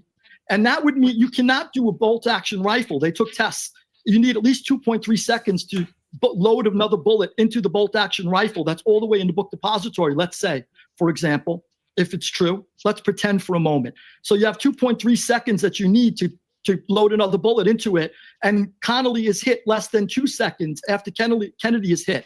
So they run All Inspector, who's part of the Warren Commission, says, well, then he comes up with this thing called the single bullet theory, which we know today as the magic bullet theory, that the bullet that entered Kennedy came out of Kennedy, re-entered Connolly, broke a couple of ribs, hit his wrist, punctured a lung, and then popped out, hit the seat, fell on the floor. This magic bullet that defied the laws of physics is supposed to be the one bullet, and they needed to come up with this theory to disprove that 2 shots were fired almost simultaneously, and there's no way someone in a bird's nest in the book depository could have fired those 2 shots that quick. So they knew there were 2 shooters. And a lot of people on the Warren Commission were in dissent, and they told Chief Justice Earl Warren, look, we're not happy with this. We don't believe it. Connolly was called before the Warren Commission, and he said, you can't run enough tests to make me believe it. I know the president was hit before me. I know I was hit by a separate round. Governor Connolly's wife said the same thing. This was all presented to the Warren Commission. When the dissenters told Warren we're in dissent, he said, I refuse to accept your notice of dissent. We need to be in unison. I need to say it was one shooter. We need to have this, all of us together. So they knew from the beginning that it was more than one shooter. Okay. Fascinating. Let me bring in Johnny Harris. Johnny, what do you make, first of all, of what Lewis has just been saying? I mean, it's totally valid. There was so much confirmation bias happening from the very beginning. Just hours after this event, the director of the FBI, J. Edgar Hoover, had made a conclusion about what happened. And he had a conversation with LBJ that we now know about because of stuff that was released in 2017, where he says very definitively, it was 3 shots, it was one guy, we've got him. This is hours after this chaotic event happens. And he has decided what has happened. And from there, you just start to see that the people he puts around him, the investigations that he doesn't want to happen, and the investigation that does happen really confirms that original idea that it has to be 3 shots, because they found 3 shells on in the book depository. And the entire investigation just completely rallies around that. And so, you know, human psychology, when we have an initial idea from an authority figure, J. Edgar Hoover was a very powerful person too. He really imposed his ideas on everyone around him. Then the truth completely dissolves, and there was destroyed evidence. There was cherry picking of witnesses. None of this to me is proof of anything other than we didn't get the truth. And a lot of the truth was destroyed and misled for that first. I'm weak, Dave. Like, why do I never get an actual dissenting person on calling? I mean, you know what? Dave, I give Smooly a chance on this one. But then again, hey, if you don't remember Smooly, Dave, Smooly's the one who's arguing for gender affirming care. If you don't remember, yes, that was Smooly. If you don't remember Smooly, yes, I remember. You was there. You was there, Dave. He's the guy who was debating gender affirming care. Do you think we're going to get to any more of the truth in the files being released? I really don't think so. Like, honestly, I think that during that time, that crucial time in the early days when everyone was scrambling to own the narrative, they destroyed what they needed to destroy. And they actually did. We talked to, as part of our investigation, the chairman of the process for releasing all of these documents. And he found entire troves of documents that he knew should have existed from key people at the CIA, the FBI, that were just gone. And he was this, he's this judge, very sober-minded. He just said, I don't know where this stuff is. So I don't know if we're going to learn any smoking gun-ish type thing with this next trove. I really believe that the damage was done in those first hours and months when they decided to own the narrative and censor the truth. And it did irreparable damage to trust that we could have had in our government's ability to tell us what actually happened. What did you make then of the Florida representative, Anna Paulina Luna, who's the new head of the task force on declassifying federal secrets, saying she believes 2 shooters were involved? It seemed like this extraordinary bombshell came out of nowhere. Scary to, I mean, the conspiracy idea is not just a fringe idea. There was a House committee that actually said it was very likely a conspiracy. They pointed to mob involvement, potential government involvement. Obviously, the mob and the government were involved. We know that for sure in their conspiracies to take out Fidel Castro. And so we know that is all very possible. But again, I'm very wary of anyone coming out, an authority figure, coming out with a theory or a conclusion, because we as humans. And all right now, because obviously I got to give y'all the ultimate distractor right now to go ahead and refresh this, okay? Because everybody's frustrated and all that. So I got y'all. Y'all can be frustrated at libs instead of each other. All right, let's keep it going. And I get it. I get it. Smoothly. Might as well just call it a night, my brother. It is supposed to be like about religious, right? Like marriage is about like, religious things. And most religions don't accept homosexuality. So yeah, theoretically, logically, yeah, same-sex marriages low-key wouldn't exist. I mean, under religious guidelines, of course. Per marriage. In social guidelines, man. Look, bro, you can marry a effing tree. I mean, bro, you can marry never mind. But y'all know what y'all can marry out here and get. I mean, that is a religious stance, though. Bro, here's the problem. It's like, if y'all want to attack Christianity, can y'all at least know everything that goes on in it?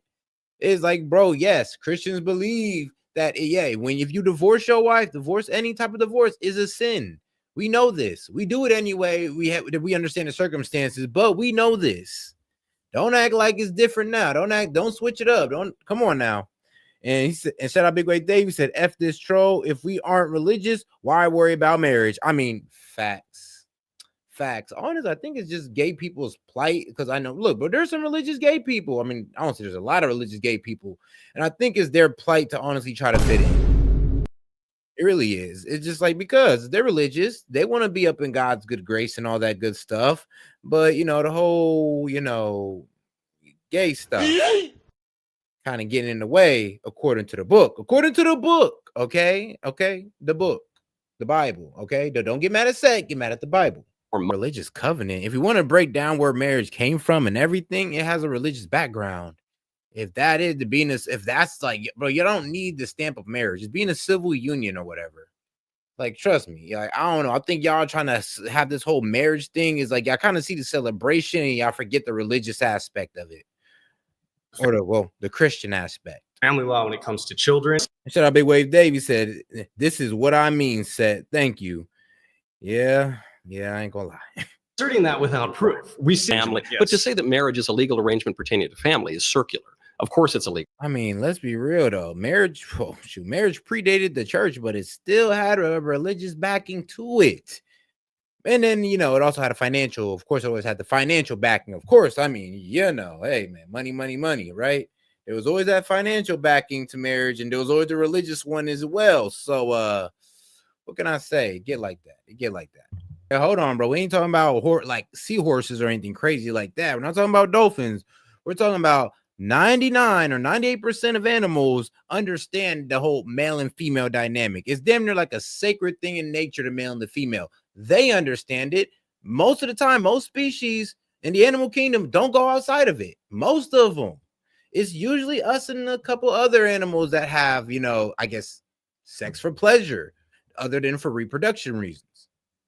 Like an ass. Like, bro, what are you getting at here? Bro, you ask for his name, you're like, oh, I can't verify that. I can't. Where's your birth certificate? You can't show me that your name is Mike right now, so I don't believe it. I'm like, bro, I ain't gonna lie. I'd have probably smacked him. Like, shut your bitch ass up, nigga. Nobody asked you how to bitch ass thing, bro. Like, bro, chill out. No, I just think that I wouldn't have gotten in this building if I weren't really who I say I am. So okay, gotcha. that would be my deduction. Well, bringing it back to the prompt, going back to specifically same-sex marriage. You said you argued from an anthropology? That's like your basis of. Yeah, men and women are different, and marriage involves one of each. Yeah. What specific culture are you referring to? Because we have so many cultures that have communal relationships in which people are raised. When you said in the act of procreation, have you ever heard of it takes a village to raise kids? But that's not something that's just a saying. No, I didn't say it happens literally in specific cultures. No, but he's like, S.E.T, do we not get enough of this nonsense from the trolls? You know what, Dave? I'm almost immune. I feel like I'm almost immune. I think I done reached a very dangerous place right now. I was like, I should be tired. I should be. But it's just so goddamn funny sometimes, bro. I just find joy in their seethingness. I find joy in the fact that they just get so goddamn mad. Every time you mention Trump's name, bro, it's just, I don't know. I found a way to love it. What can I say? Literally sit in jubilation and drink the tears of you like trolls. I'm so serious. I am not like, I know I sound crazy, but I am dead ass. Like dead ass. All right. Shout out Big Wave Dave, man. What's going on? Bro. Yeah.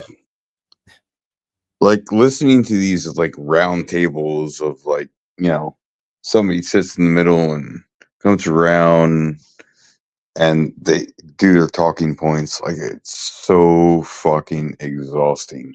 Like, even the one with fucking Destiny, with the people that talk to him, like, so fucking exhausting.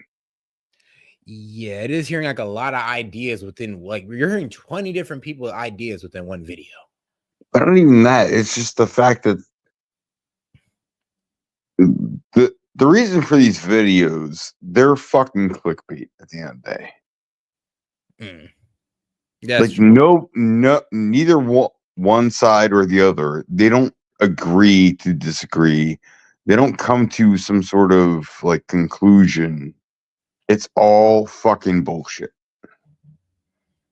Yeah, that is true. It is mainly like, well, what is it? Like rage baiting? It's for the views. Yeah, for the view. Well, yeah, rage. I like to say rage baiting. Or because what can I say? People like the controversy. Like, they like it. Yeah, but if there's no actual civil discord and they just talk at each other, what's the fucking point? I'll give it to you, Dave. I will give it to you. I would say, if I was to give you an answer, It's for entertainment purposes only, but at the end of the day, it gets old. It gets old. So it gets old. Okay, Dave. I understand. I understand what you're saying. Like, I'm not wrong. It gets fucking old. We see this shit all the time. We see this shit in the Discord.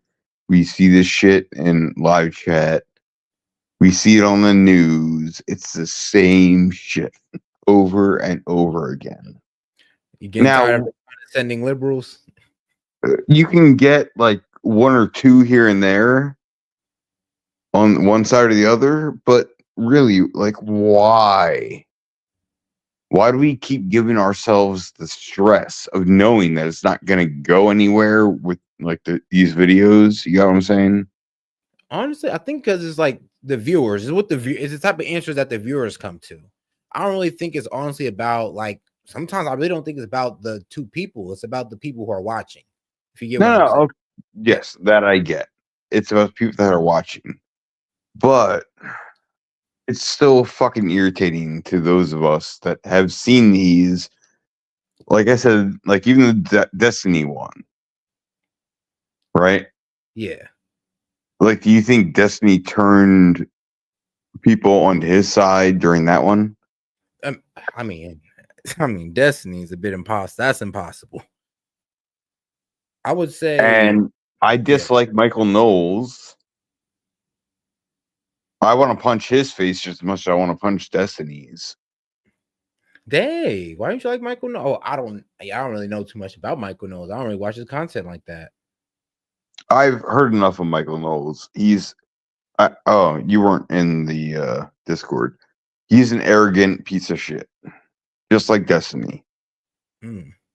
That's why they put him in there and made this video.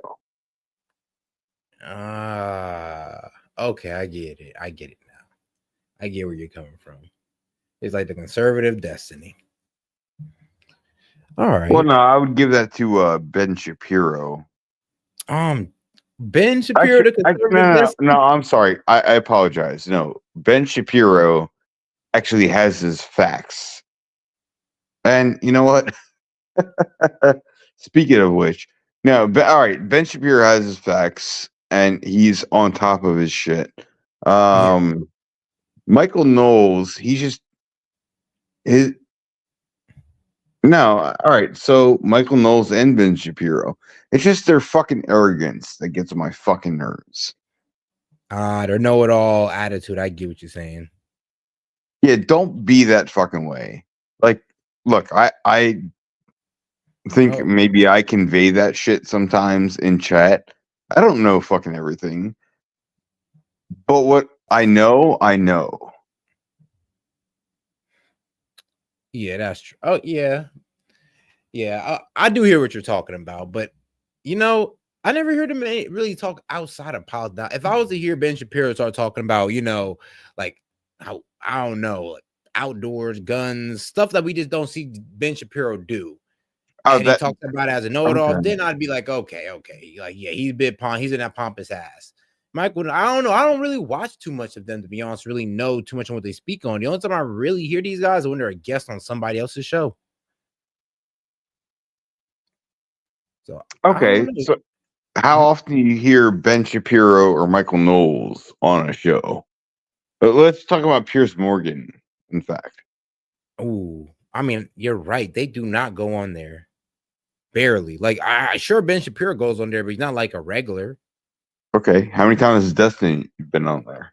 I mean, almost every month. Like, shoot, you can guarantee you're gonna be on Piers Morgan on like at least 2-3 times a month.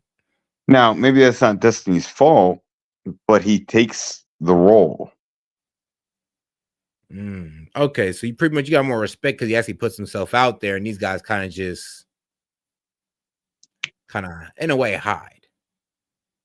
They don't hide. They're just about themselves and doing their own thing. Like, okay, yes, they are arrogant. They get on my nerves. Destiny is the fucking worst because he just takes any money that he's given. Yeah, we'll never back down. Just like the pegging he got from his girlfriend's boyfriend. Sorry, I had to say it. It's so crazy that man actually admitted that stuff. But hey, it is what it is. But how is he still being brought up? Like, you keep playing these videos, like he's still there. Why does that happen? Because, man, Destiny, he's in these streets, man. He's in these viral streets. That's all I can really say. What can I say? When you bring Destiny up there, he has a big fan base too. You'd be surprised how much people actually fuck with Destiny the long way. I mean, supporters, contributors, man got like 400K plus subscribers. Sniffing coke off his butt while they peg him, sure. Yeah, that's what I'm saying. But it's like that's the reason why he brings, like, I ain't gonna lie, he brings numbers. Like it or not, Destiny is gross. actually, yes, it is. It is gross. Trust me, his rhetoric is gross, but yeah, that too. Hey, man, this is who some people align with, which is kind of scary that a lot of people align with Destiny. But who was that dude that he debated? I don't know what the debate was for. The one dude with the goatee, Andrew Wilson. I don't know. I don't know. Like the white guy with the beard and a cigarette. Yeah, maybe. Yeah. Yeah, where they were debating, and it seemed like, all right, so everything that dude with the goatee or beard or whatever, when they were debating each other, it seems like the dude with the beard was us, for example, and Destiny was every troll in the fucking chat. Why does that keep occurring? Because it's like, you gotta understand, like, Destiny, he's kind of like a leader of the left. Like, people honestly think that they follow Destiny and think that his talking points are truth, and they really act that out. Like, that's why you kind of see Destiny's talking points pull up in the chat sometimes, because these people actually listen to it. They actually align with him. They actually think that Destiny's telling nothing but facts. Like, the fact that this man has been pegged and had his girlfriend have a boyfriend and all the other stupid shit that he's done, anybody that has any respect for him, I have no respect for at all whatsoever. Like, trust me, it's crazy. Somebody was like in here, like, yeah, like, you guys need to express where you get their facts and all that. I'm like, neither does Destiny. Destiny just sprants off in a manic, like, rant, and y'all see it as truth. I'm giving you a calm, collected, like, approach, sometimes funny. And here's the great thing. Sometimes I will bring up most of the time I bring up the facts, or I let the people speak for themselves. And y'all will still say I'm not giving up facts. I'll just be like, bro, y'all just have a different standard for Destiny and the left than honestly when y'all come here. Like, y'all want us to sit you in front of us and be like, do you see right here, guy? Yep. That's the same thing with these fucking people about Biden and Trump. Like, nothing was a problem when Biden was in office. as soon as Trump gets in office. And how long has he been here? Like, give me a fucking break. Oh, well, now everything's fucking Trump's fault. Like, stop. Oh, man. Like egg prices. I'm like, really? Eggs? Like, are you serious? Eggs? Y'all This want to shit talk about gets old. Who killed all the fucking chickens? Like, stop. Like, we Man, can go hey, back and basically forth. Ukraine. Yeah, we can go back and forth all day long with these fucking dumbasses. But look, when Biden was in office, did we have our criticisms? Yes. But was it throughout 4 years? Yes. Did we wish bad upon him within his first year? No. Nah, I'll be quite honest with you. I always had the attitude kind of like how some of these sensible Dems are having. It's like, all right, bro, I may not agree with you, but best of luck. Yeah. Get after it, get it done. That's all it takes. If you're wishing for ill will, like, oh yeah, fuck up, die, get shot, MAGA extremists, like burn in hell, like you're a fucking hypocrite. Man. All right, Steph. How Hey, you doing? Dave. Hey, There's what's two. up, Sam? There's two people that want to come up. Oh, we're going about that route. Let's go. I can't remember the something films. Wants to come up. Indica Films. Yeah,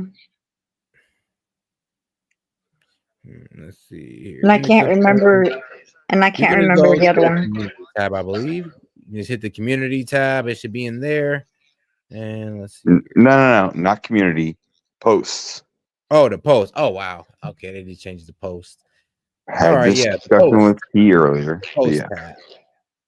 Yeah, go to the post tab and it'll be right there. Yeah, in the top left where you see like the live, when you're in live, top left where you see the faces of S.E.T and Key, click that. When you get to that, scroll to the left, swipe your finger to the left, find the post tab, click on that. Under there will be a StreamYard login, or not login, but a StreamYard post. Click on that and then create your username and then come in here. And you can be anonymous if you want. I won't Yeah, we'll make you disrespect you cam for up. that. Yeah, we won't hit you with the cam up immediately. Nah, you good. But all right, shoot. Well, all right, if y'all want to stick around, we can just wait for those guys to pull up. All right. All right then. I'm trying to be in chat and here at the same time. I'm not opening up my laptop though. All right, gotcha. Hold on here. All right. Oh, we got somebody else? Oh no. Do we? No. But shout out my man Guest Dude. He pulled up to the chat. Shout out Big Wave Dave. He says, okay, I'm done for the night. Good night. My sleep-in time is valuable, man. And trust me. Same here. And all right. Hey, mate. Hey, shoot. Alex actually pulled up, but Big Wave Dave is not here. But shoot. What's up, man? Hey, Alex, what's up with you? Yeah, no, I was just wondering what your thoughts were on Elon Musk taking government funding for his own government contracts. Wait, but who is it, Dave? Big Wave Dave? Is he still on the call, or what's gonna happen? No, he's not on the call right now, but wait. Bro, what? Yeah, he's back. What? Welcome back, Dave. Oh, somebody came up, so I had to come back in. That was quick notice. Yeah, hey, what's up, guys? Yeah, just wondering what your thoughts are on whether it's a conflict of interest for Elon, who has had government contracts before and still has some affiliation with those businesses that had government contracts, as to whether him being, all infiltrating the treasury, whether or not it's a conflict of interest. To, at the same time, sort of lead funding in a certain direction. For Okay, wording of I'm that going to is answer crazy. this one. I Go got ahead. you right here. All right, look, you think Elon hasn't had government contracts before he got in that position? No, I'm saying he did, and that's the problem. So, but all right, so all right, look, with as much that he's uncovered of what all these other people have been doing, do you really think that he's doing anything to swindle the government for money for their own agenda? I think it's hard to say that it won't be tempting for him to do so. Okay, so Yeah. so you're worried about future issues. No, presently, how he's for his Cybertrucks recently to get army level Cybertrucks. That was That'll never recently. happen. I'm gonna tell you that right now. You're never gonna have army level Cybertrucks. Any electric vehicle will not fly in Actually, the Alex, army. I gotta wouldn't poke a hole in disagree. your logic there, because think about it like this: if Elon was really about the money, then why didn't he go with Biden, who has an EV mandate? Like, think about that. Biden would have put Elon on top for real. With Trump, it kind of hurts Elon with him being also pro oil. You see I the hole mean, in your logic? there's still some ways around that. I'm sure. Now, first of all, again, you're never gonna have military vehicles that are electric vehicles. It's not gonna freaking happen. Not anytime soon. Like you're talking like 20 years in the freaking future, maybe. Even with SpaceX, Elon's going to have priority for those government contracts. At least the businesses Okay. he's been affiliated with. You brought up SpaceX. What has NASA been doing? Oh, I've not been too in the loop on what NASA does. Okay, then why bring up SpaceX? I mean, just because it's another way in which Elon can. No. Well, Stop. okay. Well, actually, Bro, I gotta poke a hole in your logic again, Alex. You're uninformed, underinformed, whatever the case may be. Look, SpaceX is doing more now than NASA has ever done. How much money has been poured into NASA as a government agency? Billions, I'm assuming. I mean, but regardless, here's the thing. What Elon does with his money, Elon uses 10 times less money than NASA does to do what they've been trying to do for years. I mean, NASA's out here still wasting billions of dollars on the same rockets they were doing 10 years ago. Elon, this man, bro, he's catching his rockets and he's doing that cheaper than NASA. So if anything is bro, you bringing up SpaceX is kind of one of the best points ever. How he shows his work of efficiency. Okay. Still, then it's no. Not still doesn't matter. He's not wasting money. He's making it work. And again, I can't. It's getting on my nerves because he's just looking into corruption, right? Like he's not saying himself, oh, you can't spend this, you can't do that. He's giving it to Trump for Trump to say, no, you can't do this. Correct? Or am I wrong? I mean, he's running it by him. He doesn't have ultimate authority. So that's my point. He doesn't have ultimate authority. He's bringing up the corruption to Trump for Trump to say, yes, stop those payments, stop giving that money. Here's what, and then Trump to say, look, here's what's going out. This is what they've been doing. This is why we're stopping it. Or, even the whole thing with they were trying to say oh, he's stopping Social Security payments or Social Security checks. No, he's stopping the government from spending on stupid shit to get it in check, to be look, is this needed? Is that needed? When these Democrats come out and say, oh, well, no, oh, he's gonna take your Social Security, he's gonna take your Medicaid. But no, he's not. He's trying to stop the fraud. Now, anybody that has a problem with that, they're okay with the fraud. I understand that. The way Elon runs things by Trump, and they both make a decision based off of the info that they've gathered. But a lot of the information that's been released hasn't been anything that that hasn't been presented in a disingenuous way. What I mean by that is the millions of dollars for condoms. That's I think we all know now that that's not true. That it doesn't matter. It was still whatever amount of dollars it was. It was still to something that did not. It did not benefit Americans. Yeah, not on just condoms, but with a lot of the USA, right? Sure. When you do the math and do the proportions, condoms end up being, I don't know, like I'm not even sure if $1 million, but regardless, the way it was presented, it was in a way that it just makes you distrust the government, and even like I said, the way Do you think that started just now? Wait, so are you going to justify it with let's stick on to the merits, let's not go with whataboutisms yet.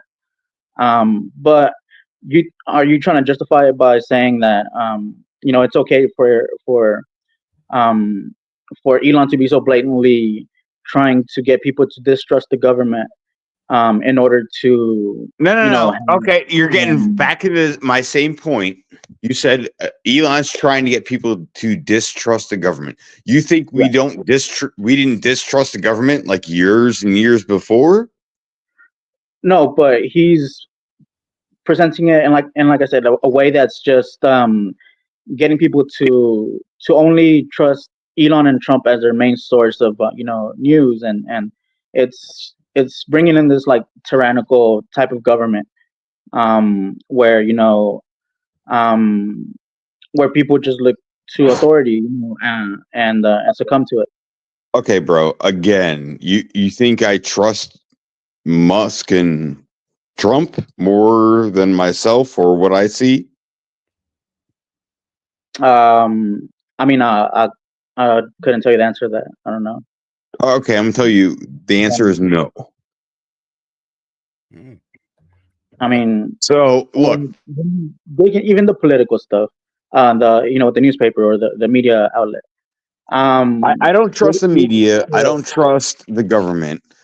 So for like people like you, right, that are like, oh well, if you're gonna distrust, or he's trying to sow distrust. Like, no, that's not what's happening.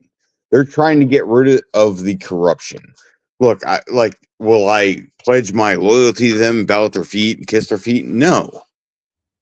That's not what they're trying to do. Now, if they ever end up trying to do that, I'll be the first in the first fucking row, ready to fucking take them the fuck down. That's not what they're fucking doing. It's the fucking media that's trying to create discord and create division. That's what they've been trying to do forever. That's what they always try to do.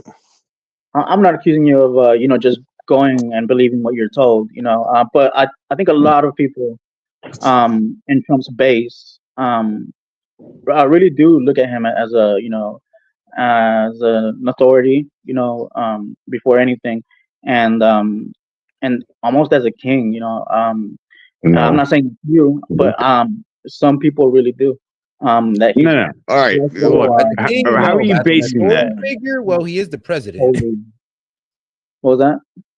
Like, as a king, no, but he as an authority figure, well, he is the president, to be fair. But honestly, how I'm sorry, Seth. Alec, how are you basing that? Like, you're kind of like grouping anybody that's a Republican in that group that's saying like, oh, like they're gonna bow down to him. Like, you can't do that because we aren't like that. Yeah, if Trump does something crazy, we'll be the first to call him out on it. Like, bro, I called him out on the whole Gaza situation. Yeah, I mean, it's kind of crazy, but I remember even when I called him out, I kind of see how you get the left is. Like, I called a man out on one thing, and y'all thinking that I'm switching over to y'all side. I'm like, yo, I can't disagree with one thing and still be a supporter. Like, because it's rare. His last term, like, first of all, and I'm gonna, God forbid I have to say this again. I don't like Trump's attitude. I don't like the way he talks to people. But at the end of the day, he's a good leader. He was in 2016. Even though half the time I'm watching his press conferences, I'm like, dude, shut the fuck up. You're being a fucking idiot. Yeah, I agree.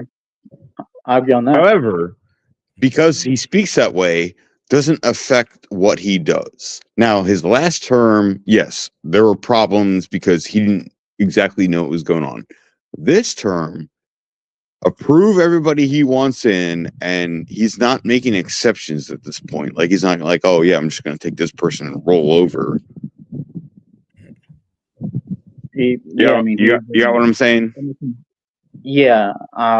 No, I get what you're saying. It makes him, in my opinion, more dangerous. Because now he has a loyalist next to him, which he himself has asked for. You know, Kim Jong-un type of loyalty, and well, he has it now with Vance. He has it with the rest of his nominees, Patel, Hegseth, and yeah, All right. the only one who we trust is Tulsi. But yeah, I mean, I do think you trust Tulsi? Loyal to him to a fault. No, that's garbage and doesn't matter. They're all about making the country the way it should be and getting rid of the corruption. I mean, yeah, that is what they're claiming, and to some extent I believe it's true, but they're trying to insert their own their own power. I mean, their own influence. But okay, explain how. Through the the picks and just the amount of No, I'm asking you to explain how. How are they trying to create the distrust anything in their favor and not in the American people's favor? Yeah, the distrust in the media and the government is one of the early steps in creating again. You think this hasn't been happening for years? Like, come on, bro. Like, come at me with a real fucking thing here. We've always had distrust in media. I dislike Fox News. I dislike CNN. I dislike MSNBC. Yo, Alex, actually, how old are you, Alex? Never blatantly coming. I'm 28. Okay, that's why. You're like, Alex, you're my age. Dave is like 42. He's been looking at this long before us. Like, oh yeah, I mean, I'm aware of everything that fucking goes on. I've been watching it for a long ass fucking time. It's been the fucking same way. When you come in here with your ideology, like, oh well, it's because I've been told this, been told that. Stop being a fucking sheeple. Grow up. Alex, open up your fucking eyes. I don't mean. Alex, I'm not trying to be mean, but at the end of the day, like, literally open up your fucking eyes. It's always been the same. Now, the fact that they're trying to come in and be like, look, this is wrong, this is wrong, this is wrong. And you have the other side saying, oh no, they're going against the Constitution, yet they want to change the Constitution. And I'm going to call somebody out here, Joe. What's the way being done with bypassing Congress, for example? But even like the point about the propaganda and the I was going somewhere with this, but the fact that that it's never coming from those in power, to distrust the government, like whichever administration beforehand never pointed fingers, at the old administration and kept doing it, deep into their own term. during Trump's first term. 3 years in, he was still pointing fingers at other administrations. Bro, are you fucking no, I'm gonna stop you right there. How often did they all fucking blame Trump? Biden was blaming Trump his entire administration.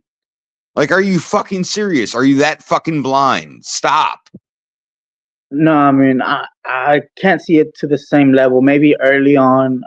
Holy fucking shit. Okay. All right. Whenever Trump brings up Biden and Obama, still brings up Obama. At any possible chance, he's pointing fingers. Just acting immature. Hold on. No, wait. Hold on now, guys. Aren't you doing the same thing with Trump right now, pointing about the eggs in Gaza when all that was Biden? So So when Trump calls out the people who created the problem, he's placing blame. No, he's letting us know that it started from here, and this is how we're gonna fix it. So so it's kind of funny, right? It's kind of funny how y'all doing this to Trump now. The man pretty much is trying to fix America and try to bring down affordability. I want to bring up eggs, and the man hasn't even been in office a month. Hey, I got another one. Yeah. Even after Bush. Hey, Alex, 1 sec. I got another one. You remember when Trump wasn't even in office, and they were like, "Oh, well, the border bill that we were trying to put in place failed because of Trump." Trump had no authority. He did, but they blamed it on Trump, did they not? Like, come on, bro. Like, it goes both ways. He didn't have authority, but he had influence. Oh, here we go. I mean, if you want to say he has influence like Obama has influence in the Democratic Party, then maybe we can agree on that. It goes both ways. The thing about the border bill is that the border bill was fucking crap and filled with a bunch of fucking fat that just gave money to stupid bullshit. I mean, even after it was cut off and the border bill tried to be passed on its own, only border stuff, and they still denied it. But it wasn't just border stuff. It was trying to get illegal immigrants in here faster. No, I mean, it was. Did you read it, Alex? Did you actually fucking read it? It was to get more judges, to be able to process cases faster, so that people aren't rushed, through the process. Alex, I asked you a question. Did you read it?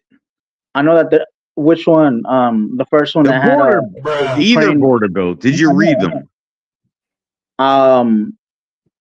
No, you didn't. Okay, thank you.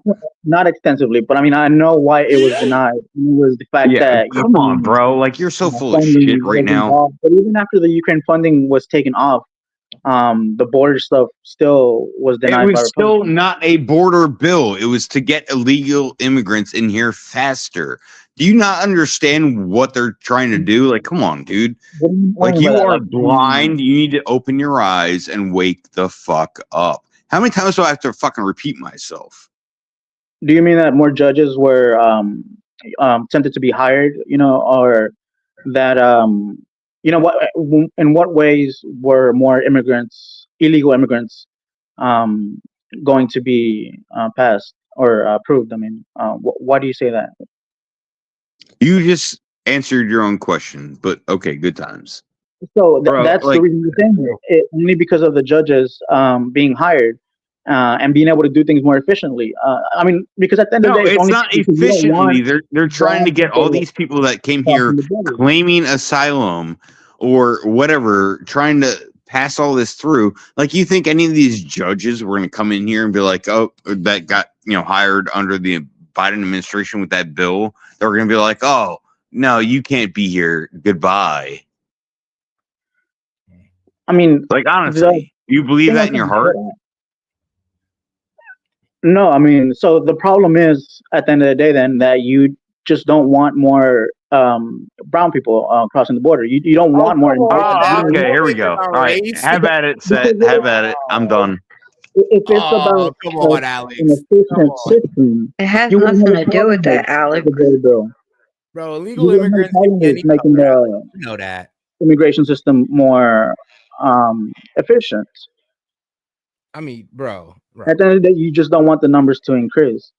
And so, a lot of people can only come if they have the money. Like they already have to be well off and have the time to be able to get processed.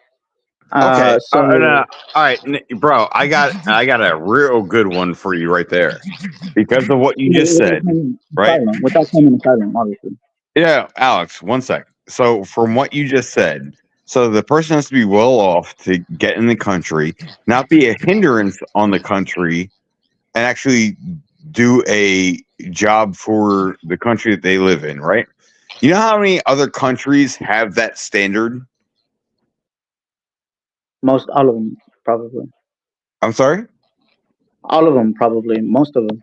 Yes. So why would we why would we get all these people in and start trying to make sure that they get in by just speeding the process up for the people that come here illegally, when the people that want to come here legally go through the process, do their due diligence, get it done?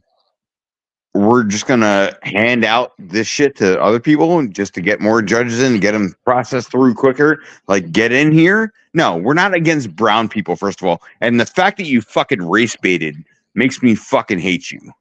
It's because you just don't want the numbers to increase. That's all I said. No, you said we don't want more brown people in here. You're a fucking dumbass fuck. You're a fucking moron. You're such a fucking. You're a fucking hypocrite. Get the fuck out of here, bro. I tried to drive home the point there, with the specific verbiage that I used. But no, I mean, it's just the fact that you don't want more immigrants. No, we want legal immigrants. You want to come to this country fucking legally.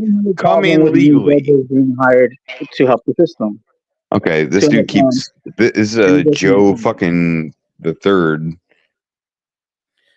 Okay, so yeah, I mean, the whole using immigration, or the Trump using his influence to affect that bill, it definitely Okay, so it was Trump's fault. Like, come on, bro. Like, I told you, it goes both ways. Like, you can't have it both ways. Or you can't have it one way and not have it go the other way. It's both ways. Like, stop. Like, you were so blinded by your beliefs.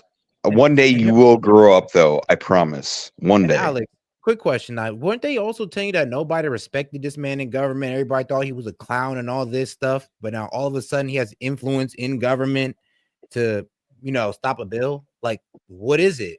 Was he a laughing stock or was he that guy? I mean, somehow he managed to turn his face. You can't even make you were sense. so Like, you're fucking right. blind, bro. Able to do that. I'm right. Both things can be true. Both things can be Seth, true. can I add this to the thing? What's also, up, Seth? Alex. Both things can be true. Yeah, Alex, also, don't forget, Obama did the same thing, but it was okay for Obama to do, but it's not okay for Trump to do, right? That's facts, Steph. What? He was the deporter in chief, you dumb fuck. I'm not saying that we shouldn't be deporting people who aren't supposed to be here, violent illegal immigrants. I'm not saying that we shouldn't be doing that. And I'm not. Why is it all these fucking trolls pivot and try to change the subject? Oh no, I wasn't saying that. Oh no, I didn't say that. Oh no, I didn't mean that. Like, bro, you flat out said we don't want more brown people. I said making the system more efficient shouldn't be a problem for you if you didn't care about. If you're coming in legally, sure, but they wanted to get the illegals in. Are you that fucking blind, bro? Like, you are fucking blind. If there's more judges to process, to process cases? How is there going to be illegal? They're going to be illegal. I don't know what you mean. Processing cases to get him in here, not to kick him out. But it's to not rush through the process like they're doing now and have a more. What they were doing under Biden, bro. No. If you want to talk to me about immigration, you're gonna be fucking wrong every fucking time. I promise you. I mean, I'm not saying that because I have actual facts. Now, Alex, I have real life experience. Biden's I'm not saying that point was permanent immigration. removal. So to argue any point on immigration is a bit of a weak point for any liberal. Like it's hard for y'all to argue that point after the performance y'all gave over the past like 4 years. Okay, I remember what I was gonna say. Since the birth rate is falling, and the fact that we have a lot of open jobs compared to the amount of people that are looking for them, we have a lot of unfilled jobs, and yeah, the falling birth rate. Immigration would be a good way to solve both of those problems. Bro, are you fucking serious? That's why. What's wrong with that reason? Bro, like you're falling over yourself at this point. Like, please just stop. Like you are a fucking embarrassment. I'm sorry. Sure, Dave. Sure. No, literally, you're a fucking embarrassment. What the fuck are you talking about? Are you let's that go back to fucking the- retarded? Let's go back to the whole Elon conflict of interest thing. Then. Oh yeah, here we go. You don't think, Pivot. Here's the pivot. what do you mean? You already put you in your place on immigration. You don't have anything to say. No, I told you that I know what the fuck's going on, and you were like, "Oh, well, no, our birth rate's getting low, so we should have more illegal immigrants." That was your And fucking then point at that point. Like the Haitians that went to Ohio, they were helping dying cities out because They helped that guy. Oh, bro, get after him. Get after him, Set. That was the purpose of No, sending dog. Yeah, that is not what actually went down, G. I'm gonna tell you that right now. What they really did was moving a bunch of immigrants who were trying to, and they were honestly selling out the citizens of Springfield to corporations. The citizens of Springfield already worked outside of Springfield because there wasn't that much work there. Now that that factory was made, instead of letting the citizens of Springfield have next up, they rushed a bunch of Haitians in there. And if you know anything about these temp services, which you probably don't, but these temp services are pretty favorable towards, I don't know why, but immigrants or people who don't originate from America. And they try to push them in these positions first. And sometimes you can catch them doing this above natural born Americans. Like, this is a scam that's been going on in Ohio, in Columbus, Springfield, Dayton, all the major cities, been going on for a while now. And the fact that everybody's just trying to say, oh, they're helping us out. No, they're kicking us in the nuts, low key. That's really what it is. It's a smack in the fucking face. These people been waiting for a goddamn job in a damn city for years, and they give it to immigrants. So the Springfield thing, they had enough of a population to help fill the incoming jobs. They already had people. Because Are you even listening? No, he doesn't hear shit. Like, literally, you can explain to your blue in the face. This dude's gonna have his idealism and continue to go through it. All right, I'm sorry, I'm out.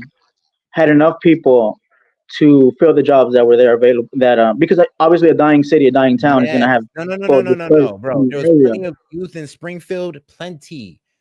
Actually, the problem in Springfield is there isn't enough jobs, so the youth does nothing but honestly just rob, steal, up to no good. That's one of the problems in Springfield. Most of the adults in Springfield work outside. That's what I'm saying. You don't understand the city. You don't even understand the people of the city. That is the problem. When the leftists lied about that, I was upset because I actually know the struggles of these people and I know what they're going through.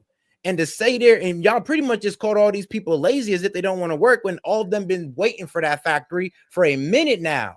And then when it finally came, they gave it to Haitians. I mean, like, dog, you really don't know what's truly going on out here. If you really want to sit out here and try to call Americans, a whole city of Americans lazy, I mean, then you don't know the real world. Nah, I'm not saying that Springfield has lazy people. I'm saying that people left the city, people left the town because right? it wasn't You're saying, work. oh, well, we brought a bunch of Haitians there because nobody wanted to work the factory, and that's a lie. Well, as far as I understand, the places where migrants are, taken to where they're their destinations Migrants are are taken to Chicago, down where all the cities. gangbangers are at, and they're doing worse crime than the gangbangers. You're telling me migrants were needed in Chicago when it was already filled up with gangbangers? Like what? Yo, Alex, I mean, you you're obviously saying that the can't migrants take are the obviously L. You need to take the L now and just bow out because you are literally just pissing everybody the F off. Take the L. You don't know what you're talking about. And again, please grow up, open your eyes, take what people, for instance, the Ohio thing. S.E.T lives there. He knows. Don't be an idiot. Stop pushing your MSNBC, CNN agenda. Stop it.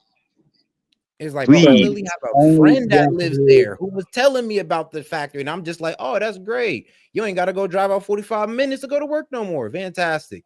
He's like, bro, the Haitians got it. I'm like, hey, this life. I had to hit him with that's life, but it is unfair.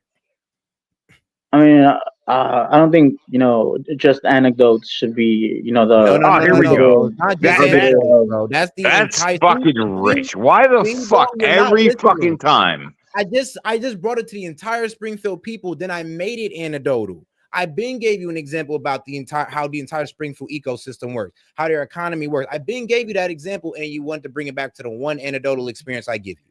You're not listening. No, what I'm saying is, What? you shouldn't be. Set, can you mute him for 1 second? To be okay. God damn, bro. Like, why the fuck is it every time? Oh, well, that's your anecdotal experience, and that's how that happens because that's one person or this person or that person. Stop. Like, if you, they're so fucking blind. Set. It irritates the fuck out of me. And here's the thing: they don't even know, like, bro, our own government literally undermined its own U.S. citizens. That's what they're not trying to see. They're not trying to see that part, though. No, he could give two flying fucks about that. Like, look, they brought in illegal immigrants. Like, I brought up the thing about the border bill that he tried to bring up, and I'm like, look, no, they just wanted to bring in more illegal immigrants and get them in here faster so that they could vote, right?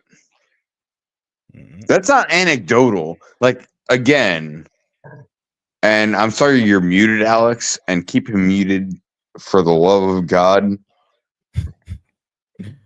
But I have plenty of experience with what goes on with illegal immigration. If they really want to get these people through, half these fucking people don't even want to fucking stay here. They just want to come here because our money is worth more than theirs, make a shit ton of money, and go back home and live like kings. And retire at an early fucking age. That's what the fuck they want to do. Like, it's not that hard to fucking understand. If you understand world economics and how much the dollar is worth compared to all these countries that have these people coming into our country, like, are you that? What's that? I actually hate about this whole point about Springfield and all that. It just brings up how honestly hypocritical the left is, because they get mad about rich people and how they take advantage of the poor and all that. And Springfield's a perfect example of how rich people are taking advantage of the poor and they don't see it. It's like, y'all don't care. Y'all really don't care. Like, the shit y'all say y'all care about, y'all low-key fake. You don't care. Well, look, the rich people that you're talking about, they're the ones on the left that would stab their mother in the back to get $1. To get a stock. Yeah, right. So there's a difference between like people like them and you and I, where we realize like the value of hard work and doing it on our own. I would love less government. Oh man, what are we all? And yeah, and that's what DOGE was trying to do. But dude, I'm so tired of these fucking people that don't fucking understand. They're fucking sheeple. They want to keep blindly going, oh well, this is this is this, like if you have people telling you otherwise, oh well no, and then just pivot and change something else, like stop it. It's so fucking irritating. Like if you want to have a conversation, have a fucking conversation. If you don't fucking understand what's going on, say, oh, I don't understand what's going on. Maybe you can enlighten me. Now, if I say I don't know anything about that, I'm not going to talk about it. I do it. But these dumb fucks that come in here and are all like, oh well, they're doing this and they're doing that, and oh, that's not constitutional. And then you got people like fucking Joe in chat about how it's not constitutional, but wants to change the fucking constitution, like flat out, like just oh no, that like the Second Amendment, for instance, because I love guns. But the Second Amendment, for instance, like, oh no, that applied to, you have these dumbass fucks, that applied to muskets. No. And it never said anything about muskets. And then you have the fucking Joe Biden talking about, oh, well, if you have to use more than these many rounds to shoot a deer, then you're a lousy shot. It wasn't talking about fucking hunting either. So last time I checked in hunting, you get that one good shot and that's it. Not like you about to just fire off. But all right, shout out my man Daniel Castro. He says the whole immigration issue is for cheap workers. Exactly. Yeah, people to pick your fucking food. And it's just like crazy how they don't see that part. But and that's how the fucking Democrats phrase it all the fucking time. Oh well, who's gonna pick our food? Like, are you fucking shitting me right now? And the Republicans are the fucking racists. Like, bro, they be sounding racist as hell with some of this stuff that they be saying. I'm like, yo, like that's what the fuck I'm saying. Like, trying to say. And who the fuck have been the racist the entire time? Like, no, the fucking Democrats were the start of the KKK, the ones that wanted to keep the fucking slaves, and they still do that shit to this day. They want to keep you a fucking slave. If you don't fucking realize that, you're a fucking retard. What Daniel's saying is the reason why the bill got killed, and because of Trump. But yeah, they want to take advantage of the illegal immigration. That the most exploitable people are the illegal immigrants. They get taxes taken out of their paycheck, and they can't get any of the benefits. So, I'm gonna mute him right now. Come on now. No, mute him right now. You know that. They mute him right now from their paychechs. Sorry, bro, but that was wild. No. Illegal immigrants don't get fucking paychecks, you dumb fuck. They get paid cash. They don't pay fucking taxes, you dumb fucking idiot. Shut the fuck up. Get the fuck out of here. I swear to God. Give me your fucking home address. I'm going to fucking come beat your ass. Bro, you're turning. You've never heard of immigrants getting numbers, fake social security numbers, and that's how they're able to work. That's how they get jobs with documents. It's Are a you fake fucking social. retarded? It's a fake social, so the money. Bro, this dude's fucking retarded. Is taken I to the swear government. to fucking God, he's fucking retarded. Dude, I know how this works. Trust me. You know how it works? Why? You a legal immigrant? No, I am very well aware of the immigration system and the issues with how it affects. Of course you are. And I'm not. The wages for everybody. I don't know if you know, I am informed on the reasons why there hasn't been immigration reform and the reason that bill. Okay, was yeah, killed. pivoting again. Why the fuck is this a Trump has constant? something to do with it, but also, the Republicans and Democrats who are in charge of businesses. Yo, Set, I'm gonna let you take care of this. I'm done. All right, big dog. Oh Okay. man. All right, Alex. What were you saying? So, that the reason immigration hasn't had a significant change in the system is because there's a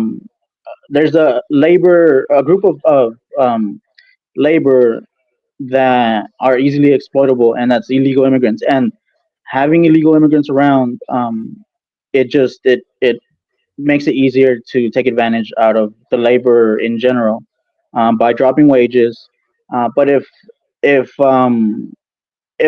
there were no if there was a more efficient legal immigration system, then there would be no labor to exploit. You know, the wages would be would rise and they'd be fair, and we wouldn't be so exploitable as a whole. You know, as the labor force as a whole. Now, bro, are you for? Hold on, bro. So, are you giving a point to where we should let immigrants collect taxes and all that good stuff, even though they're illegal? No, I'm saying we should properly vet people. You know, properly evaluate and make sure you know that their claims are valid. You know, I'm not saying that we should just have open borders. Okay. You know, it should be based on on circumstances. Merit. You know, on I would say merit. honestly, I Merit wouldn't is say based one on of it. circumstances because that's not good enough in my eyes. I'll say based I on their mean, merit they should get in here. There's some definitely circumstances based off that of honestly, merit. Definitely based off of merit, but I'm not. I'm just trying to leave room for asylum seekers who don't have the time or the money to to No, go through the I legal process. disagree because I mean, they're really, half And of though, them a big are immigration, reason fucking for that is the lack bullshitters. of judges. immigration, A big reason for that is the lack of judges. Alex, immigration is a bleeding heart argument. The fact that we're taking people out of their home country and bringing them here is a problem in my eyes. I'm gonna tell you why. Because I honestly think that we take away the best and brightest from these countries that's supposed to be the savior of these countries. I mean, we take away people from these countries and they become CEOs here. I mean, they could have been a politician in their own country. They could have been the president, prime minister in their own country. They could have been the one to set their country on the right path, but we're too busy dragging them here. We need to let these countries low-key either crash and burn or rise and prosper. This immigration is not helping them. It's not helping, especially not helping us. Like, we're running out of room. It's costing the taxpayers dollars. And guess what? It doesn't even help make that country better. So what is it all for? Like, really think about what you're asking for here. But go ahead. I mean, well, to be able to become, you know, a politician or all the options you listed, other examples, you know, they would need to have, you know, the security and the safety, you know, of their well-being, you know. So no, they couldn't make That it as doesn't mean a America politician. needs They to couldn't make it provide as it a. because nobody provided our safety and well-being when we rise against England or the British. So what? I mean, that's a Let different them get it on time. their own. Stop trying to be Mr. Captain Save a Country. Nah.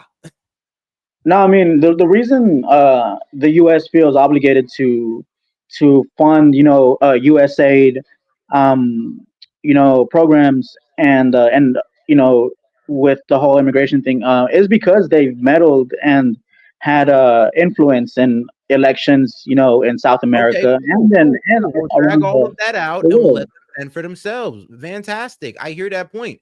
Drag them out, let them fend for themselves. They got it. Well, There you yeah, go. it's the U.S. meddling, up, you know, throughout Now, history. bro. Okay, so And are you saying that we have to save these countries? Are you saying that we just have to be there for them? I'm not saying that. I'm saying that's part of the reason why the funding, you know, for those programs No, I exists. get it, and I get it, and I see you I might don't get get the it. rationalization of it, Why, but the why do problem we is, need though, Sesame Street in Iraq? yep. I mean, Elon wouldn't release the goals of that program. You know, he conveniently just, you know, released descriptions and figures. bro, We've That seen was, the I'm being real with videos you. of I it. think Are the you that title is fucking good enough. stupid?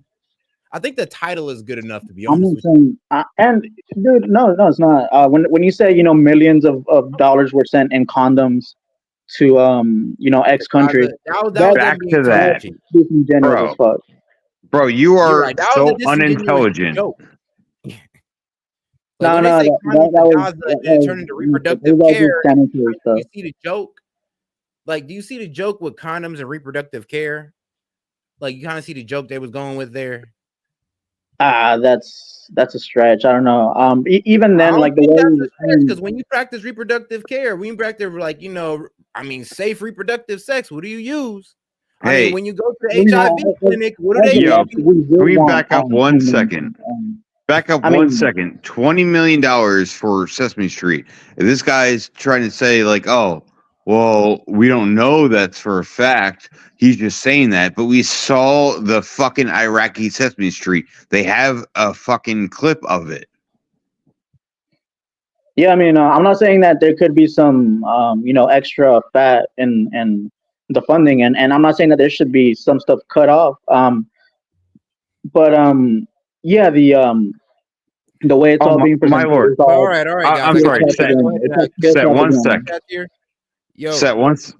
Well, I'm sorry. 1 second. Set mute Alex for 1 second. What the fuck? So he doesn't fucking interrupt me. Thank you. If this dude says or one more fucking time, I swear to God, I'm gonna fucking strangle him. Okay, I'm done. Have at it. I think I had left himself on mute. But all right, let me go ahead and read these super chats off real quick. All right, man. Shout out droning in the scenery, dude. But men's get access to tampons now. And shout out parabolic curvature. I don't like that Trump is running long-term friendships for short-term gains. Taxing Canada to get fit cops on the border that are already there. Shout out DD Gaming. I'm from California. Gay, Native American. Even I saw in 2013 the left was going in places I dare not go to. Replace this guy with me. ROFL. And shout out my man droning in the scenery. He says asylum TDS, another bird. I guess another parrot progressive loser. Oh man. Oh, I guess I ain't treating you too nice right now. He is parroting everything, and it's fucking irritating as fuck. And he keeps spouting it. He's another one of those trolls that we have in chat. Like they to just circle keep. back to the beginning of what we were talking about, is the Elon, funding? Is the Elon, having a special position given to him by Trump? Is that a conflict of interest? No. Okay. If I think it's a blatant conflict of interest. But imagine if, like I said, because I remember I gave you the point of that it'd have been better for him to go with Biden through the EV mandates. He'd have made way more money under Biden. So where's the conflict of interest? There's ways around that, especially given high. Would have been the way around that. Like, bro, he pretty much would have said, hey, yo, Tesla can reign free in America. It'd have been all sales on Tesla. Like, what? I mean, just with the position he has, it's a lot easier to get around that. Bro, you are fucking terrible. Trump is pro oil. That is not good for Elon when it comes to Tesla. You know that, right? Say that again. Trump is pro oil. That is not good when it comes to Tesla and Elon. Nope. It's not. We all know he barely ain't making anything on X. We all know SpaceX is him funding his own thing. Now what I've heard that most of his profits are coming from Tesla. You telling me this man is like, bro, you tell me that there's a conflict of interest when there'd have been even a bigger conflict of interest if he just went with Biden. He gains nothing with being with Trump besides maybe like a moral, I guess, appreciation for it. That's it. Maybe he likes it morally, but financially, he really doesn't gain. And he loses time. It's just the fact that his position allows him to. Right. Yeah. We got Hellbat in here. Bro, this man's $500 billion. He low key, he could sit back the rest of his life and not do a damn thing for nobody. Nobody to blame him for it. The fact that he even came out and did this is hard to say there's a conflict of interest when he'd have had way more money just sitting his ass back, not getting involved. You are correct, Set. Hey, Hellbat, what's up, brother?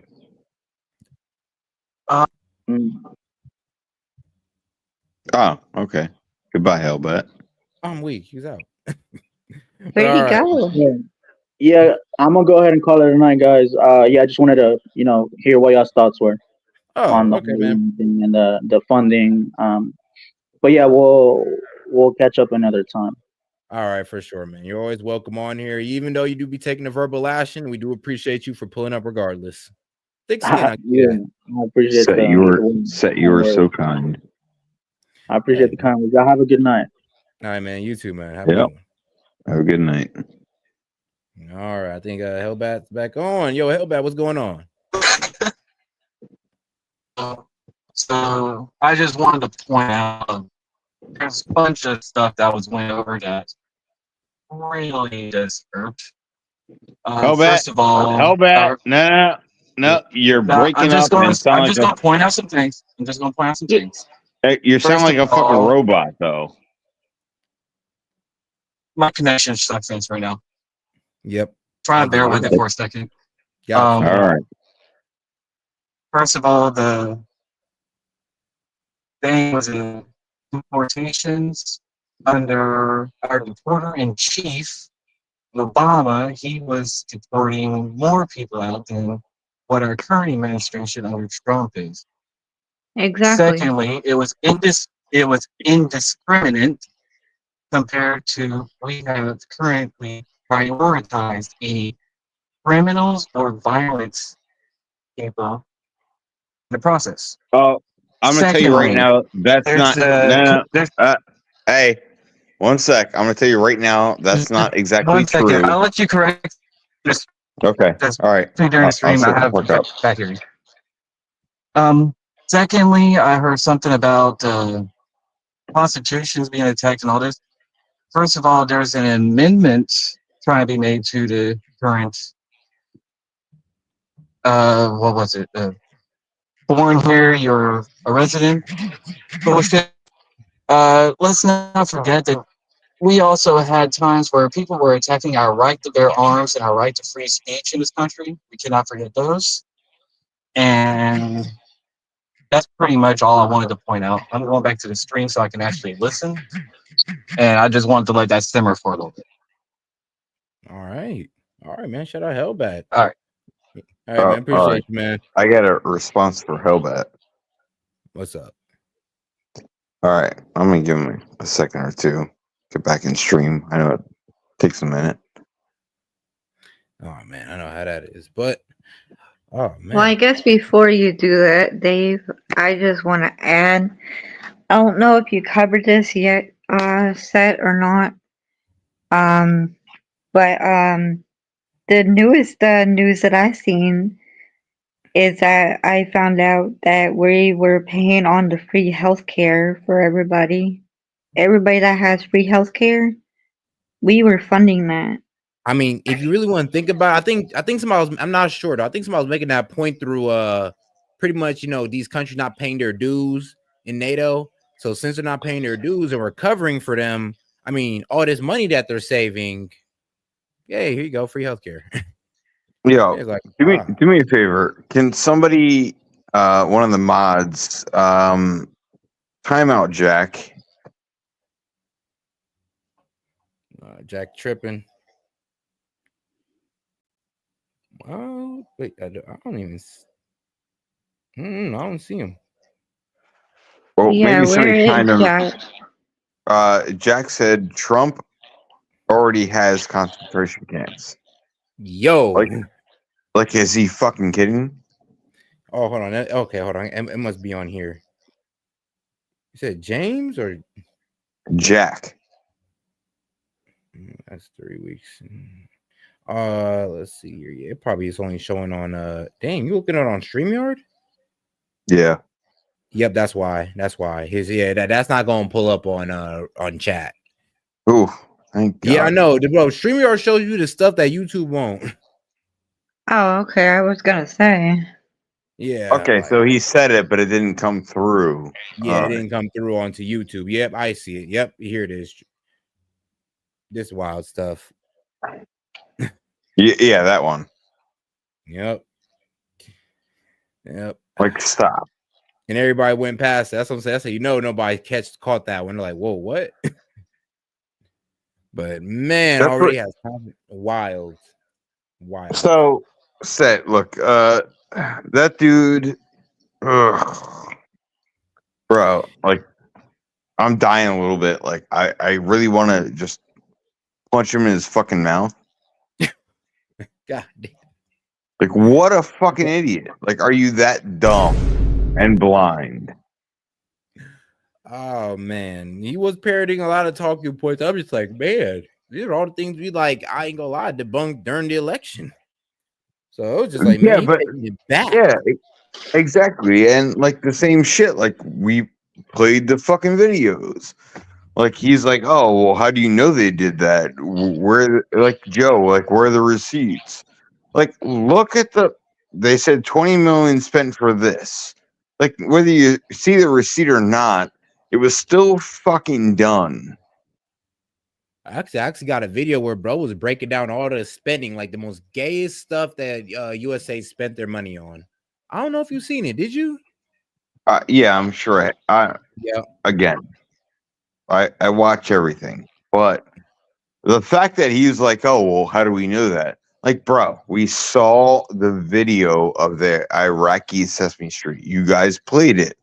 I've seen it because I've seen it personally, and you guys played it. Man, like, how hard is it to realize like you're being freaking played? Like, I don't get it. Like, how are we being played? This is what we voted for. This is what we wanted. We're not being played.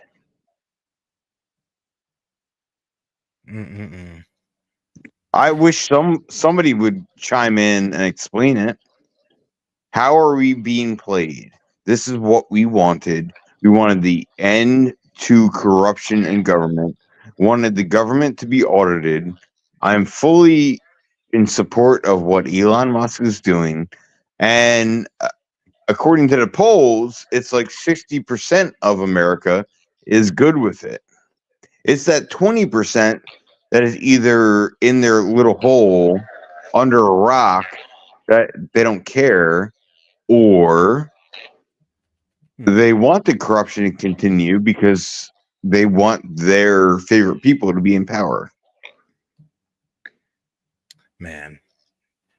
Yeah, that seems to be the truth. Oh, well, honestly, you said it best. You really said it best on that note, because it does seem like, and with the whole USA thing, with the whole USA, it does seem like this is a power grab. And I don't even say a power grab; it's like a power hold. And if it's like if they don't got that USA, then it's like they just lost their corruption purse. They lost their corruption funds. They lost their little purse. That, you have these politicians that make millions, and you have these fucking retards saying like, "Oh no, Trump just wants to help his million or his, friends." Like, what the fuck have you been doing in government this entire time? How the fuck are you worth that much money? Pelosi. Oh yeah, I coughed at that, but yeah, Pelosi. Well, like how, like even like if you look at the president's worth, like literally you can Google search that. Look at the president's worth from the time they were in office to the time they ended office. Oh, and shout out Hellbat. And hold on, big wait, if I got you. Gotcha. He says, real quick, a question from Dave. And thanks for bearing with me with my poor connection here. No problem, Hellbat. Parabolic curvature. He says, corruption Adams, NYC Mayor Adams. Yeah, I mean, yeah, right. Adams as well. Yes, Adams. Yeah. I mean, boy. That is wild. It is funny though, because they point the finger at us. I mean, at the right, as if you guys are the ones all about money. Y'all the ones who are money hungry, and then you look at their bank accounts, and it's like, oh, really? You look at Obama, and you're like, oh, really? Like all the fucking Bernie bros, like they were so uninformed. Like, dude owns multiple fucking houses. Oh, yeah, the rich should pay their fair share. Like, fuck out of here, bro. Like, what the fuck are you doing? Yeah, that's funny because it's like everybody practice capitalism, but it's crazy how people will speak against it. Yeah. Oh, yeah. Oh, yeah. Capitalism. Oh, no, we need socialism. Sorry, guess, dude. We need socialism. No, it doesn't fucking work. Tell me a country that it fucking works as large as our country is. It doesn't fucking work. Like, stop it. But the problem is, yeah. I just wanna also say this. even though Trump can come off as a dick, at least he doesn't hide how he feels and stuff. That's what I love about him personally. At least he doesn't hide. Then also at the same time, basically he's basically Elon and him are opening up what we already thought for how many years. Even my grandfather even said that this was already what he thought for so many years of all the fraud, and my grandfather even said opening up basically Pandora's box. Literally. As the floodgates done open and all these expenditures done came out, we're just looking at the floor like, bro, what is all this? And we're looking up at the government. They're going like, stop looking. Like, what? Right. Look, we all know what the fuck's going on. It's the blind fucking idiots. Like, oh, it's not legal. Oh, it's not this. It's not that. Like, stop. If it's being stopped and saving our country money, what is your problem? And the whole like Joe Schmo like bringing up like, oh well, it's not constitutional, but this dumbass would be like, yeah, we should change the Constitution. Like, stop, bro. Like it's one side or the fucking other. You can't pick fucking both. Bro, you can't talk about the Constitution while also saying, but I want to change the Constitution. It's like, bro, what? How you want to abide by something you don't want it? Like, you wish was like dismantled. They just want it their own way, the way they want it, and they can't have it, so they're getting fucking seething about it, and it irritates the fucking shit out of me. I ain't gonna lie. Joe spins it until he can find a way to be right. It's like, man, it's quite the head spin. Yeah, Set. After the stream is done, we need to have a conversation in Discord. All right, no problem. I appreciate I'll head it. right over because I am at the limit, Dave. I'm at the limit. It's yeah, I should be too because I gotta get up and get my kids. So, all right, I'll talk to you in there. All right, man. Put that jazz on, brother. You already know how it's going, man. And shout out, man. Now we're gonna have to turn the jazz. All right, guys, man, it's been a good one. We appreciate y'all for tuning in, but we done reached that time. And all right, guys, now if you haven't liked or subscribed already, go ahead and do that. Double tap that screen, tap the Thank You Media icon, go to the channel and subscribe. We appreciate the support, guys. And if you also want to get in on the Discord debates, Discord topics, all that good stuff, become a member for $2 to $3, $2 to $5 a month. You can be part of the S.E.T Media family. We appreciate the support, man. I'll catch you on the next one. I'll be safe out there. I'll see you tomorrow. Peace.